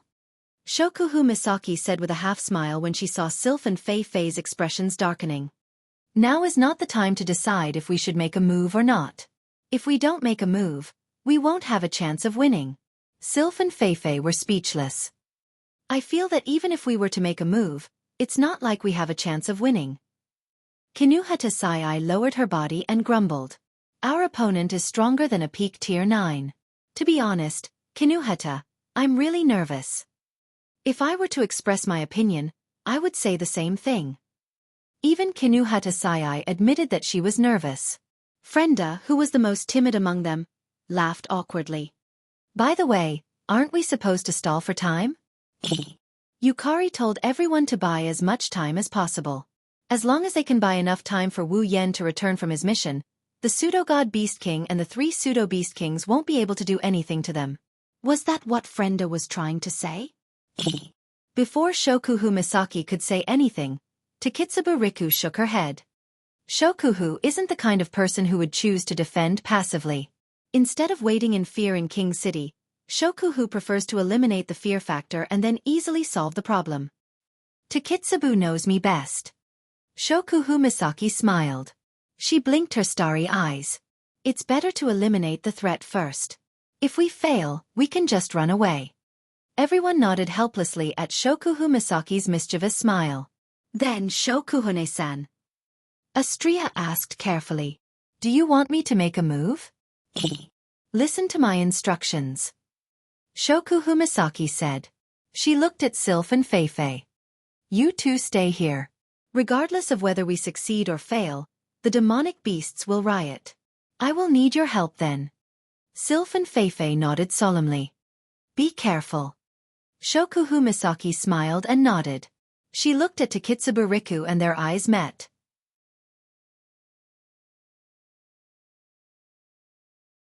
Takitsubu Riku understood what Shokuhu Misaki meant. For some reason, her eyes started trembling as if she was electrocuted. Bzzz. Frenda's eyes twitched. She raised her hand and waved it. Shokuhu Misaki, Kinuhata Sai, Frenda, Takitsubu Riku, and Astria all disappeared into thin air. That's Takitsubu Riku's ability. Personal reality interference. He could enhance, weaken, exchange, and change other people's superpowers as he wished, and could even create a multi-ability user. Just now, Takitsubu Riku had used this ability to interfere with Frenda's personal reality, giving Frenda the ability to deceive the five senses of all creatures and prevent them from sensing her own existence. Now, even the demonic beasts with super-sensitive senses won't be able to sense Shokuhu Misaki's group. While Sylph and Feifei were looking around in shock, Shokuhu Misaki, Kinuhata Sai, Frenda, Takitsubu Riku, and Astria carefully crossed the small hill and headed deeper into the mountain range. Although he doesn't know where the Beast King that led the demonic beasts to attack Ailu Empire is, high-level demonic beasts have a habit. No matter where they are, they will always find a place deeper than the lower-level demonic beasts. The higher the level, the more arrogant demonic beasts will be. They won't tolerate the fact that their habitat is shallower than the lower-level demonic beasts. That's why they will be able to find the Beast King if they go deeper. Roar! Roar! Roar! Shokuhu Misaki and her party ignored the roars of the nocturnal magical beasts that were heading towards the king's city. Shokuhu Misaki and her party made sure not to touch any of the magical beasts as they made their way deeper into the mountain. Got to say, the demonic beasts have a keen sense of smell. Even with Frenda and Takitsubu Riku's combined efforts, the demonic beasts couldn't detect Shokuhu Misaki and her group. However, when Shokuhu Misaki and her group got within a certain distance, the demonic beasts would turn around and look in their direction. Shokuhu Misaki and her group had no choice but to keep a certain distance from the demonic beasts. Under such circumstances, after an unknown amount of time, a light appeared in front of them.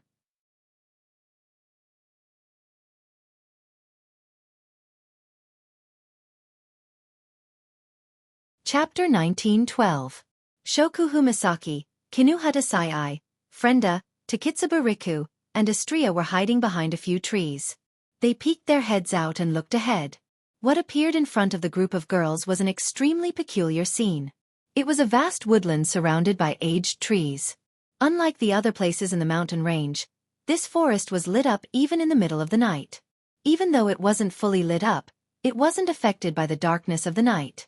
In the forest, numerous large magical beasts that faintly gave off a ferocious and dangerous aura were patrolling the area. These magical beasts were clearly Class 8 at the very least. Flying magical beasts constantly flew past in the air, taking in the entire scene below. Between the trees in the forest, there were also magical beasts with exceptional night vision keeping watch. Their sharp eyes that shone with either scarlet or green colors frequently swept across the surrounding dark corners. Their vigilant appearance made one involuntarily think of the word strict when looking at them. Compared to this solemn scene, not a single magical beast made a single sound in the forest. Not to mention the inherent roars, there wasn't even the slightest bit of noise. In such a situation, the slightest movement in the surroundings would be noticed. They would all be noticed by the Class 8 magical beasts patrolling the forest, scanning the trees, and hovering in the sky. At that time, all the magical beasts in the forest would rush over as long as one magical beast cried out, right? Unfortunately, the demonic beasts didn't know that. Even though they were patrolling the forest, they still couldn't prevent others from invading. At this moment, the 5 intruders who were hiding behind the trees turned their gazes to a certain direction in the forest. There were many demonic beasts patrolling the area. In the middle of the forest surrounded by trees, a very out-of-place tent stood there for a long time. The tent was about the size of an ordinary house. The source of light in the forest was the flames burning on top of the 8 wooden stakes around the tent. Upon closer inspection, one could see that the magical beasts in the forest were patrolling around the only tent, and within the tent, there was a faint silhouette swaying along with the flames. There was no doubt about it. A person who could be protected by a large group of demonic beasts. That person must have shed his beast form. A beast king in human form. The group of girls stared at the tent at the same time. Then, they looked at each other and nodded. In the darkness, a few blurry shadows flashed from behind the trees. They nimbly went around the trees and kept a safe distance from the patrolling demonic beasts. They charged towards the tent. Although the forest was heavily guarded, and the closer they got to the tent, the higher the level of the demonic beasts guarding it. However, these demonic beasts were at most at the peak of the 8th level. They couldn't see through the girls' tricks. As long as there weren't any 9th level demonic beasts guarding it, it wouldn't have much of an effect. Therefore, the patrolling demonic beasts, as well as the demonic beasts on the trees and in the air, didn't notice that the black shadows that represented death were rapidly approaching the center of the forest. They were flying towards the tent. Of course, the girls could only get close to the tent when they were 200 meters away. Because on the ground 200 meters around the tent, magical beasts that were even larger than the patrolling magical beasts were lying there. Their auras were even more powerful, and their appearances were incomparably sinister. Their scarlet eyes were wide open as they scanned the surroundings. They were the 9th level demonic beasts that hadn't appeared before. There were a total of 10 9th level demonic beasts lying around the tent. Some of them were in the form of snakes, some of them were half human, half dragon, some of them were in the form of wolves, and some of them were in the form of cats and tigers.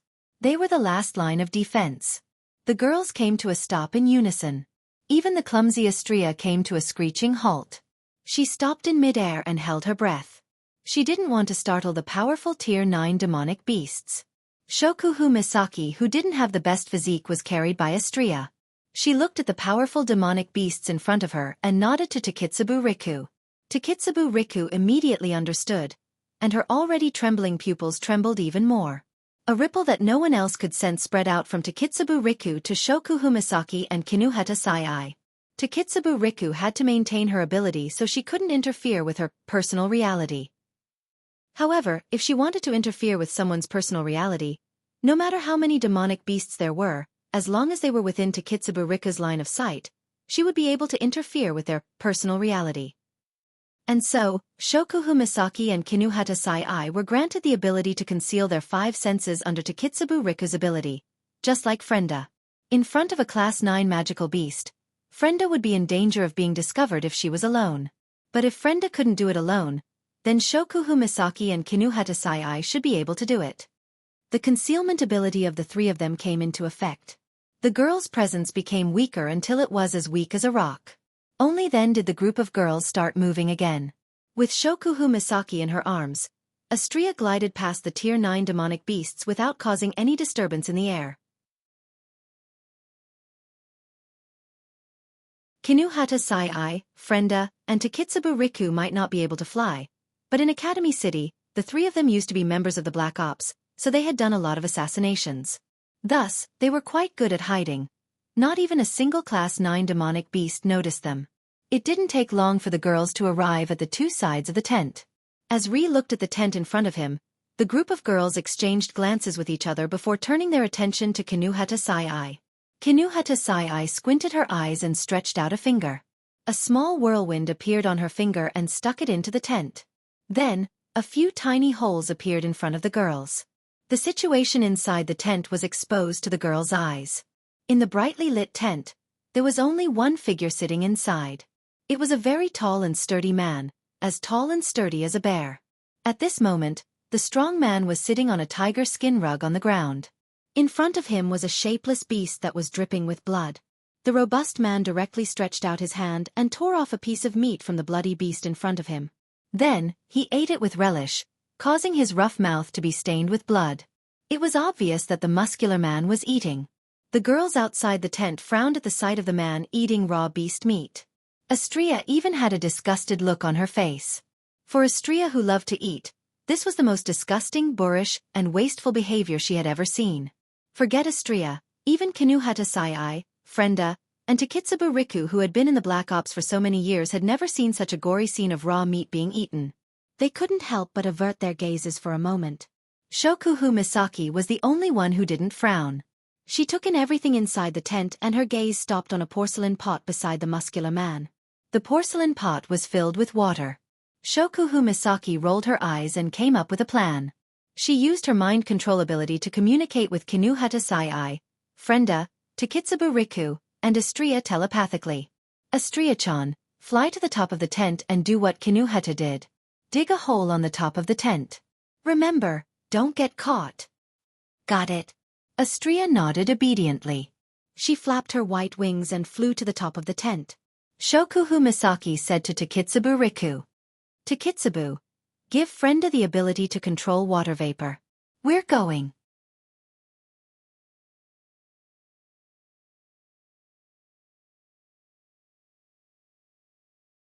Chapter 1913. Phew! In the tent, the robust man who had eaten his fill exhaled a long breath. He did not mind the blood in his mouth and treated it like soup. He wiped it all over his face. As he wiped it, he muttered to himself in a coarse voice. Even though the portion is sufficient, it's still the meat of a normal beast. It's tasteless, it can't even be compared to the trash outside. Human meat is still better. The robust man grinned as he spoke, as if he was reminiscing about something. Come to think of it, after the invasion of Ailu Empire, he must have enjoyed the flesh of many unlucky people who fell into the tiger's mouth. But it was only a few days ago that the muscular man was able to enjoy a good meal. Ever since Ailu Empire transferred all the resources and manpower from the cities, the muscular man didn't manage to catch a single human. There are so many humans in that broken city, yet I can't even enjoy a good meal. How annoying. The muscular man didn't look as cold as the Beast King. His personality was a little rough. He cursed and swore. After staying here for so many days, I really don't know when I'll be able to destroy that city. Humans are too stubborn. Can't they just be obedient and become food? How dare they resist? They don't know what's good for them. Might as well just crush that city. Of course, that's what he said. But the muscular man didn't dare to do so.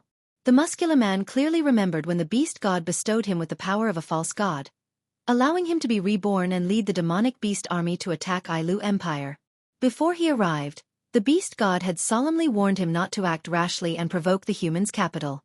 That's because there's a demigod guardian god residing in each of the 3 capital cities of the 3 empires. The muscular man knew that with his current strength, he wouldn't be able to do anything. He wouldn't be able to fight against the guardians of Ailu Empire. He didn't know how long the beast god had ascended to demigod rank. His current strength is definitely not as simple as a demigod. The muscular man knew his family's strength.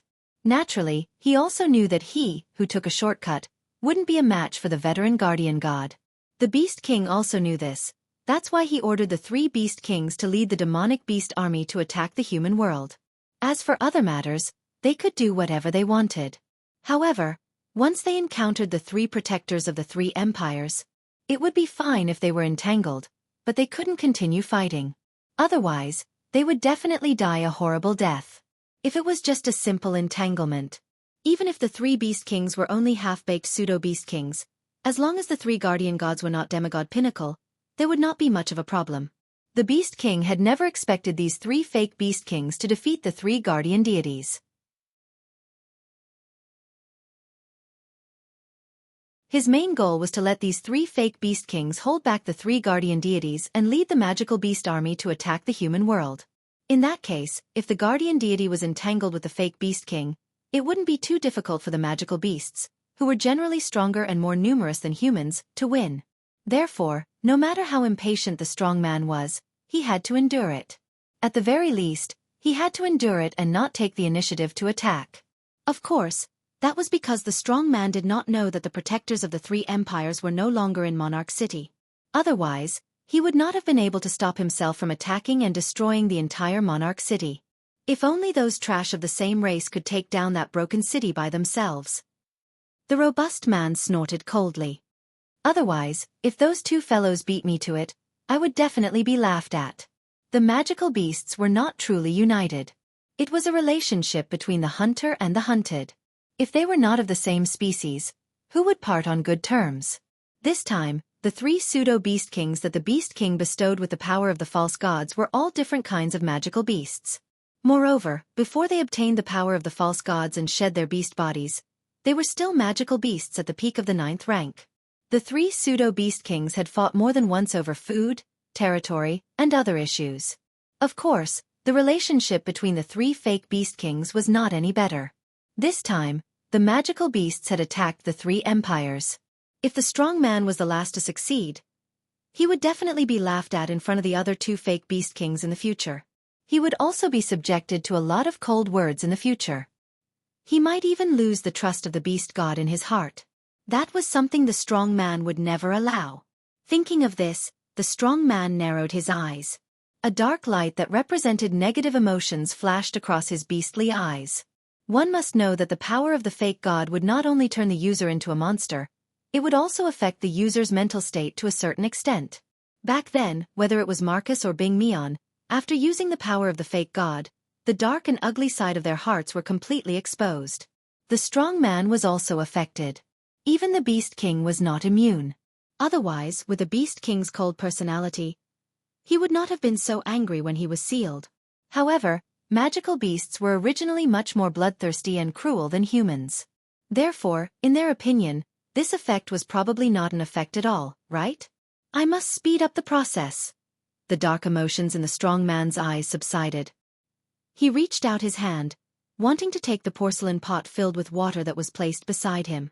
However, he suddenly felt a cold sensation on his head.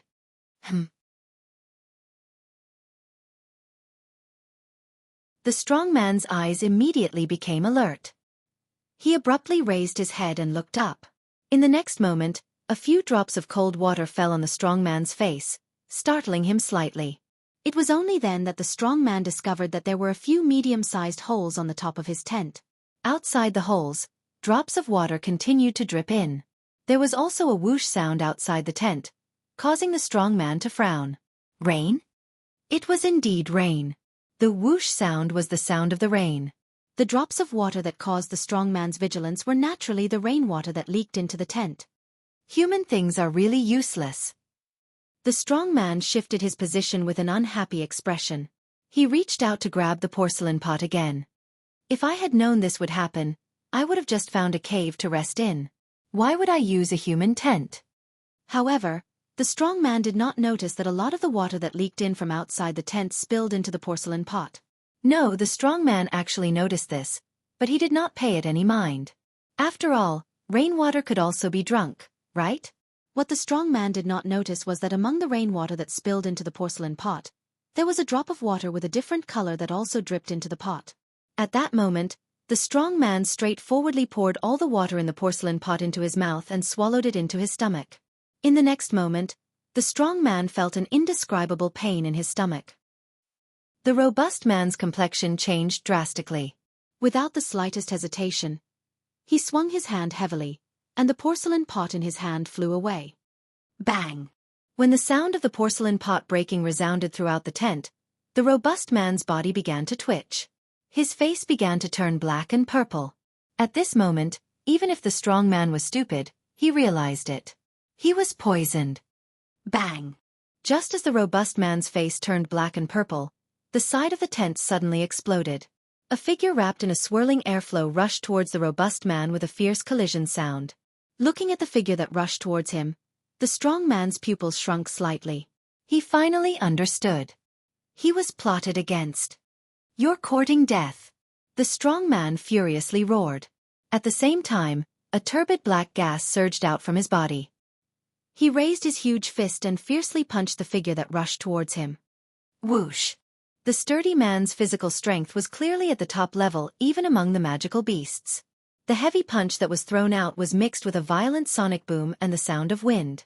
In just a blink of an eye, it was like a cannonball that heavily bombarded the figure that was rushing over. PFFF. Even after receiving the strong man's ferocious blow, the expected tangible feeling did not reach the strong man's nerves.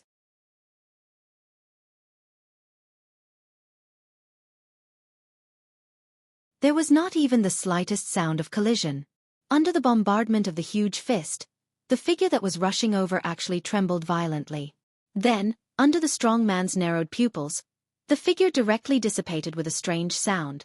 Although he had not been in human form for a long time and had not fought with humans for a long time, the strong man, who had fought with other magical beasts in the behemoth forest, knew what was going on in the next second. An afterimage? Just as his voice fell, another figure that was exactly the same as before, covered in a whirlwind like a ghost, flashed behind the strong man.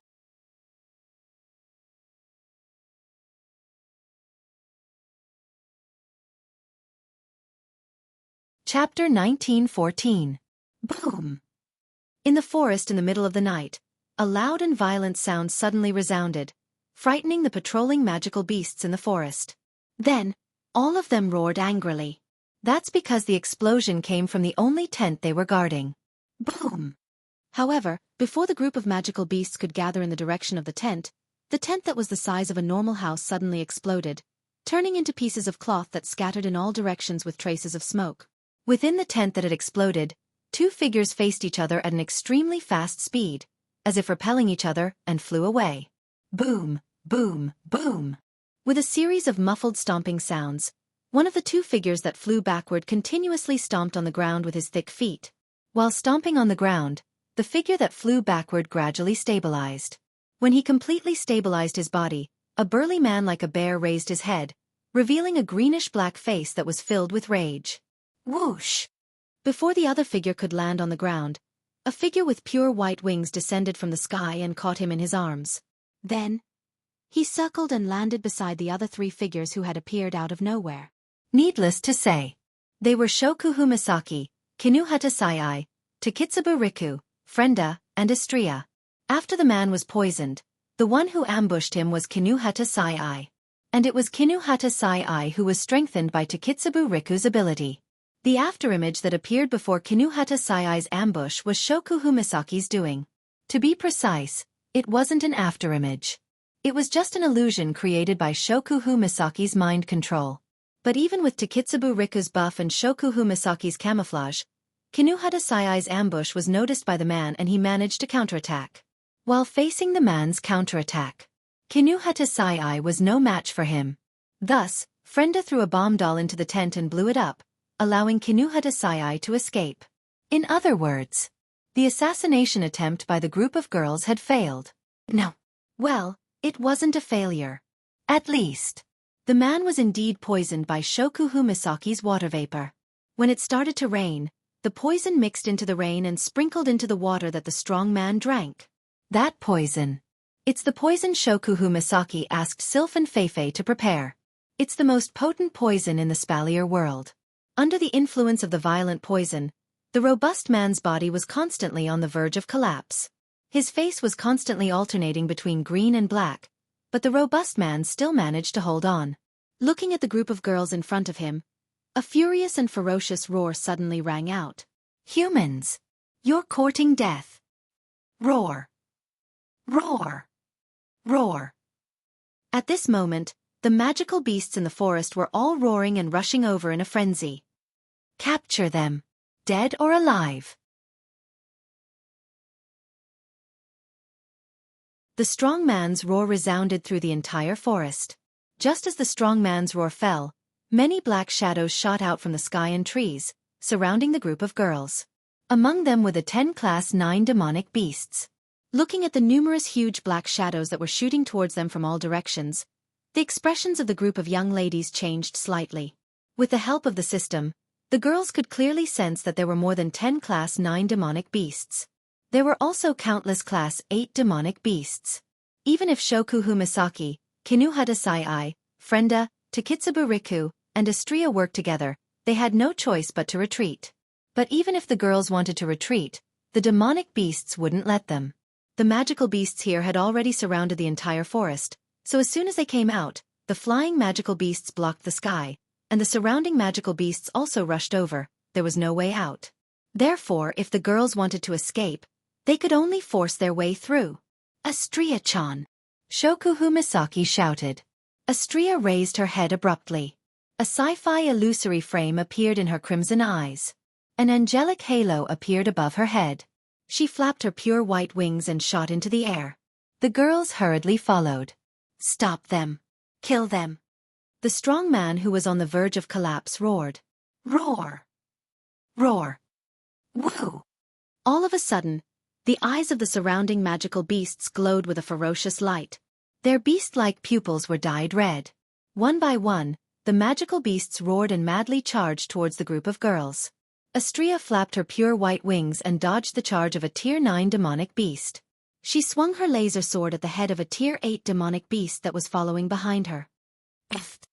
The Tier 8 flying demonic beast didn't even have the chance to react to Astria's all-out attack. Her sword flashed and the demonic beast's head was severed from its neck. Blood splattered down from the sky. Astria's crimson eyes turned even colder after killing the Tier 8 demonic beast. She charged towards the swarm of flying demonic beasts. Laser swords sliced through the bodies of the demonic beasts like they were dried twigs. Blood splattered everywhere and severed limbs fell to the ground like garbage. It didn't take long for a gap to open up in the sky above the army of flying magical beasts that blotted out the sky. Astria led the way while Kinuhata Sai carried Takitsubu Riku in her arms. Shokuhu Misaki and Frenda were also granted the ability to fly by Takitsubu Riku. They followed behind Astria and charged out of the monster encirclement. Kill them all! Kill them all! Unable to accept the fact that he had been tricked by a few human girls, the robust man's furious roar continued. Roar! While the rank 8 demonic beast was unable to stop Astria, a rank 9 demonic beast with the ability to fly charged out. It spun in the air and rammed into Astria with its jaws wide open. Clang! In the next second, Astria's laser sword clashed with the Tier 9 demonic beast's fangs. A violent shockwave erupted between the two. Astria was unaffected by the impact, but she only trembled a little. On the other hand, the Tier 9 demonic beast was sent flying as though it was struck by a heavy blow. If an outsider were to see this scene, they would definitely be so terrified that they would not be able to control themselves. A demonic beast was competing with a human in terms of physical strength. It was a competition of physical strength against a human of the same rank and level. Yet it was sent flying in just one round. Of course, even though Astria managed to send the Tier 9 demonic beast flying, she was stopped by the demonic beast for a brief moment. The brawny man who had been glaring at Astria suddenly stood up. He raised his fist like an arrow leaving the bowstring. Black energy swirled around his fist and transformed into a ferocious beast paw that covered his fist. Human! Dang! The muscular man's speed was fast. At the very least, the muscular man caught up with Astria in an instant. It took Astria quite a bit of time to open up some distance between them. Feeling the danger coming from behind them, the faces of the group of girls turned grave. Let me do it! Kinuhata Sai threw Takitsubu Riku to Frenda. She dove down and raised her fist as well. A circle of air condensed around her fist. In the next moment, the black beast's palm collided with a petite fist that was surrounded by the atmosphere. Boom! The loud explosion was like a clap of thunder, reverberating in the sky above the forest. Roar! Roar! Roar! A violent gust of wind spread out at an extremely fast speed, blowing away all the surrounding magical beasts for a short distance. The battle continued.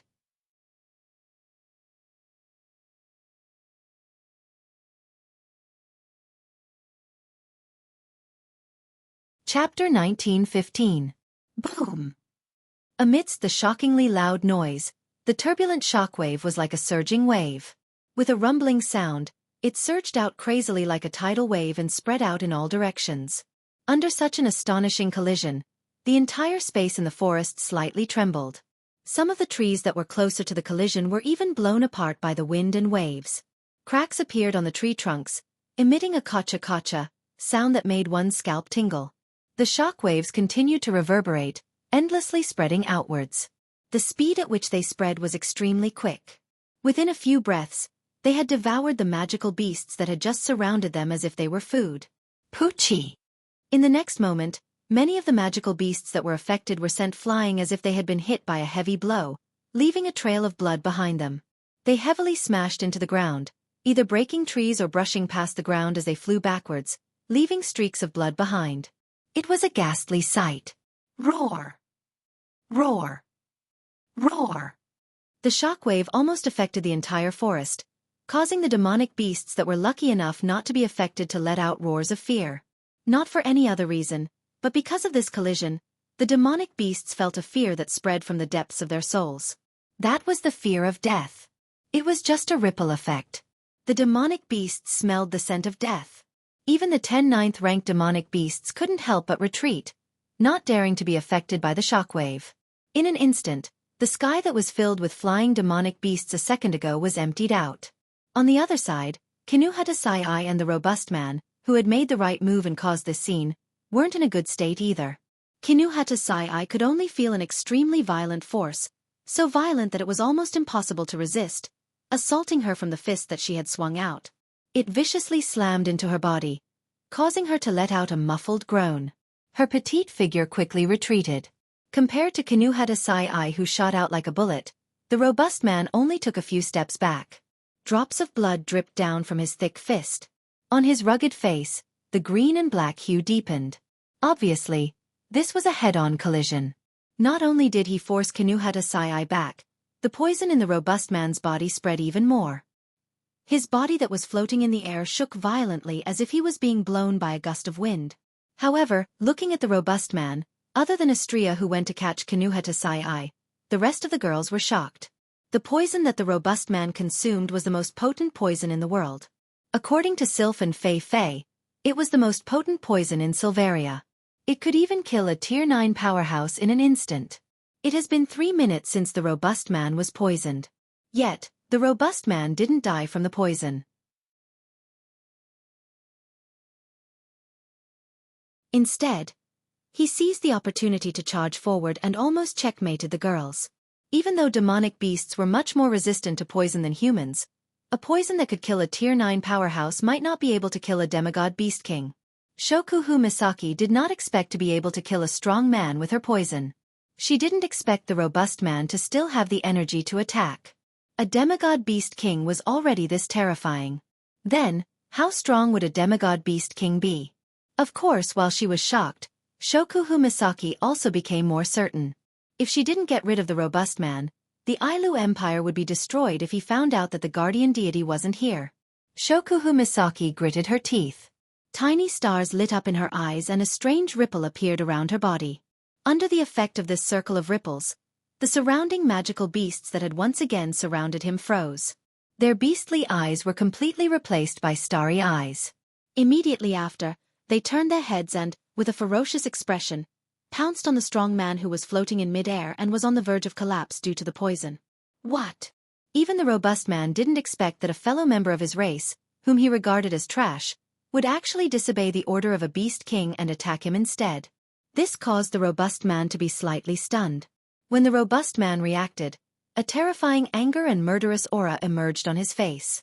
How dare you? Along with the roar of the strong man, a burst of thick black fog burst out from his body, and with a spiral, it turned into a pitch-black ring, and fiercely shook the surroundings. Piff, piff, piff, piff.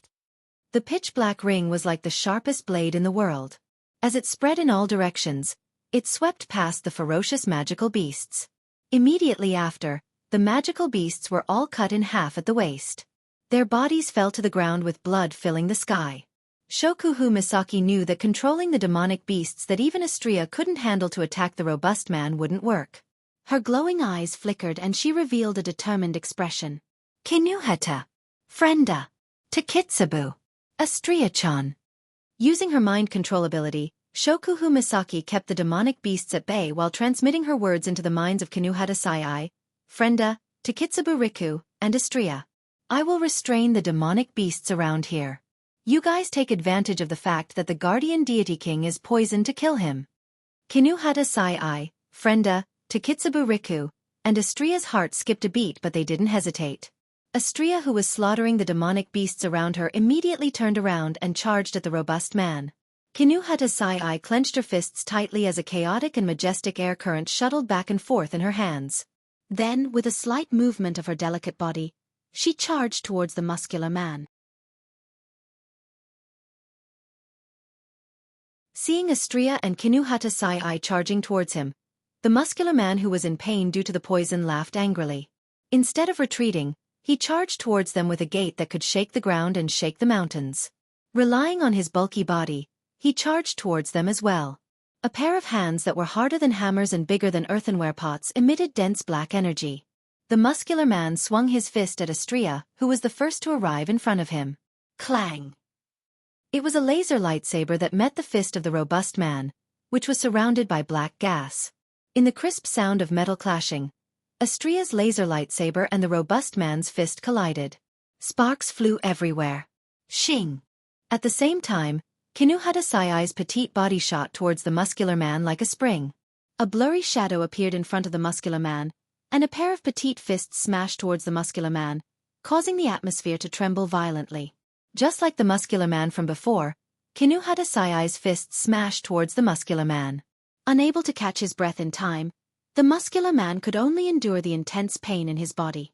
His face alternated between green and black as he raised his other fist, which was shrouded in black gas, and met Xianxia's terrifying attack head-on. Bam! This time, there wasn't the crisp sound of metal clashing, nor were there any sparks. There was only a muffled sound that resonated in everyone's heart. A violent shockwave spread out between Xianxia, and the robust man. Xianxia, and the muscular man retreated back to their respective directions. However, Xianxia relied on her excellent mobility and wings to stabilize her body. Xianxia also threw 2 punches in the opposite direction of her. She managed to stabilize her body by creating a shockwave. The robust man, on the other hand, was in a sorry state. Under the influence of the poison and after exchanging blows with Xianxia and Xianxia, the robust man's vision started to distort and he started to feel dizzy. It was obvious that the poison in the robust man's body was getting worse and worse. The robust man staggered and crashed into a tree. With a loud bang, the tree collapsed and the robust man's face turned pale. Of course, it wasn't Xianxia or Xianxia's credit. It was all due to the poison. If this continues, even if the robust man doesn't die from the poison, he will be killed by Xianxia and Xianxia due to the poison's influence.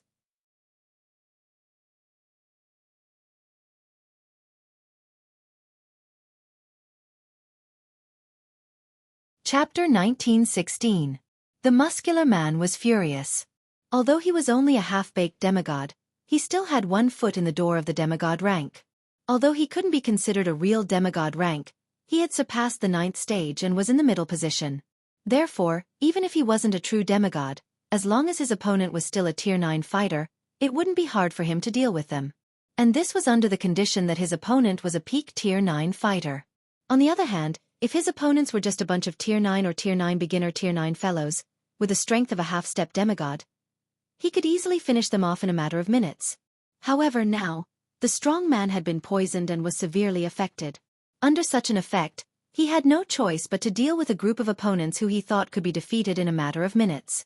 Moreover, he had been reduced to such a sorry state by the opponents. How could the strong man not be mad with hatred?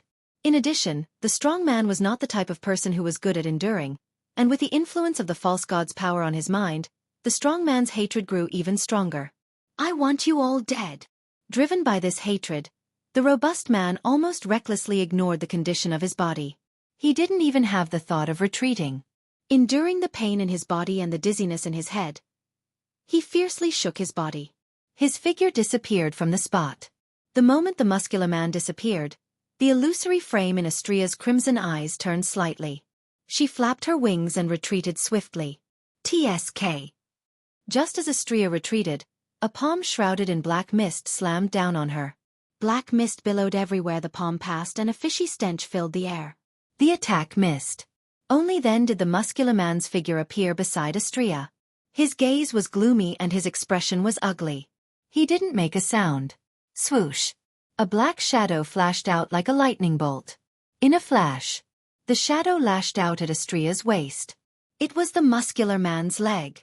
The muscular man lashed out with his leg like a whip, leaving a trail of afterimages behind him as he aimed for Xianxia's waist.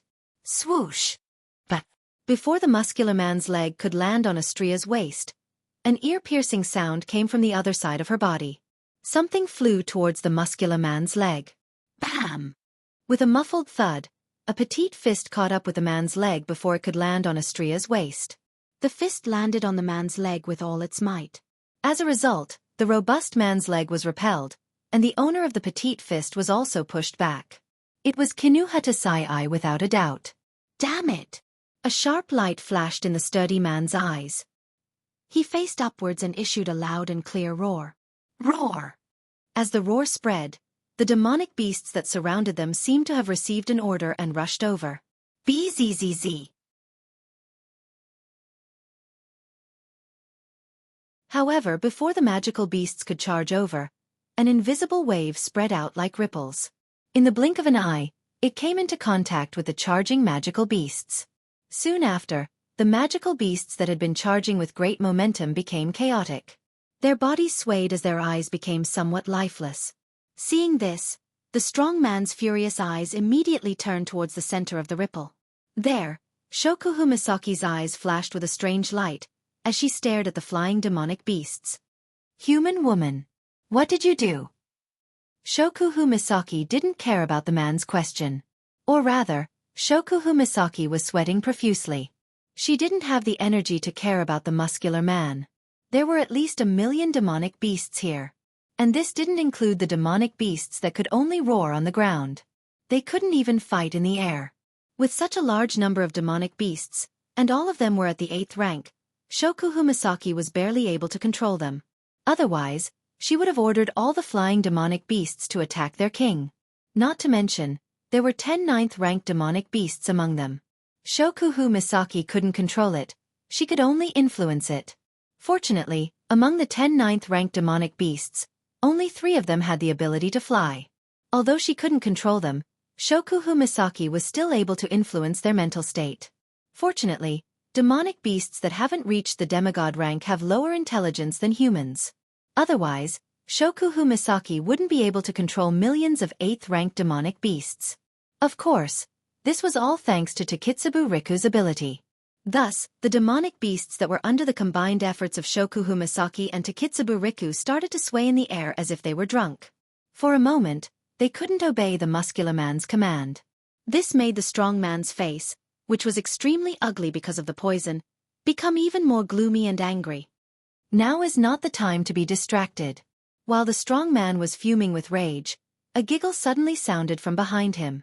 Then, a fist that contained a majestic chi landed solidly on the strong man's back. Bam! Poochie! After suffering such a heavy blow, in addition to the effects of the poison, a mouthful of blood that had been suppressed for a long time finally spurted out from the robust man's mouth. Towards this, Xianxia was unfazed. She raised her other fist and unrestrainedly threw another terrifying punch at the muscular man's back. Bastard! The robust man's eyes were already bloodshot. He abruptly turned his head to look at Xianxia. Behind him, a thick black gas suddenly surged up like steam, turning into a huge spear that was dozens of meters long. It violently pierced towards Xianxia, who was punching towards him. Xianxia's expression didn't change.